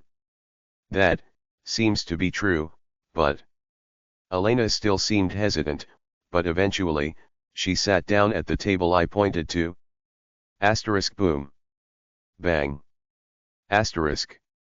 Meanwhile, the sound of construction from below the restaurant, that is, beneath the hill, echoed loudly. I've told her to do it gently, but she's just smashing things according to their nature. What's that? The elf, sensitive to sounds, began to look around cautiously. It's nothing. Just little tremors in the ground. More importantly, what would you like to eat? Ah, I can only eat vegetables. But Mrs. Rain said you could make delicious dishes with just vegetables and told me to come here. Is that possible? Elena mumbled in a very uncertain tone. She was completely intimidated because of Rurin. To be honest, her reaction was the correct attitude when dealing with a dragon. Tense and respectful. Because that's a dragon. Well, that's not important now. A vegetable dish. Of course, it's possible. There are various dishes made with just vegetables, so it's not difficult at all. Don't worry. I'll make you a delicious dish with vegetables. Ah, but what exactly can't you eat? This part is important. To what extent are you a vegetarian? If you're a true vegetarian, you can only eat plants. If not, the range of choices is wider. Meat. As long as it's not animal flesh, it's okay. Oh, You can eat anything except flesh. Yes, I'm not a vegetarian, but my body can't handle flesh. That was fortunate. Then the range is not that narrow. All right. I'll make you a delicious dish without flesh. Really? I've eaten many dishes without meat, but honestly, in terms of taste, I often find raw vegetables better. The elf nodded with anticipation. Oh. Why are there so many customers today? Ha ha ha. A loud voice was heard. It was a very familiar voice. It was none other than Mr. Knoll, who stepped into the restaurant. Interestingly, the person he brought was not Mrs. Rain but a young man I had never seen before. My nephew said he had something to consult about, so I came. So, bring out the Yuba belly. Mr. Knoll, who had become a complete Yuba belly maniac, said heartily and took a seat at a four-person table with the young man.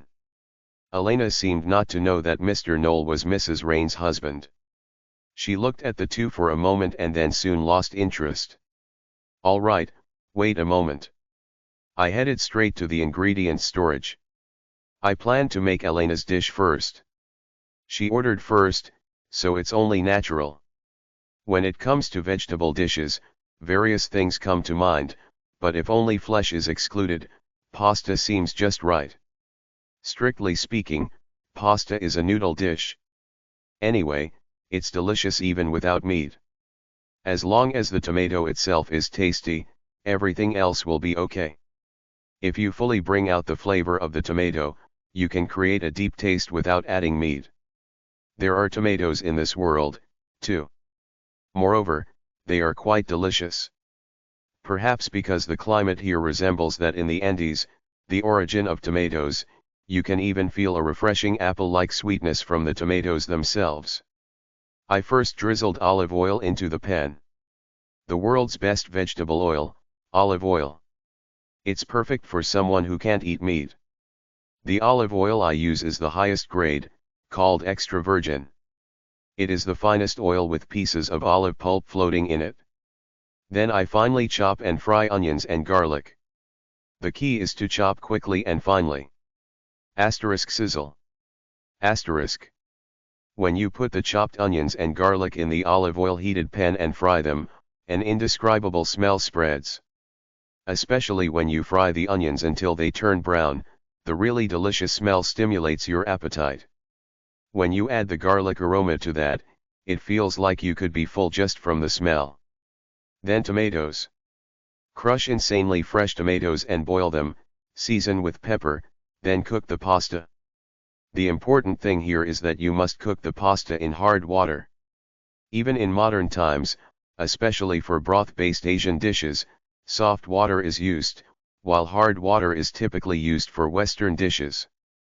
This is quite a significant difference. A typical example of hard water is the underground rock water flowing beneath this hill. The groundwater here is rich in calcium and hard proteins. This hard water has the property of firming noodles like pasta. It is a natural rule to use hard water to cook pasta for the best texture and firmness. For other purposes, you should naturally use soft water. Soft water is ordinary water, and the restaurant's drinking water is supplied by my water spray magic, so this water is soft water. Hard water and soft water are determined by their contained mineral components. Anyway, with fresh ingredients and appropriate water. And if you mix in montan mushrooms, a really delicious pasta dish is completed. Elena, who was staring at it blankly, finally uttered an exclamation, seemingly having escaped a bit from the fear of seeing the dragon. Oh my, the color is beautiful. Yes, it's a full red, the color of sunlight. I've never seen such a dish before. I placed the completed dish in front of her. Elena cautiously lifted the noodles with a fork. Her face was filled with curiosity. She showed a deep interest in my cooking. It was clear that even with the thought of quickly eating anything and getting away from the dragon, there had been a significant change. So I let her focus on the food and moved to start grilling the yuba belly for Mr. Knoll. The yuba belly is ready. Oh, great.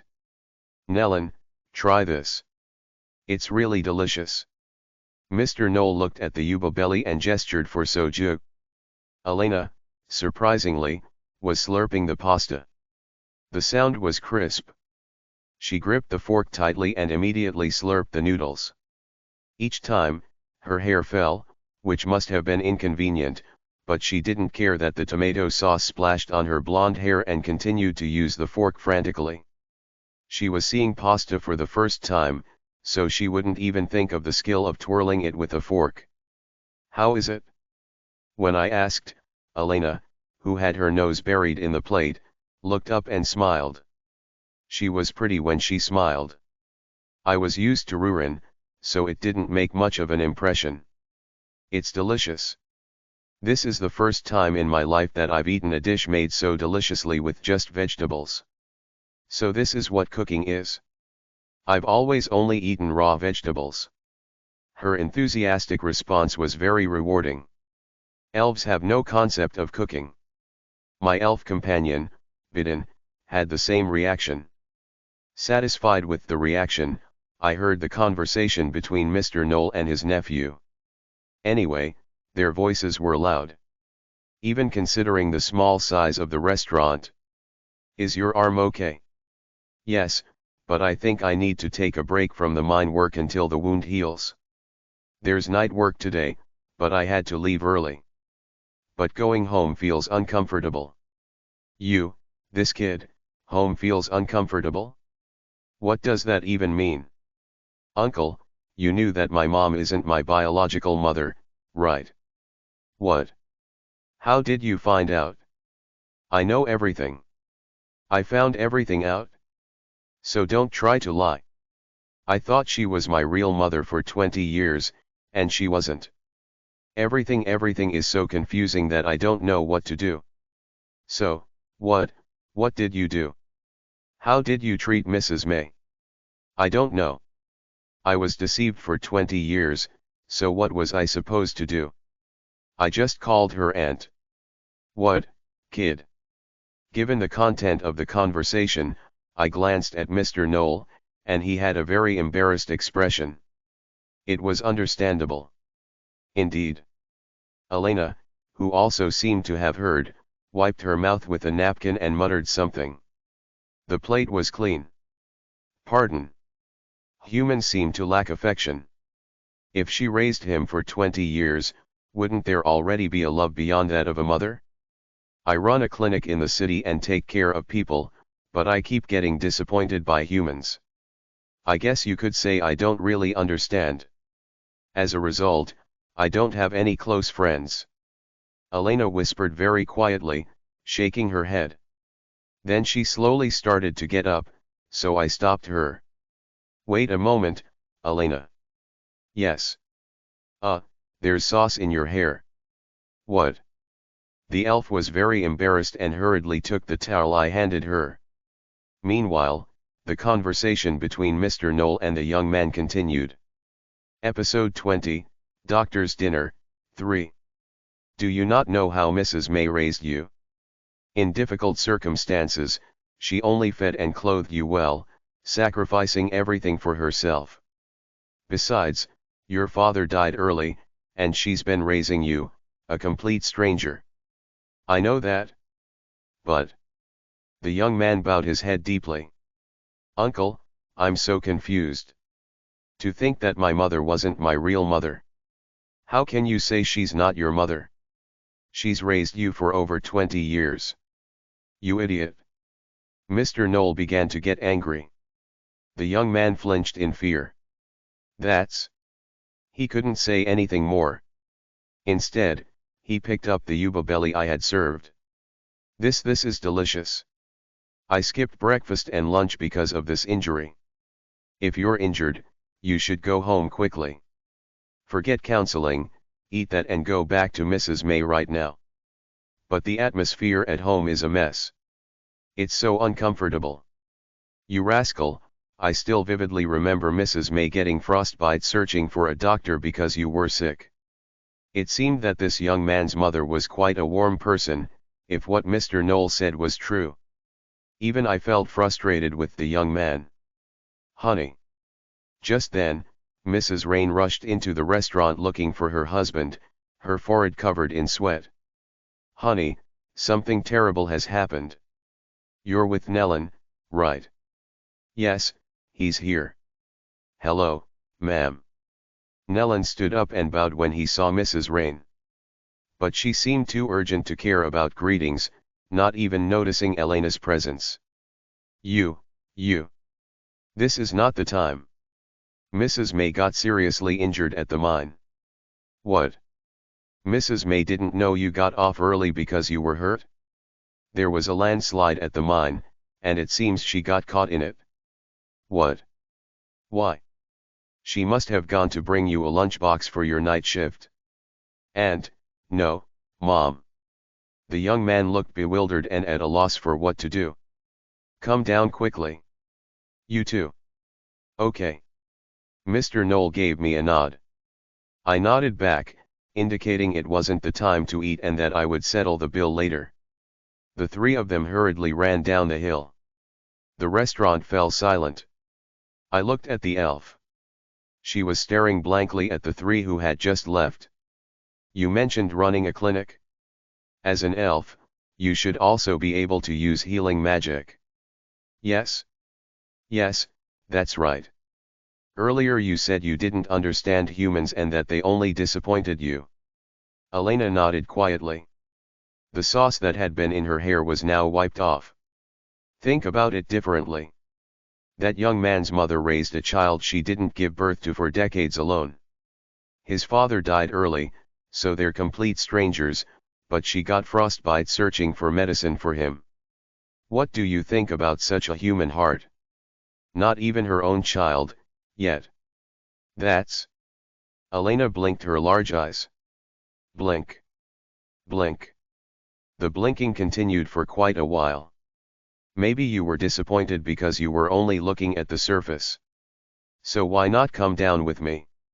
No matter how much you dislike humans, you haven't forgotten your belief in saving lives, right? Healing magic. It's a completely different system from offensive or defensive magic. Even Rurin can't use it properly. Using healing magic requires divine power or being an elf who loves nature and peace. The number of beings who can use it is limited." "You're right, El. I'm sorry, I must have lost my mind for a moment. Let's go down first. Saving a life comes first. I'll help if I can." I followed Mr. Knoll with Elena, who nodded in agreement. They ran towards the mine on the north side of the city, Greek Mountain. The city was below the hill, and beyond the city to the north was Greek Mountain, quite a distance away. In front of it, many injured people were being moved from the mine. There were many corpses and many patients. Mr. Knoll was also there. The person who seemed to be the young man's mother was on a stretcher. As we approached, Mrs. Rain acknowledged us. "El? You followed us all the way here?" "Yes, Elena was having a meal, so I brought her along." "Oh. Ms. Elena." "Mrs. Rain." The two bowed to each other. But the joy was short-lived as Mrs. Rain immediately shook her head. "It's so sad. Mrs. May. She must have been worried that her son didn't take his lunchbox and might be starving during his night shift, so she went to the mine with a lunchbox, but there was a landslide. And there's a letter." Mrs. Rain burst into tears. She was holding a letter in her hand. Having already read the letter, the young man knelt by the motionless woman, calling out for his mother. The letter's contents were simple. "Nellen. No matter what, you shouldn't skip meals. You seem not to want to talk to me for a while, so I'll leave your lunchbox and this letter with your colleague. Still, someday, won't you call me Mom again? Someday. Mom doesn't have any strength these days. Do you know that? Mom is your mom. Even if you don't acknowledge it, I'll still be your mom. They say those brought on stretchers were hit by large rocks on their heads, so they might not survive. She suffered her whole life, how could this happen?" Mrs. Rain continued to sob, and the young man kept calling for his mother. "Now, of all times. After all this time, calling her aunt and now losing her as a mother, how will he live out the rest of his life? Elena, who read the letter with me, nodded as if she had made a big decision. Despite not liking the young man, the woman lying there seemed pitiful to her, as I had said. Could you move aside? I'll take a look. Yes, that's right. Nellen, Ms. Elena is a skilled healer. Move aside, just in case. The sobbing Mrs. Rain supported Nellen's shoulder as she agreed. Elena quietly looked at the woman. No matter how much mana one has, there's no way I can handle a human life. I'll use great healing. I don't know if my mana will suffice, but I'll try. Elena shouted as she held the woman. She had hesitated in the restaurant, but at this moment, she had returned to being an elf dedicated to saving lives. A bright light shone from Elena's hands. Soon, sweat beaded on Elena's forehead. As the sweat dripped down, the woman's consciousness returned, thankfully. It was a miracle. Great healing is the highest level of healing magic an elf can use, so its very existence is a miracle. Mom! Mom! The young man rushed over. The woman lying down barely regained consciousness and reached out to her son. Nellen, are you calling me mom again? The woman left those words with a smile and dropped the hand she had extended to her son. Mom! Mom! Even I was startled. I thought she had died right then and there. It's okay. She's just lost consciousness. She's past the critical point. Fortunately, Elena reassured the young man that she was fine. Having exhausted most of her mana, she staggered as she stood up. I quickly supported her.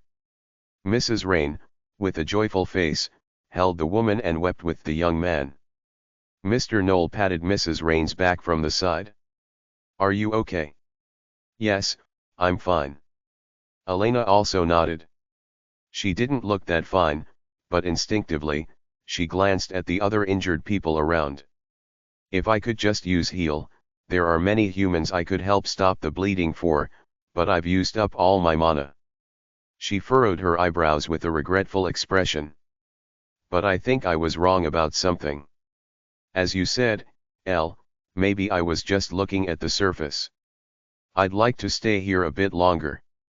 Maybe I'll see another side of humans. Although I'm still not sure. Elena said this and tried to move unsteadily. But it was clear that caring for other patients was beyond her. There's no other way. Wait a moment, Elena. Yes. I can't use healing magic, but I think I can replenish your depleted mana. Would you like to try? What? Elena looked bewildered as I placed my hand on her forehead. And then I channeled a portion of my mana into her. This is a skill called mana transfer. This is. It's okay. This is a secret art I learned from the elven Bidden. It won't harm an elf. Elena, as an elf, would know that my words were true. After a moment, I removed my hand from her forehead and said. You might not be able to use great healing, but you should be able to use simple healing magic now. Please help the people. And in the process, find what you're looking for. Elena looked at me with a curious expression. Elle, you're amazing. I'll get back to you. Someday, please tell me about Bidden. If it doesn't bother the great being. It's a bit scary, though. Elena mumbled like that and ran towards the patients. With her mana restored, she no longer staggered. I'll help you, so try to move your hand. Her face, while examining the patients, was smiling. My work here is done. More soldiers were coming in, and more doctors would be reinforced. I turned around and started walking up the hill to return. Then someone kicked in the chest. The sudden attack caused me to fall on my butt. You. Do you know how shocked I was when I dug myself out and found no one? You've never disappeared like this before. The intruder grabbed my collar and jumped on me.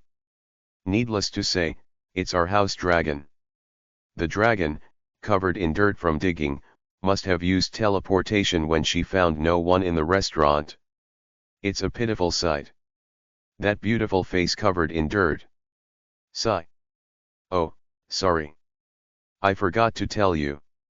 That's too much, you. You got scared and came rushing to find me because no one was there. I asked with a grin, and the dragon let go of my collar and stood up abruptly. Don't be ridiculous. Why would I do such a thing? Okay, I get it. Let's go back, I'll wash you up. It was a bit much not to say anything. Really? What's the occasion? Admitting to it? Then include a hug as well. A hug too. I'll think about it. But did you have to kick me? I don't know. I never did that. Ruren stepped away, denying it. My clothes were now covered in dirt, too. But I felt somewhat better. I never thought about saving lives in the past. I was only tired of fighting, you could say. Helping to save lives when I used to only fight and destroy, it gives me mixed feelings. Hearing my words, Ruren tilted her head as if to ask what I meant. I don't know what you mean, but didn't you save me before? Who said you only destroyed things? Bring them to me. I'll tear them to pieces and feed them to my breath. Come to think of it, I did save you. Hee, you seem foolish today. Indeed. I nodded. And then I took the dragon's hand, who seemed surprised by my nodding, and started walking towards the restaurant. Episode 21, Doctor's Dinner, 3. The task of creating an entirely hollow space within the hill. When the 8th class magic inferno, which burns at a temperature higher than magma, melts the earth, Ruren immediately covers the ceiling with the 9th class mana barrier. Through the repetition of this process, the earthen ceiling remains intact. It's a 9th class barrier. Even if a giant monster were to sit on the hill, it wouldn't collapse unless it surpassed Ruren's mana in weight or presence. Of course, it would be troublesome if someone tried to build a structure on the hill, as the ground couldn't be dug up due to the barrier. But I've already bought all the land on the nearby hills, so there's no chance of that. Even if there were, I would just prevent it. Since I've decided to make a lair, I thought of making it luxurious this time. A giant underground palace, perhaps. The restaurant on the hill, and the underground palace below the hill. The so-called underground palace lair. Not only with a large room where Ruren can stay in even after undoing her polymorph, but I also have the ambition to create various luxurious facilities, a large food storage, a summoning storage, and the wine cellar I've always wanted to make. Along the underground water vein, I'll even make a bathhouse. I couldn't just leave the dug-up ground as it was, so I had to abandon the idea of enjoying a hot spring, but if I make it within the hill, there's no need for that. So, this lair is not only for Ruren but also for me. I plan to use the strongest magic Ruren can use for the food and summoning storage. By using the 10th class magic, Time Stop, I can make the expiration date indefinite. It creates a space where everything is frozen in time. Of course, that means Ruren will be essential to access the storage, which is the only downside, but the advantages far outweigh it. Attack magic, influenced by the dragon heart, can overwhelm Ruren or other dragons, but for a human, that's the limit. Ordinary attack magic goes up to the 9th class. By the time you reach 9th class attack magic, you can drop meteors or even destroy cities at will. Crushing dragons is also 9th class magic. On the other hand, 10th class magic typically involves manipulating the mind and time. In this world's magic system, magic above the 10th class is considered mental magic. And 10th class magic is beyond human capability. You could say it's beyond what the human brain can handle. So no matter how immense my mana is, it only enhances the power of 9th class attack magic, it doesn't make it 10th class. Our house dragon is still young, so she can't use a wide variety of mental magic yet, but she can use it clumsily. It's quite the luxury to use god-level magic to store food, but that's me. But for now, it's just the basic stage. Whether it's time stop, the storage, or the palace, it's still a distant story. For now, it's just a plan. First, I need to focus on quickly melting the earth to create space. At this stage, I can't hire dwarves. Melting the inside of the hill and setting up barriers is beyond their capability. A barrier of this level requires 9th class auxiliary magic. So it's Rurin's task. Creating a lair in such an unusual location is inevitably laborious. Once the space is created, I can hire dwarves to build the palace. So, digging out the hill is the end of the hard work. Sweat trickles down my forehead. Working hard is making me feel exhausted. A high earthen ceiling above, unpierced mounds of earth ahead, and an empty space behind. I looked at Rurin to take a break and saw she was in a mess. Not only was she covered in dirt, but in a worse state, staring at me. You. Why are you so wet? Water over there. Ugh. You. Don't come over. Ugh.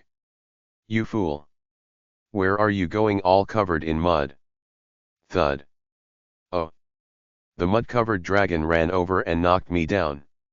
It's frustrating. Mud splattered on my clothes and face. Rurin started rubbing mud on my body with a smile. Very intentionally. Hey. You clearly said we are one body before. That was to trick you into helping at the restaurant. Okay, so get off. Just get off. Even now, get off. Achoo. Hey, why did it have to be on my face? Rurin's saliva splashed all over my face. Dragon saliva. I can't live like this. The dragon didn't even think about moving and shivered. I'm cold. You're cold just from being this wet. It's not the dragon's body, it's the human body, so the metabolism can't help it. So cold is cold. I think I hate the cold. I get it, so please stop clinging. Ugh. My clothes. I'm not a stove, dragon. At this rate, I'll be rolling in the mud, so I had no choice but to pick Rurin up and lift her. Oh. You picked me up? This is nice in its own way. She made an odd comment when I carried her princess style. I shook my head and sat her down. Stop joking and sit here. I need to clean you up. I sighed and took off my backpack, pulling out a towel. How did you get your head wet? I asked while rubbing her head with the towel, and Rurin pointed again. Suddenly, water gushed out from over there. Looking at where Rurin had pointed, water had pooled up. That must be the underground water vein. The calm surface without ripples indicated that the water flow had stopped. Did I hit the underground water vein slightly?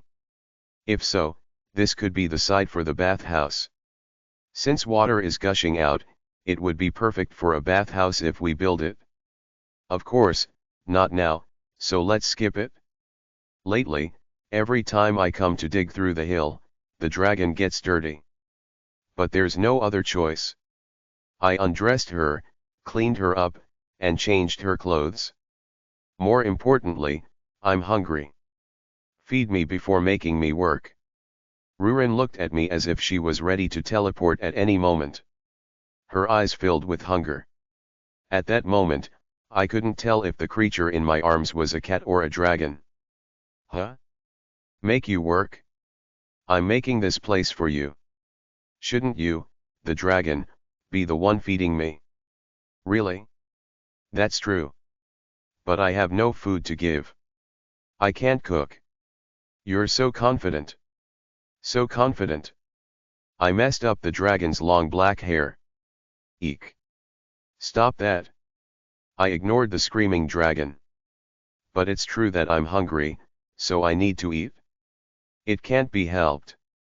We need to eat. Really? We truly are one body.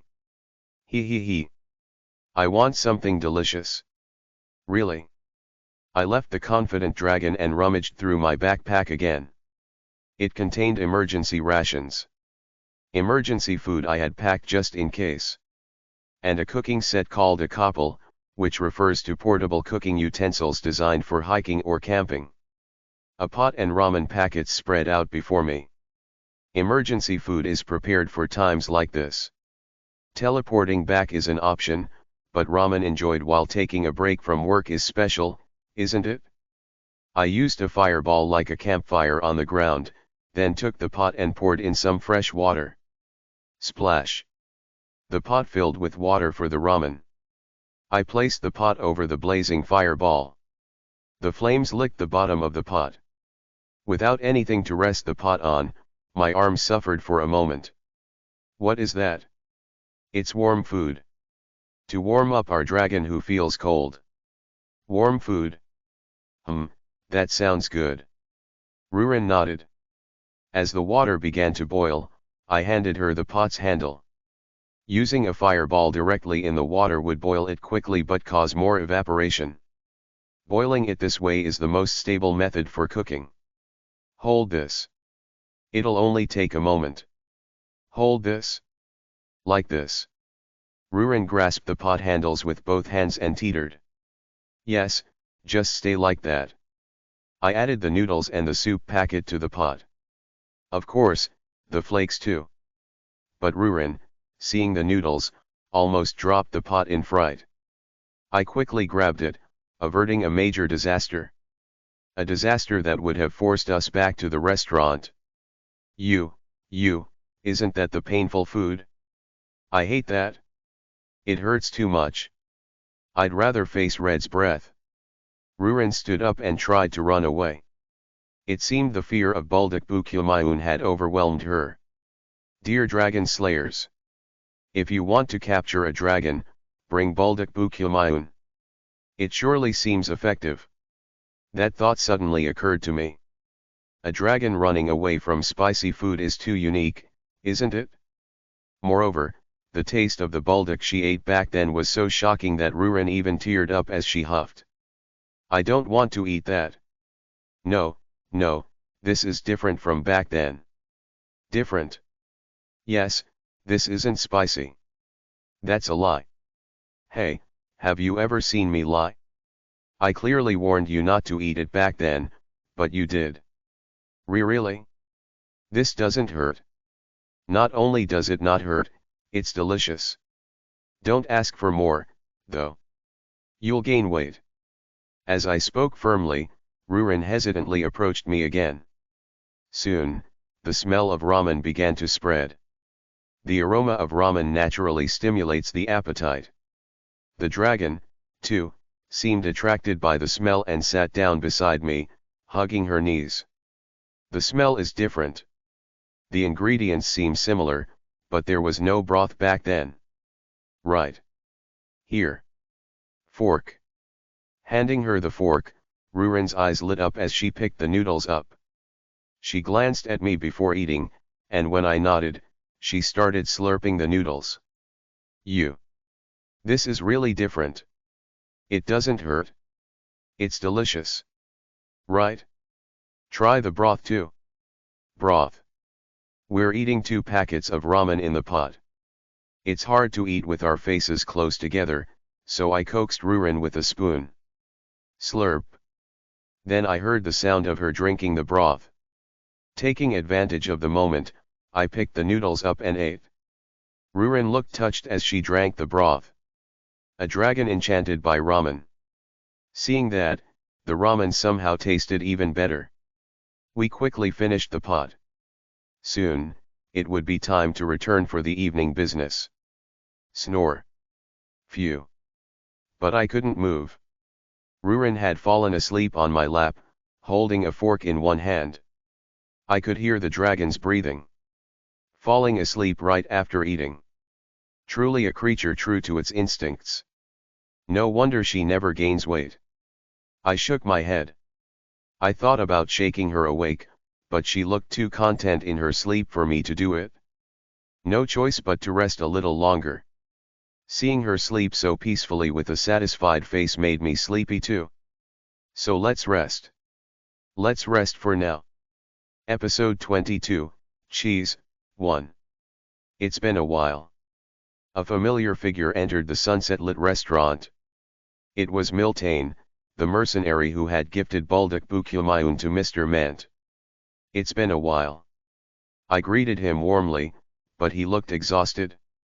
There's only one reason he hasn't been around for a while. After that day's gathering, the mercenary group had gone out to protect the caravan. You haven't been around for a while. Are you just returning now? Yes. Yes, that's right. If he had just come back from work, he should be lively, but this man was sighing deeply. Miltane pulled out a bar stool and sat down, looking at me with longing eyes. Can you give me that drink from last time? What was it? Soju. Cheap and strong, soju fits the bill perfectly. The rare whiskey like the Macallan I gave to the elder of the Black Dragon isn't something I can just offer anytime. And for snacks? Snacks, anything is fine. I just want to get drunk. The young man sighed again as he accepted the bottle of soju. I don't know what's bothering him, but if his goal is to get drunk, not to fill his stomach, clam soup is the best snack. Though it's a bit of my personal preference. Spicy soup goes best with soju. I took out the clams I had stored in the magic refrigerator. I had personally gathered them using magic near the sea. They were perfectly desalinated. However, I don't know what they're called here.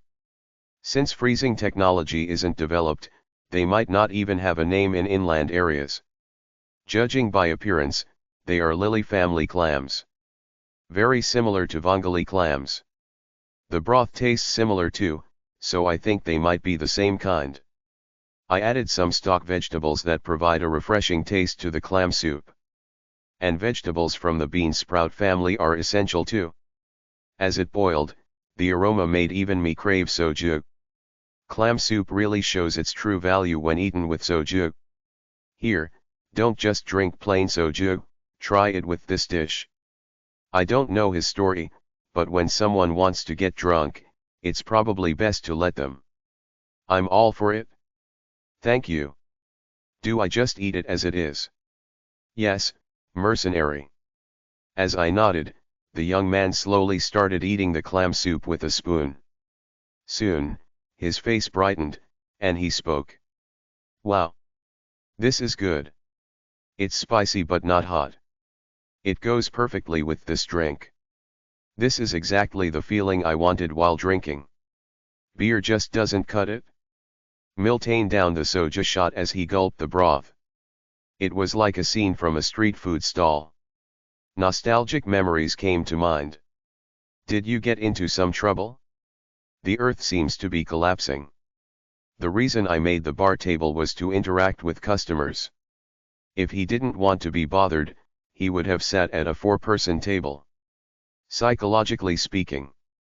Moreover, people tend to become honest when drinking soju. They tend to babble unnecessarily. The young man looked up at me, ate another spoonful of clam soup, drank again, and then hung his head, about to cry. The truth is, my senior, got seriously injured because of me. Because of me. A senior? The only person he respectfully calls senior is Mr. Mant. So, that means Mr. Mant got injured. Mr. Mant? I asked in surprise, and Miltane slowly nodded. Yes, he was trying to help me when we encountered a band of robbers. The young man trailed off there. Did he get stabbed instead? Is Mr. Mant okay? What happened? Curious, I pressed for more details.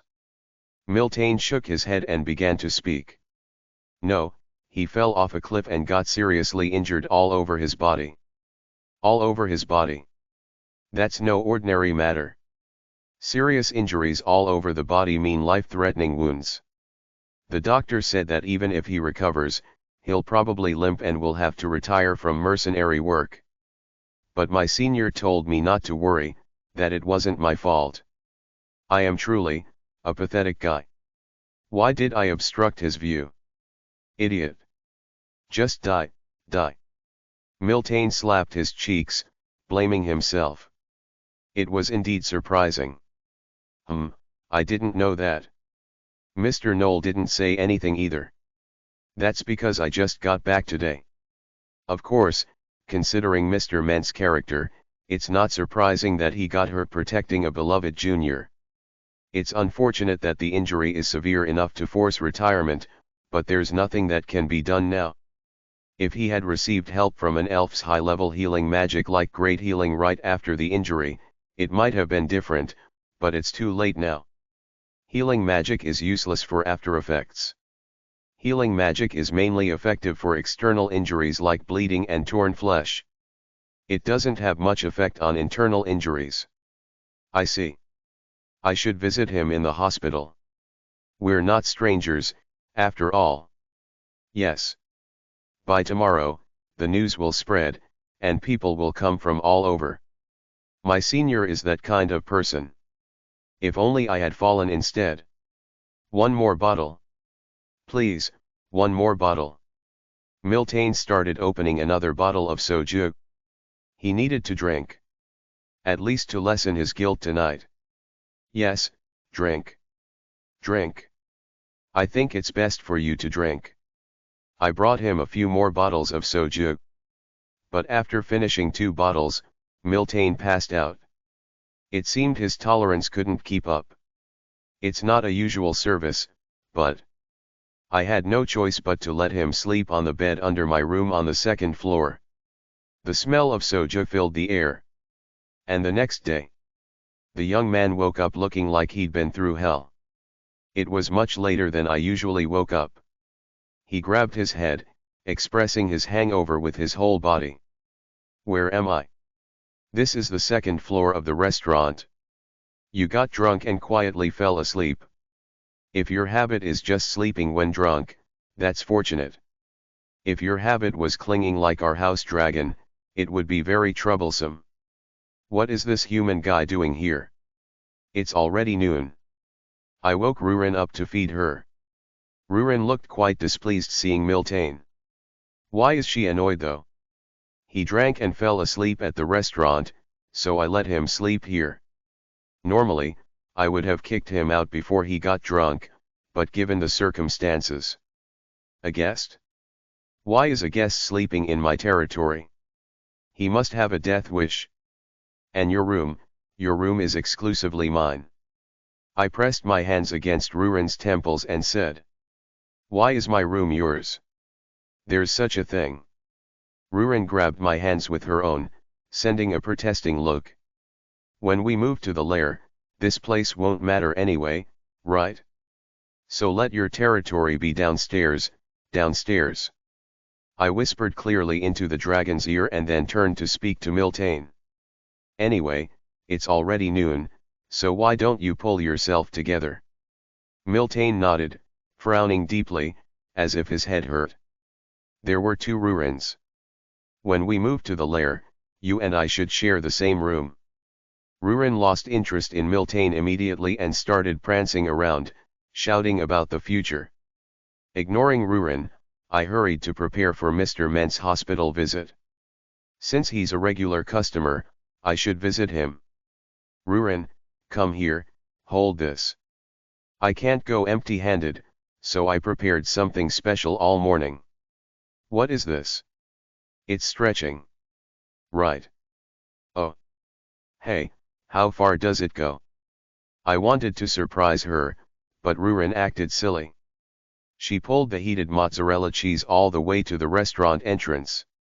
Anyway, the food I prepared was pizza. It's a very common food on Earth and enjoyed by people worldwide, but it doesn't exist in this world. I fired up the oven for the first time in a while. I took out the dough I had let rise since the morning. The tomatoes around here taste amazing, so the pizza will undoubtedly be delicious. An Italian pizza with a tomato base topped only with mozzarella cheese. And a Korean-style pizza loaded with montan mushrooms, top-grade Uka sirloin steak, potatoes, bacon, and all sorts of delicious ingredients.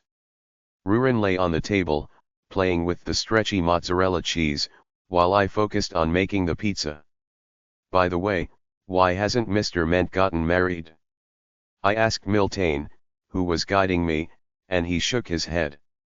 Well, being a mercenary means you're rarely home, so it's not a popular choice for a marriage partner.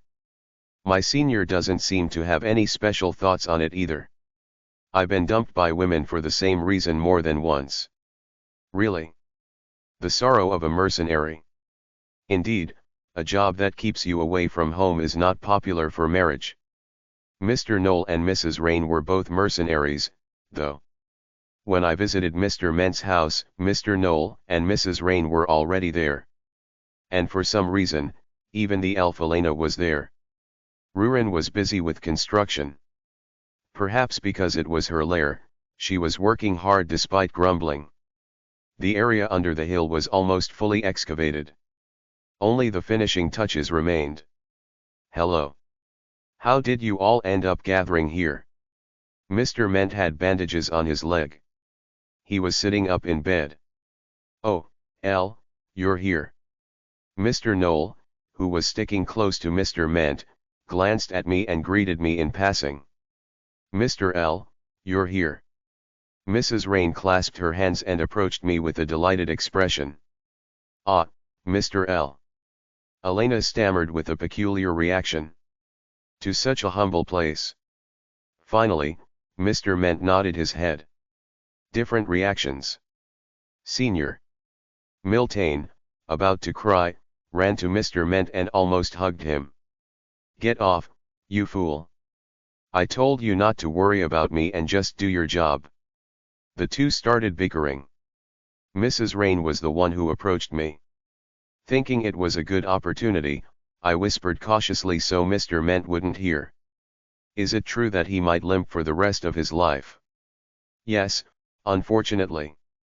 I asked Ms. Elena to come just in case, but she said it's too late. Elena suddenly approached and peeked over. Her long ears aren't just for show. She must have overheard our conversation because she stood behind Mrs. Rain and whispered. That's right. It's already too late. I heard it's been several days since the injury. The external wounds have healed, but the nerve tissue has already been compressed and fused, so there's nothing I can do. I'm sorry. If I had been there at the time, it might have been different, but... There's no need for you to apologize, Ms. Elena. I looked at Elena. Our eyes met directly. When they did, she turned her head and hid behind Mrs. Rain. What's this? Right. Mr. L, thanks to you, my thoughts have changed a lot. Elena's voice came from behind Mrs. Rain. Seeing that, Mrs. Rain gave a strange smile. Pardon. Oh, it's nothing. One had a strange smile, and the other was waving her arms. What's going on? Leaving the two odd people behind, I approached Mr. Ment. You've been through a lot. Please recover quickly and visit the restaurant. Without you, Mr. Ment, our sales are down. Oh, yes, yes. That's right. I should go. Absolutely. This person also had a strange reaction. Mr. Ment looked at me with a peculiar gaze. Why the strange look? Why is everyone acting so weird today? Right, let's go have some soju. Mr. Knoll clapped my back. Thank goodness. Everyone was being weird, but Mr. Knoll was fine. Episode 23, Cheese, 2. That hurts, Mr. Knoll. Frowning at Mr. Knoll's attack, I took out the pizza I brought. I thought it would be rude to come empty-handed, so I made some food. Would you all like to try it? It had cooled a bit, but the cheese was still moving. It was just the right time to eat. What is this? It's a dish I've never seen before. Mr. Ment was the first to take a slice of pizza. A round shape with bread. Is this bread? What's this white stuff? Mr. Knoll, who was right next to him, also had a curious look. The two women who were behind them also approached. Miltain held the pizza in his hand and looked at Mr. Ment. "Senior, you have to eat first so I can eat too." "Hurry." Miltain whined again. "That's right. The protagonist should eat first. It's not the spicy food you like, but I guarantee the taste. When you recover and come to the restaurant, I can make it spicy for you." Hee hee. "Oh. Really? I'm looking forward to it." Mr. Ment momentarily put down his worried expression and brought the pizza to his mouth. "What is this? What's this stretchy thing?" Mr. Knoll shouted with a surprised face. Miltain also started to fuss. "Oh, what is this?" He held the pizza in his mouth and dangled the cheese, shaking it back and forth. "Oh, this is delicious. The texture of the bread and the red sauce go really well together, and the meat. And what is this white stretchy thing? It's savory and salty, and it harmonizes the ingredients on the bread perfectly." Mr. Ment calmly gave his thoughts.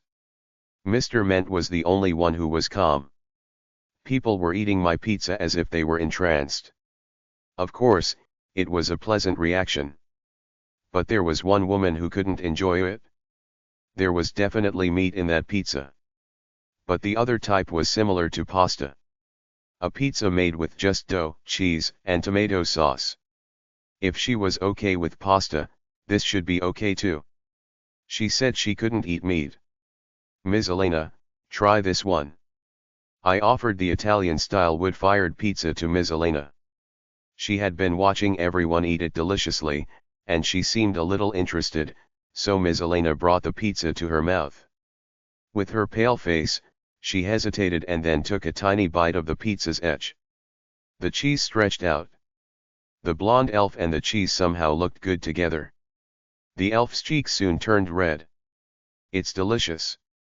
How can you cook so well without using meat? Can you teach me too?" She shouted alone and then turned her back, embarrassed. I am sorry. There's nothing to be sorry about. There's nothing I can't teach if it's a simple dish. But can you come to the restaurant?" I asked with a slight smile, and the elf fell back. Well, I don't know. It seemed like she was scared of the dragon. She looked very worried. Anyway, Mr. Ment ate the pizza with satisfaction. I don't know if he felt energized, but from now on, it's something he has to overcome himself. I hope he overcomes it soon because I can't lose a regular customer. After the pizza party ended, people scattered. I too returned to the restaurant. Rurin seemed to like the pizza, eating 2 holes by herself. A whole bag of mozzarella cheese was used up, and only the empty bag was left in the kitchen. Cheese is definitely a processed product, so I can summon it, but it's very inconvenient. Using a variety of cheeses, including mozzarella, has many advantages, but the amount I can summon is very limited. A bottle of liquor. A bag of cheese. A box of soju. I can summon things packaged in boxes by the box, but that's also limited to what I can carry. There are always limits to summoned items. Knowing that cheese and pizza suit the tastes of the people here, I suddenly have the desire to make cheese myself. Having a cheese factory above the dragon's lair can be a good cover. Of course, ordinary people wouldn't even think that there's a lair hidden beneath the hill. Ordinary people, that is. Anyway, cheese is needed. Mozzarella cheese was definitely made from water buffalo milk. I remember learning about it in cooking school. Then, should I build a ranch? Making a peaceful ranch is another one of my dreams. It's on my bucket list. I've definitely seen water buffalo before. In fact, the basic ecosystem of this world is very similar to Earth. As I speak, I suddenly want to put cheese on everything, from gratin to even ramen. Cheese that I've made myself. I feel a surge of motivation. A passion for cooking, that is. The lair has progressed to the point where I can leave it to the dwarves. Only negotiations with the dwarves remain. There's no problem focusing on cheese now. A ranch isn't that difficult. Just capture water buffalo, enclose them on the hill, make water paths and pens, and then ask Rurin to help tame them. The buffalo born there will be tame from the start. Just need to hire someone to manage it. Once the system is in place, mozzarella cheese will keep coming in. Strike while the iron is hot, they say. I ran to the basement and grabbed Rurin. When did you come back? Huh? What's the rush? Let's go somewhere. Where to? Rurin tilted her head and asked. To get some treasure. Rurin's eyes started to shine at my words. Her instincts twitched at the word treasure. Dragons can't resist treasure. She's never taken off the gold bracelet I gave her for her 799th birthday. Oh? Treasure, you say? I opened a map and started explaining the location. The place we need to go to is quite far from Greek City. 10 years ago, during the height of the Monster War. Back then, I didn't even know Rurin existed. It was the time when I was literally a snot-nosed wizard. The lower reaches of the Birint River in the southeastern outskirts of the empire. I remembered seeing something similar to a water buffalo in the area where the sea and the river meet. I vividly remember it because of the nobles who were busy making bows out of its horns.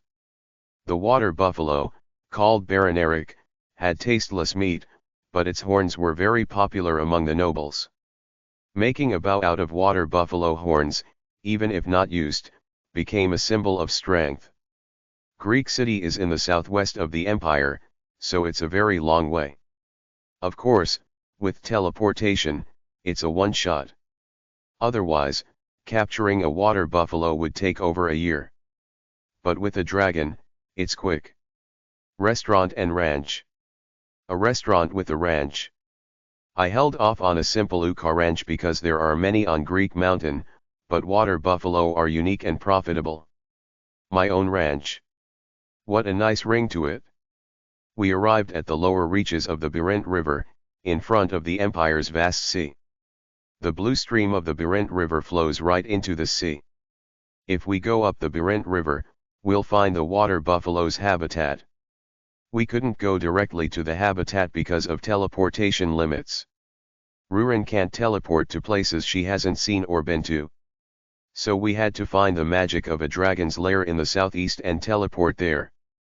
Then we had to walk to the southern sea where the lower Birint River meets. From here, we have to go up the Birint River to find the water buffalo. It took some time to get here, but once we find the water buffalo, the game is over.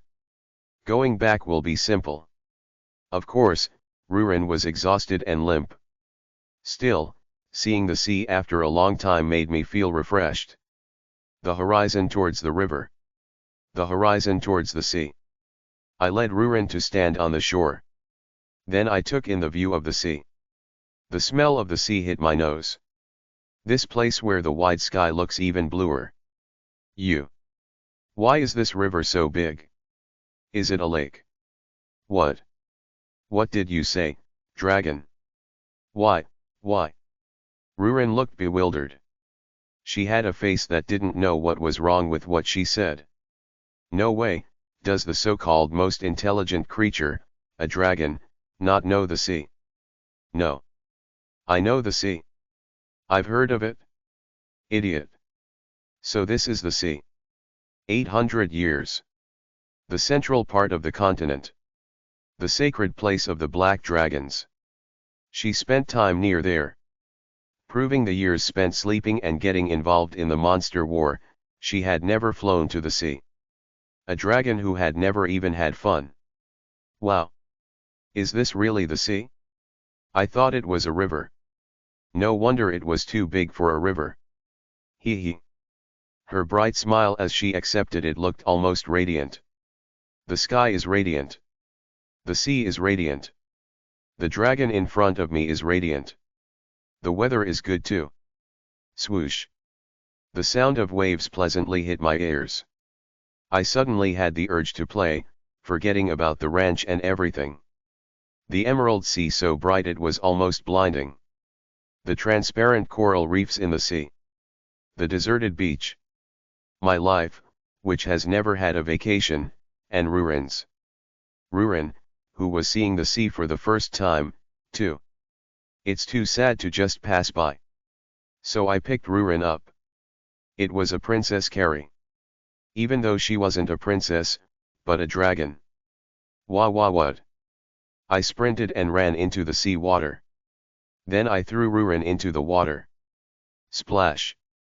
The dragon fell into the sea water, then immediately got up and glared at me. The depth was just up to her thighs. Ugh! Why is it so salty? Sea water is naturally salty. Why did you suddenly come into the water? I started splashing seawater all over Rurin's face as she opened her mouth. This is how humans usually play. Rurin, her face full of seawater, shook her head wildly and looked at me. Her eyes were shining. It was her fighting instinct. Is that so? Then I can't lose either. Rurin started using magic.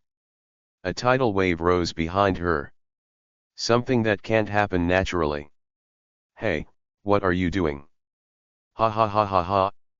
Take this. It's revenge. A tidal wave as tall as me came crashing down on me. Fortunately, it wasn't a 9th class spell, indicating she had some concept of playfulness. If Rurin or I wanted to, we could create a huge tsunami.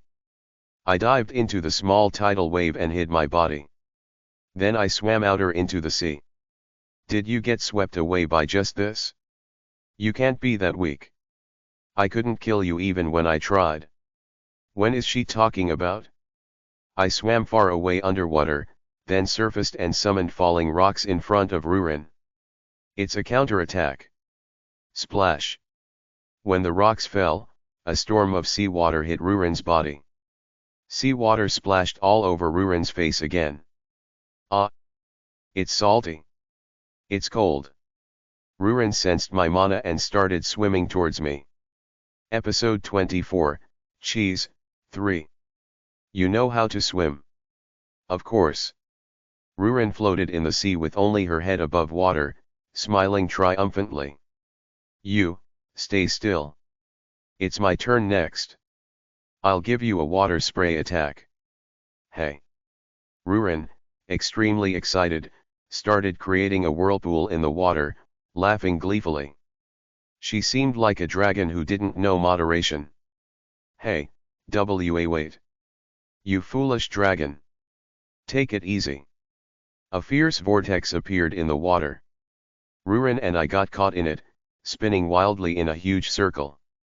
It felt like riding an amusement park ride. Where does this end? The afterlife? Shouldn't you stop? We've drifted too far from the beach. It's fun, so why are you complaining? No, this is too much. Stop it. I won't give you food. The rotation gained speed, stretching our voices like cheese. Thankfully, the threat of no food worked, and the magical effect soon subsided, leaving the sea calm as if nothing had happened. I floated on the sea, disheveled, and looked at Rurin. By the way, the sea is amazing. This fish is really big. Rurin lifted a huge fish floating in the sea with both hands. The fish was unconscious with its huge teeth showing. Seeing the abnormally sharp teeth, I wondered if it was a type of monster, but it looked very familiar.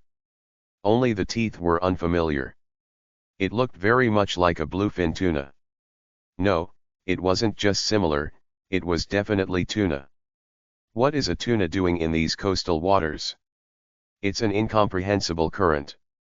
Is it the effect of the whirlpool? Or do tuna-like monsters naturally inhabit these shores in this world? The second hypothesis is probably correct. It could be a fish or a monster. Rurin, let's go back to the beach with that. Seeing the fresh tuna made my eyes light up. So I decided to retreat to the beach. When we arrived, Ruren was still standing there holding the bluefin tuna with both hands. She looked like she was being punished. It looks like it'll be delicious, so hold it for a bit longer. Is this delicious? I don't like fish. It's too fishy. Wait and see. This one might be different. Besides, you haven't tried such a big fish before, right? That's true, but... While Ruren held the fish, I cut down a nearby tree and put the pieces together. We couldn't place it on the sand. It was an improvised wooden plate. Okay. Put it down here. Pointing to the wooden plate, Ruren nodded with curiosity and placed the bluefin tuna down. Tuna refers to various species of the tuna family, and if this fish, which looks like a bluefin tuna, is similar to the real bluefin, it should be the most representative sashimi ingredient. There's no guarantee that it will taste the same just because it looks similar. First, I used magic. Onyx Blade is a spell that can cut through anything. I used the magical blade to start preparing the tuna. First, I drained the blood.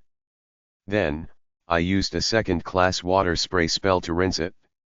Using magic made it easier than using a knife, but preparing tuna was still a very tedious and difficult task. After sweating and completing the basic preparation, I first carved out the tuna's fatty belly. After all, the fatty belly is considered the prime part of the tuna. It's only natural to taste it first. When I cut the belly out, the tuna looked like beef. Not only the appearance but also the internal structure was identical to tuna. Ruren squatted down, resting her chin on her hands, and watched.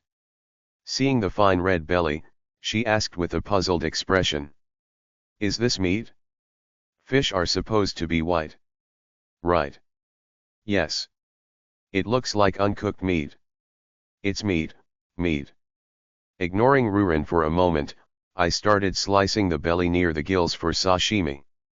It's a beautiful part with a marbling of red and white, resembling beef. It's a delicacy that comes in very small quantities from a single tuna. I offered a piece of the sliced sashimi to the squatting Ruren. Here. Try it. Eat it just like that. I like the food you cook the best. I used to swallow it raw, but now it's different. No, this is sashimi, and it's best to eat it fresh like this. Really? If you say so, it must be true. Hee hee. Ruren nodded and opened her mouth wide. Ah. I didn't tell her to make a sound, though. I put the sashimi in her open mouth. Hey. Are you eating my hand too? She closed her lips around my fingers and started chewing. Slurp, slurp. Why are you sucking someone else's hand? The warmth of Ruren's mouth pressed against my fingers. At least she didn't bite, which was a relief. Hee hee hee. Your hand doesn't taste good. She probably meant that. Exasperated, I forcibly pulled my fingers out. Only then did she start chewing the sashimi. You. It melted. What you just put in my mouth melted. Seeing her amazed expression, I started to feel hungry too. Quickly, I picked up a piece of the belly and ate it. It was indeed tuna. A tuna-like monster. The sashimi melted in my mouth. A storm of savory flavor spread in my mouth. This melting texture was fantastic. Ruren is a gourmet. She has a very refined palate. If Ruren says it's delicious, it really is. I probably played a part in refining Ruren's palate. Eating it plain was good, but it felt a bit dull. I turned over the backpack I had left on the sand. Although we were on our way to catch water buffalo, I had packed various seasonings just in case we found interesting wild animals to eat. Salt, soy sauce, and montan mushroom powder fell out of the backpack. Also, a pot. It's a shame I didn't bring red chili paste and wasabi. I had thought of hot pot, not knowing we would find tuna. I couldn't use teleportation just for wasabi or red chili paste. Using too much teleportation would exhaust Ruren. Teleportation consumes tremendous mana. Of course, being a dragon, 4 to 5 times is fine, but we need to save it just in case. So, soy sauce would have to do. Ruren, just dip a little of this, and it will be delicious. I poured some soy sauce into the pot and started a simple dish. I heavily salted the large cut of belly and seared it with a fireball to add a hint of char, creating lightly seared salt grilled belly. Eating it plain is a delicacy, but this way gives it a different flavor. Just then, seeing what I was doing, Ruren started mimicking me with the gill belly she was holding. She began copying me exactly. She suddenly started heavily salting a small piece of sashimi. Her eyes showed she had no doubt that following me was the way to eat it tastier. Ruren. Wait a minute. It was already too late. The salted sashimi went into Ruren's mouth. And 2 seconds later. Tui. She spat the half-chewed tuna out onto my face. Why my face, you dragon? Salty, salty, salty. It's salty. I took a bottle of water out from the backpack and handed it to her. She drank half of it and shrugged, sticking her tongue out. What is this? I did exactly what you did. Ugh. She pointed to the salt-grilled belly while grumbling. Of course, I responded to her foolishness with laughter. Then, I cut a piece of the salt-grilled belly and handed it to her. She frowned, having seen me sprinkle salt on it. So she probably thought this would be salty too. If you don't want it, don't eat it. So I ignored her and put it in my mouth. The warmth of the tuna's surface and the melting softness of the inner flesh. I could feel both tastes. The salt enhanced the savory flavor of the tuna. Ah, the taste of happiness. Seeing my expression, Ruren opened her mouth. Ah. Me too. She seemed to have let go of her doubt. I put it in her mouth, and she started chewing. She hesitated a bit because of the earlier shock, but soon her face changed to one of ecstasy as she tasted it. In the end, Ruren and I had a tuna feast right there. After savoring it sufficiently, I used wind magic to roughly dry our clothes, then sprawled out on the sand. It was such a delicious meal that I considered coming back to catch tuna here later. Of course, our current goal is the water buffalo. We'll catch the water buffalo first, and this can wait. Ruren, tired from eating, climbed onto me as I lay down. She straddled my stomach and looked down at me with a bashful smile. Hee hee, I caught you. Yeah. Could you move aside? No. Oh, you. You have tuna on your ear. You always call me clumsy. Do you think I wanted to get it there? It's thanks to our dragon lord who spat her food out on my face earlier. I don't remember that. It never happened. But since I'm kind, I'll clean it up for you. The dragon suddenly moved her body towards my face and started licking my ear. Ruren's black hair brushed against my neck. The warm sensation of her tongue stimulated my ear. She was licking the tuna off my ear, but it felt a bit. Lick. Lick. The ticklish feeling stimulated my body. Then the dragon suddenly nibbled my ear. Hey. Why are you sucking on my ear? You just need to remove the tuna. I heard you'd like it if I did this. Don't you like it? Again, that woman. She planted too much useless knowledge. On a pure dragon, no less. I don't know. She said it was a secret. Ruren then burrowed under my armpit and started laughing. She looked up at me. It was cute. To be honest, at times like this, my desires as a man surface slightly. If you ask if I have feelings, I definitely do. I don't intend to deny that. Sometimes, when she closes her eyes and leans on me to sleep, she's a lovely dragon. If she just kept her mouth shut, my heart would sometimes skip a beat. If she stayed still, she could even outshine an elf with her beauty. But every time, I think about her age. If converted to human years, she's 19. Less than a year until she's an adult. Of course, her actual age is 799. Even by dragon standards, less than a year until she's fully grown. Sometimes, I feel nothing even when bathing her. But other times, like now, my heart wavers without her realizing. And then, before I knew it, she was purring and had fallen asleep. She was the fastest at falling asleep. I think every time, will something change when she turns 800? Rurin hugged my waist and smacked her lips. You. It seemed like she was even dreaming. And then she continues to babble. She looks happy. It's a look I couldn't have imagined on her when I first met her. I close my eyes slightly. The sea breeze rustles in the shade of the trees. The water buffalo gets up and catches it. Episode 25, Cheese, 4. A muddy river flows. It's not very wide, but it's a very long river that flows from the central part of the empire to the southeastern coast. Water buffalo inhabit this area. They should inhabit here. But there was no sign of water buffalo. Only hippos with their mouths open in the river. As I got closer, a nasty-looking crocodile crawled out. Called a kyrique, it's a ferocious creature that can be considered a monster. What is this inferior creature? The crocodile tried to attack with its sharp teeth but was stomped by Rurin's foot and went limp.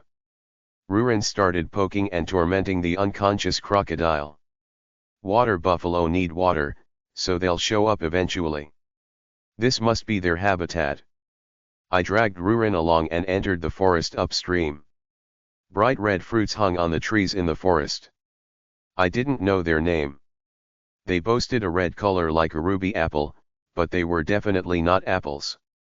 They were very soft, like cherries, but the size of an apple. I remembered quenching my hunger with these fruits 10 years ago. During a harsh march, these fruits were like an oasis. They hold such memories. I gestured to Rurin, thinking of eating them after a long time. Rurin, go up and pick those fruits. The fruits were a bit high up. Can't we just cut the tree down? Dragon, you don't have to cut down the tree just to get the fruits, right? That's a symbiotic relationship. I get the fruits, and the tree avoids being cut down by you. What is that? It's strange. Yes, it's strange. It's nonsense. I've cut down countless trees when needed. I even cut one down earlier to lay the tuna on. But now, the tree itself is not the goal. Just picking the fruits will do. I mean a piggyback ride. Come, sit on my shoulders. Rurin tilted her head as if not understanding what I meant. But she seemed interested in sitting on my shoulders. Oh, am I ruling over your face? Rurin suddenly sat on my shoulders. As I stood up straight, she started cheering. Rurin grabbed my hair wildly. It hurt. Hee, you're mine now. Dragon? Can you pick the fruit before I throw you off? It would hurt if you threw me. Rurin frowned and reached for the fruits. Having obtained the target, I bent down and let her off the ground. Good, well done. But is this tasty? She asked, her eyes filled with appetite, despite it not being long since we ate the tuna. So I put the fruit in the dragon's mouth. MMPH.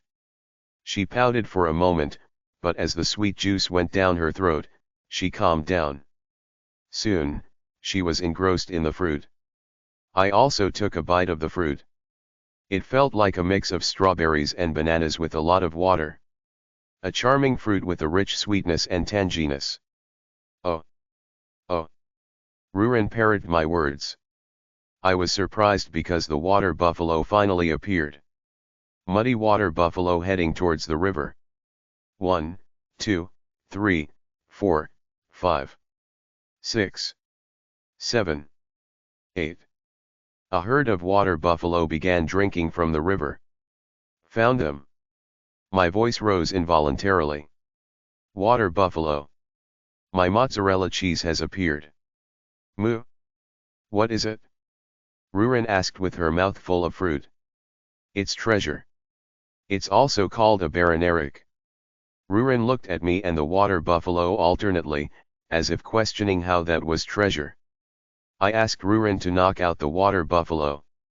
Then I executed a large-scale teleportation. I released the 8 water buffalo on the hill, set up a barrier to prevent monsters from escaping, and started building a fence by cutting trees down.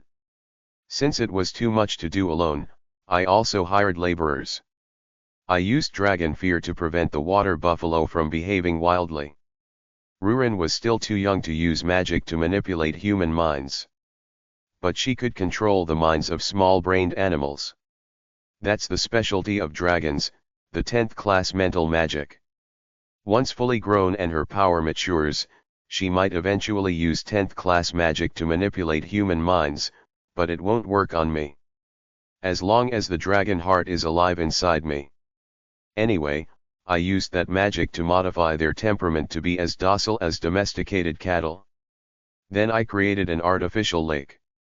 The site for constructing the water buffalo pen is an area where the lair construction isn't taking place. It's on the edge of the hill, so there's no need to dig below. Water is supplied by magic. It needs to be changed daily to prevent stagnation. The changed water flows down a steep slope, naturally flowing into the stream between Greek City and the hill. It's a lake for the water buffalo. Next is the pen. I built a pen next to the lake.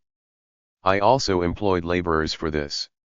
A pen is not a structure that requires high-level skills, it can be built quickly and easily. Still, it took about 10 days to get this far. It looks like a proper ranch. The captured water buffalo are divided into males and females, so they can be bred to increase their numbers. The more they breed, the more mozzarella cheese we'll have. Now it's time to find employees to work at the ranch. About 2 strong men to feed the water buffalo and handle general management. And 1 person with experience working on a ranch. I'm thinking of a total of 3 people. My own ranch and restaurant. Simply saying it sounds peaceful. Though it's starting with just 8 water buffalo. I asked the well-connected Mrs. Rain to find someone with experience. And I asked the Greek boy to put up a recruitment notice. Jobs are always welcome, regardless of the era.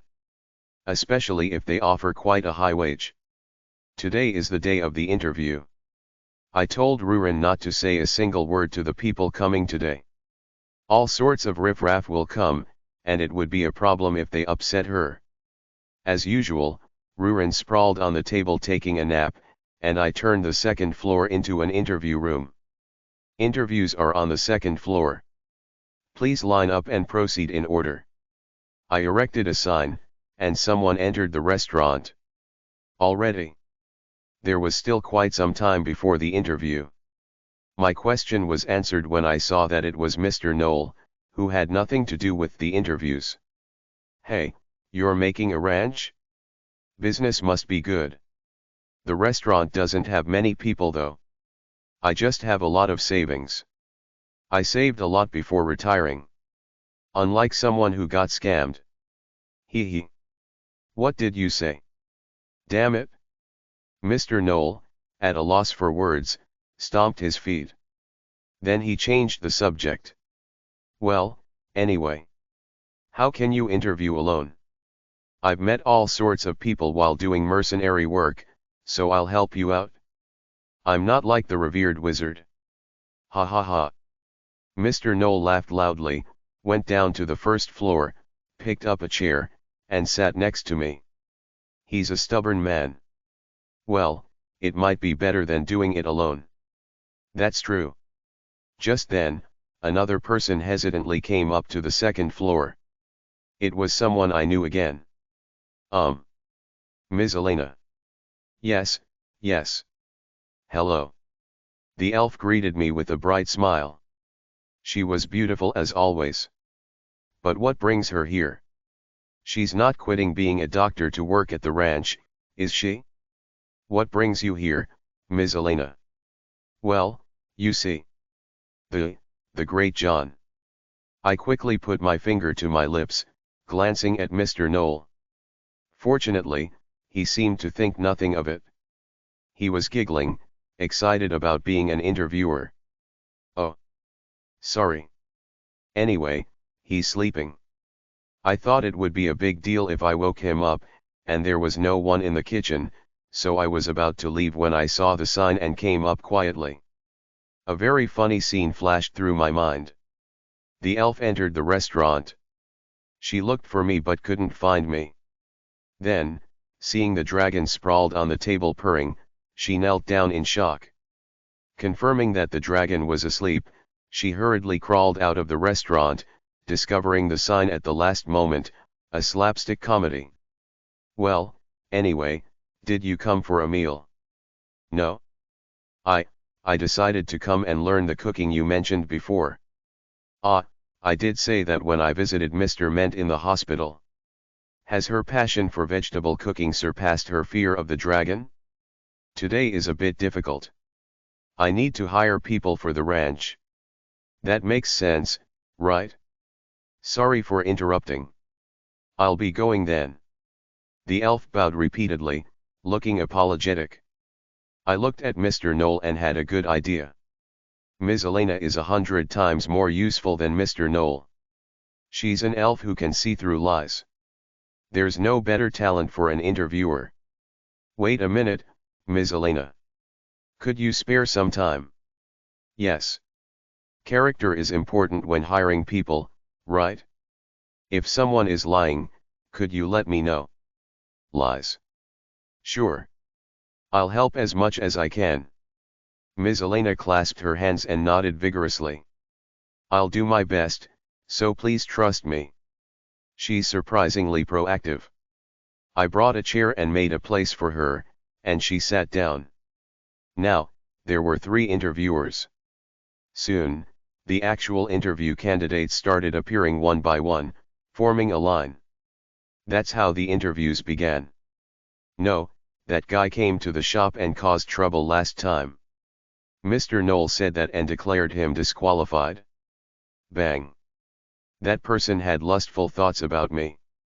Ms. Elena also raised her eyebrows and declared him disqualified. That guy has an unfriendly look in his eyes. That's right. He had lustful thoughts about me. Disqualified, bang. That guy seems okay.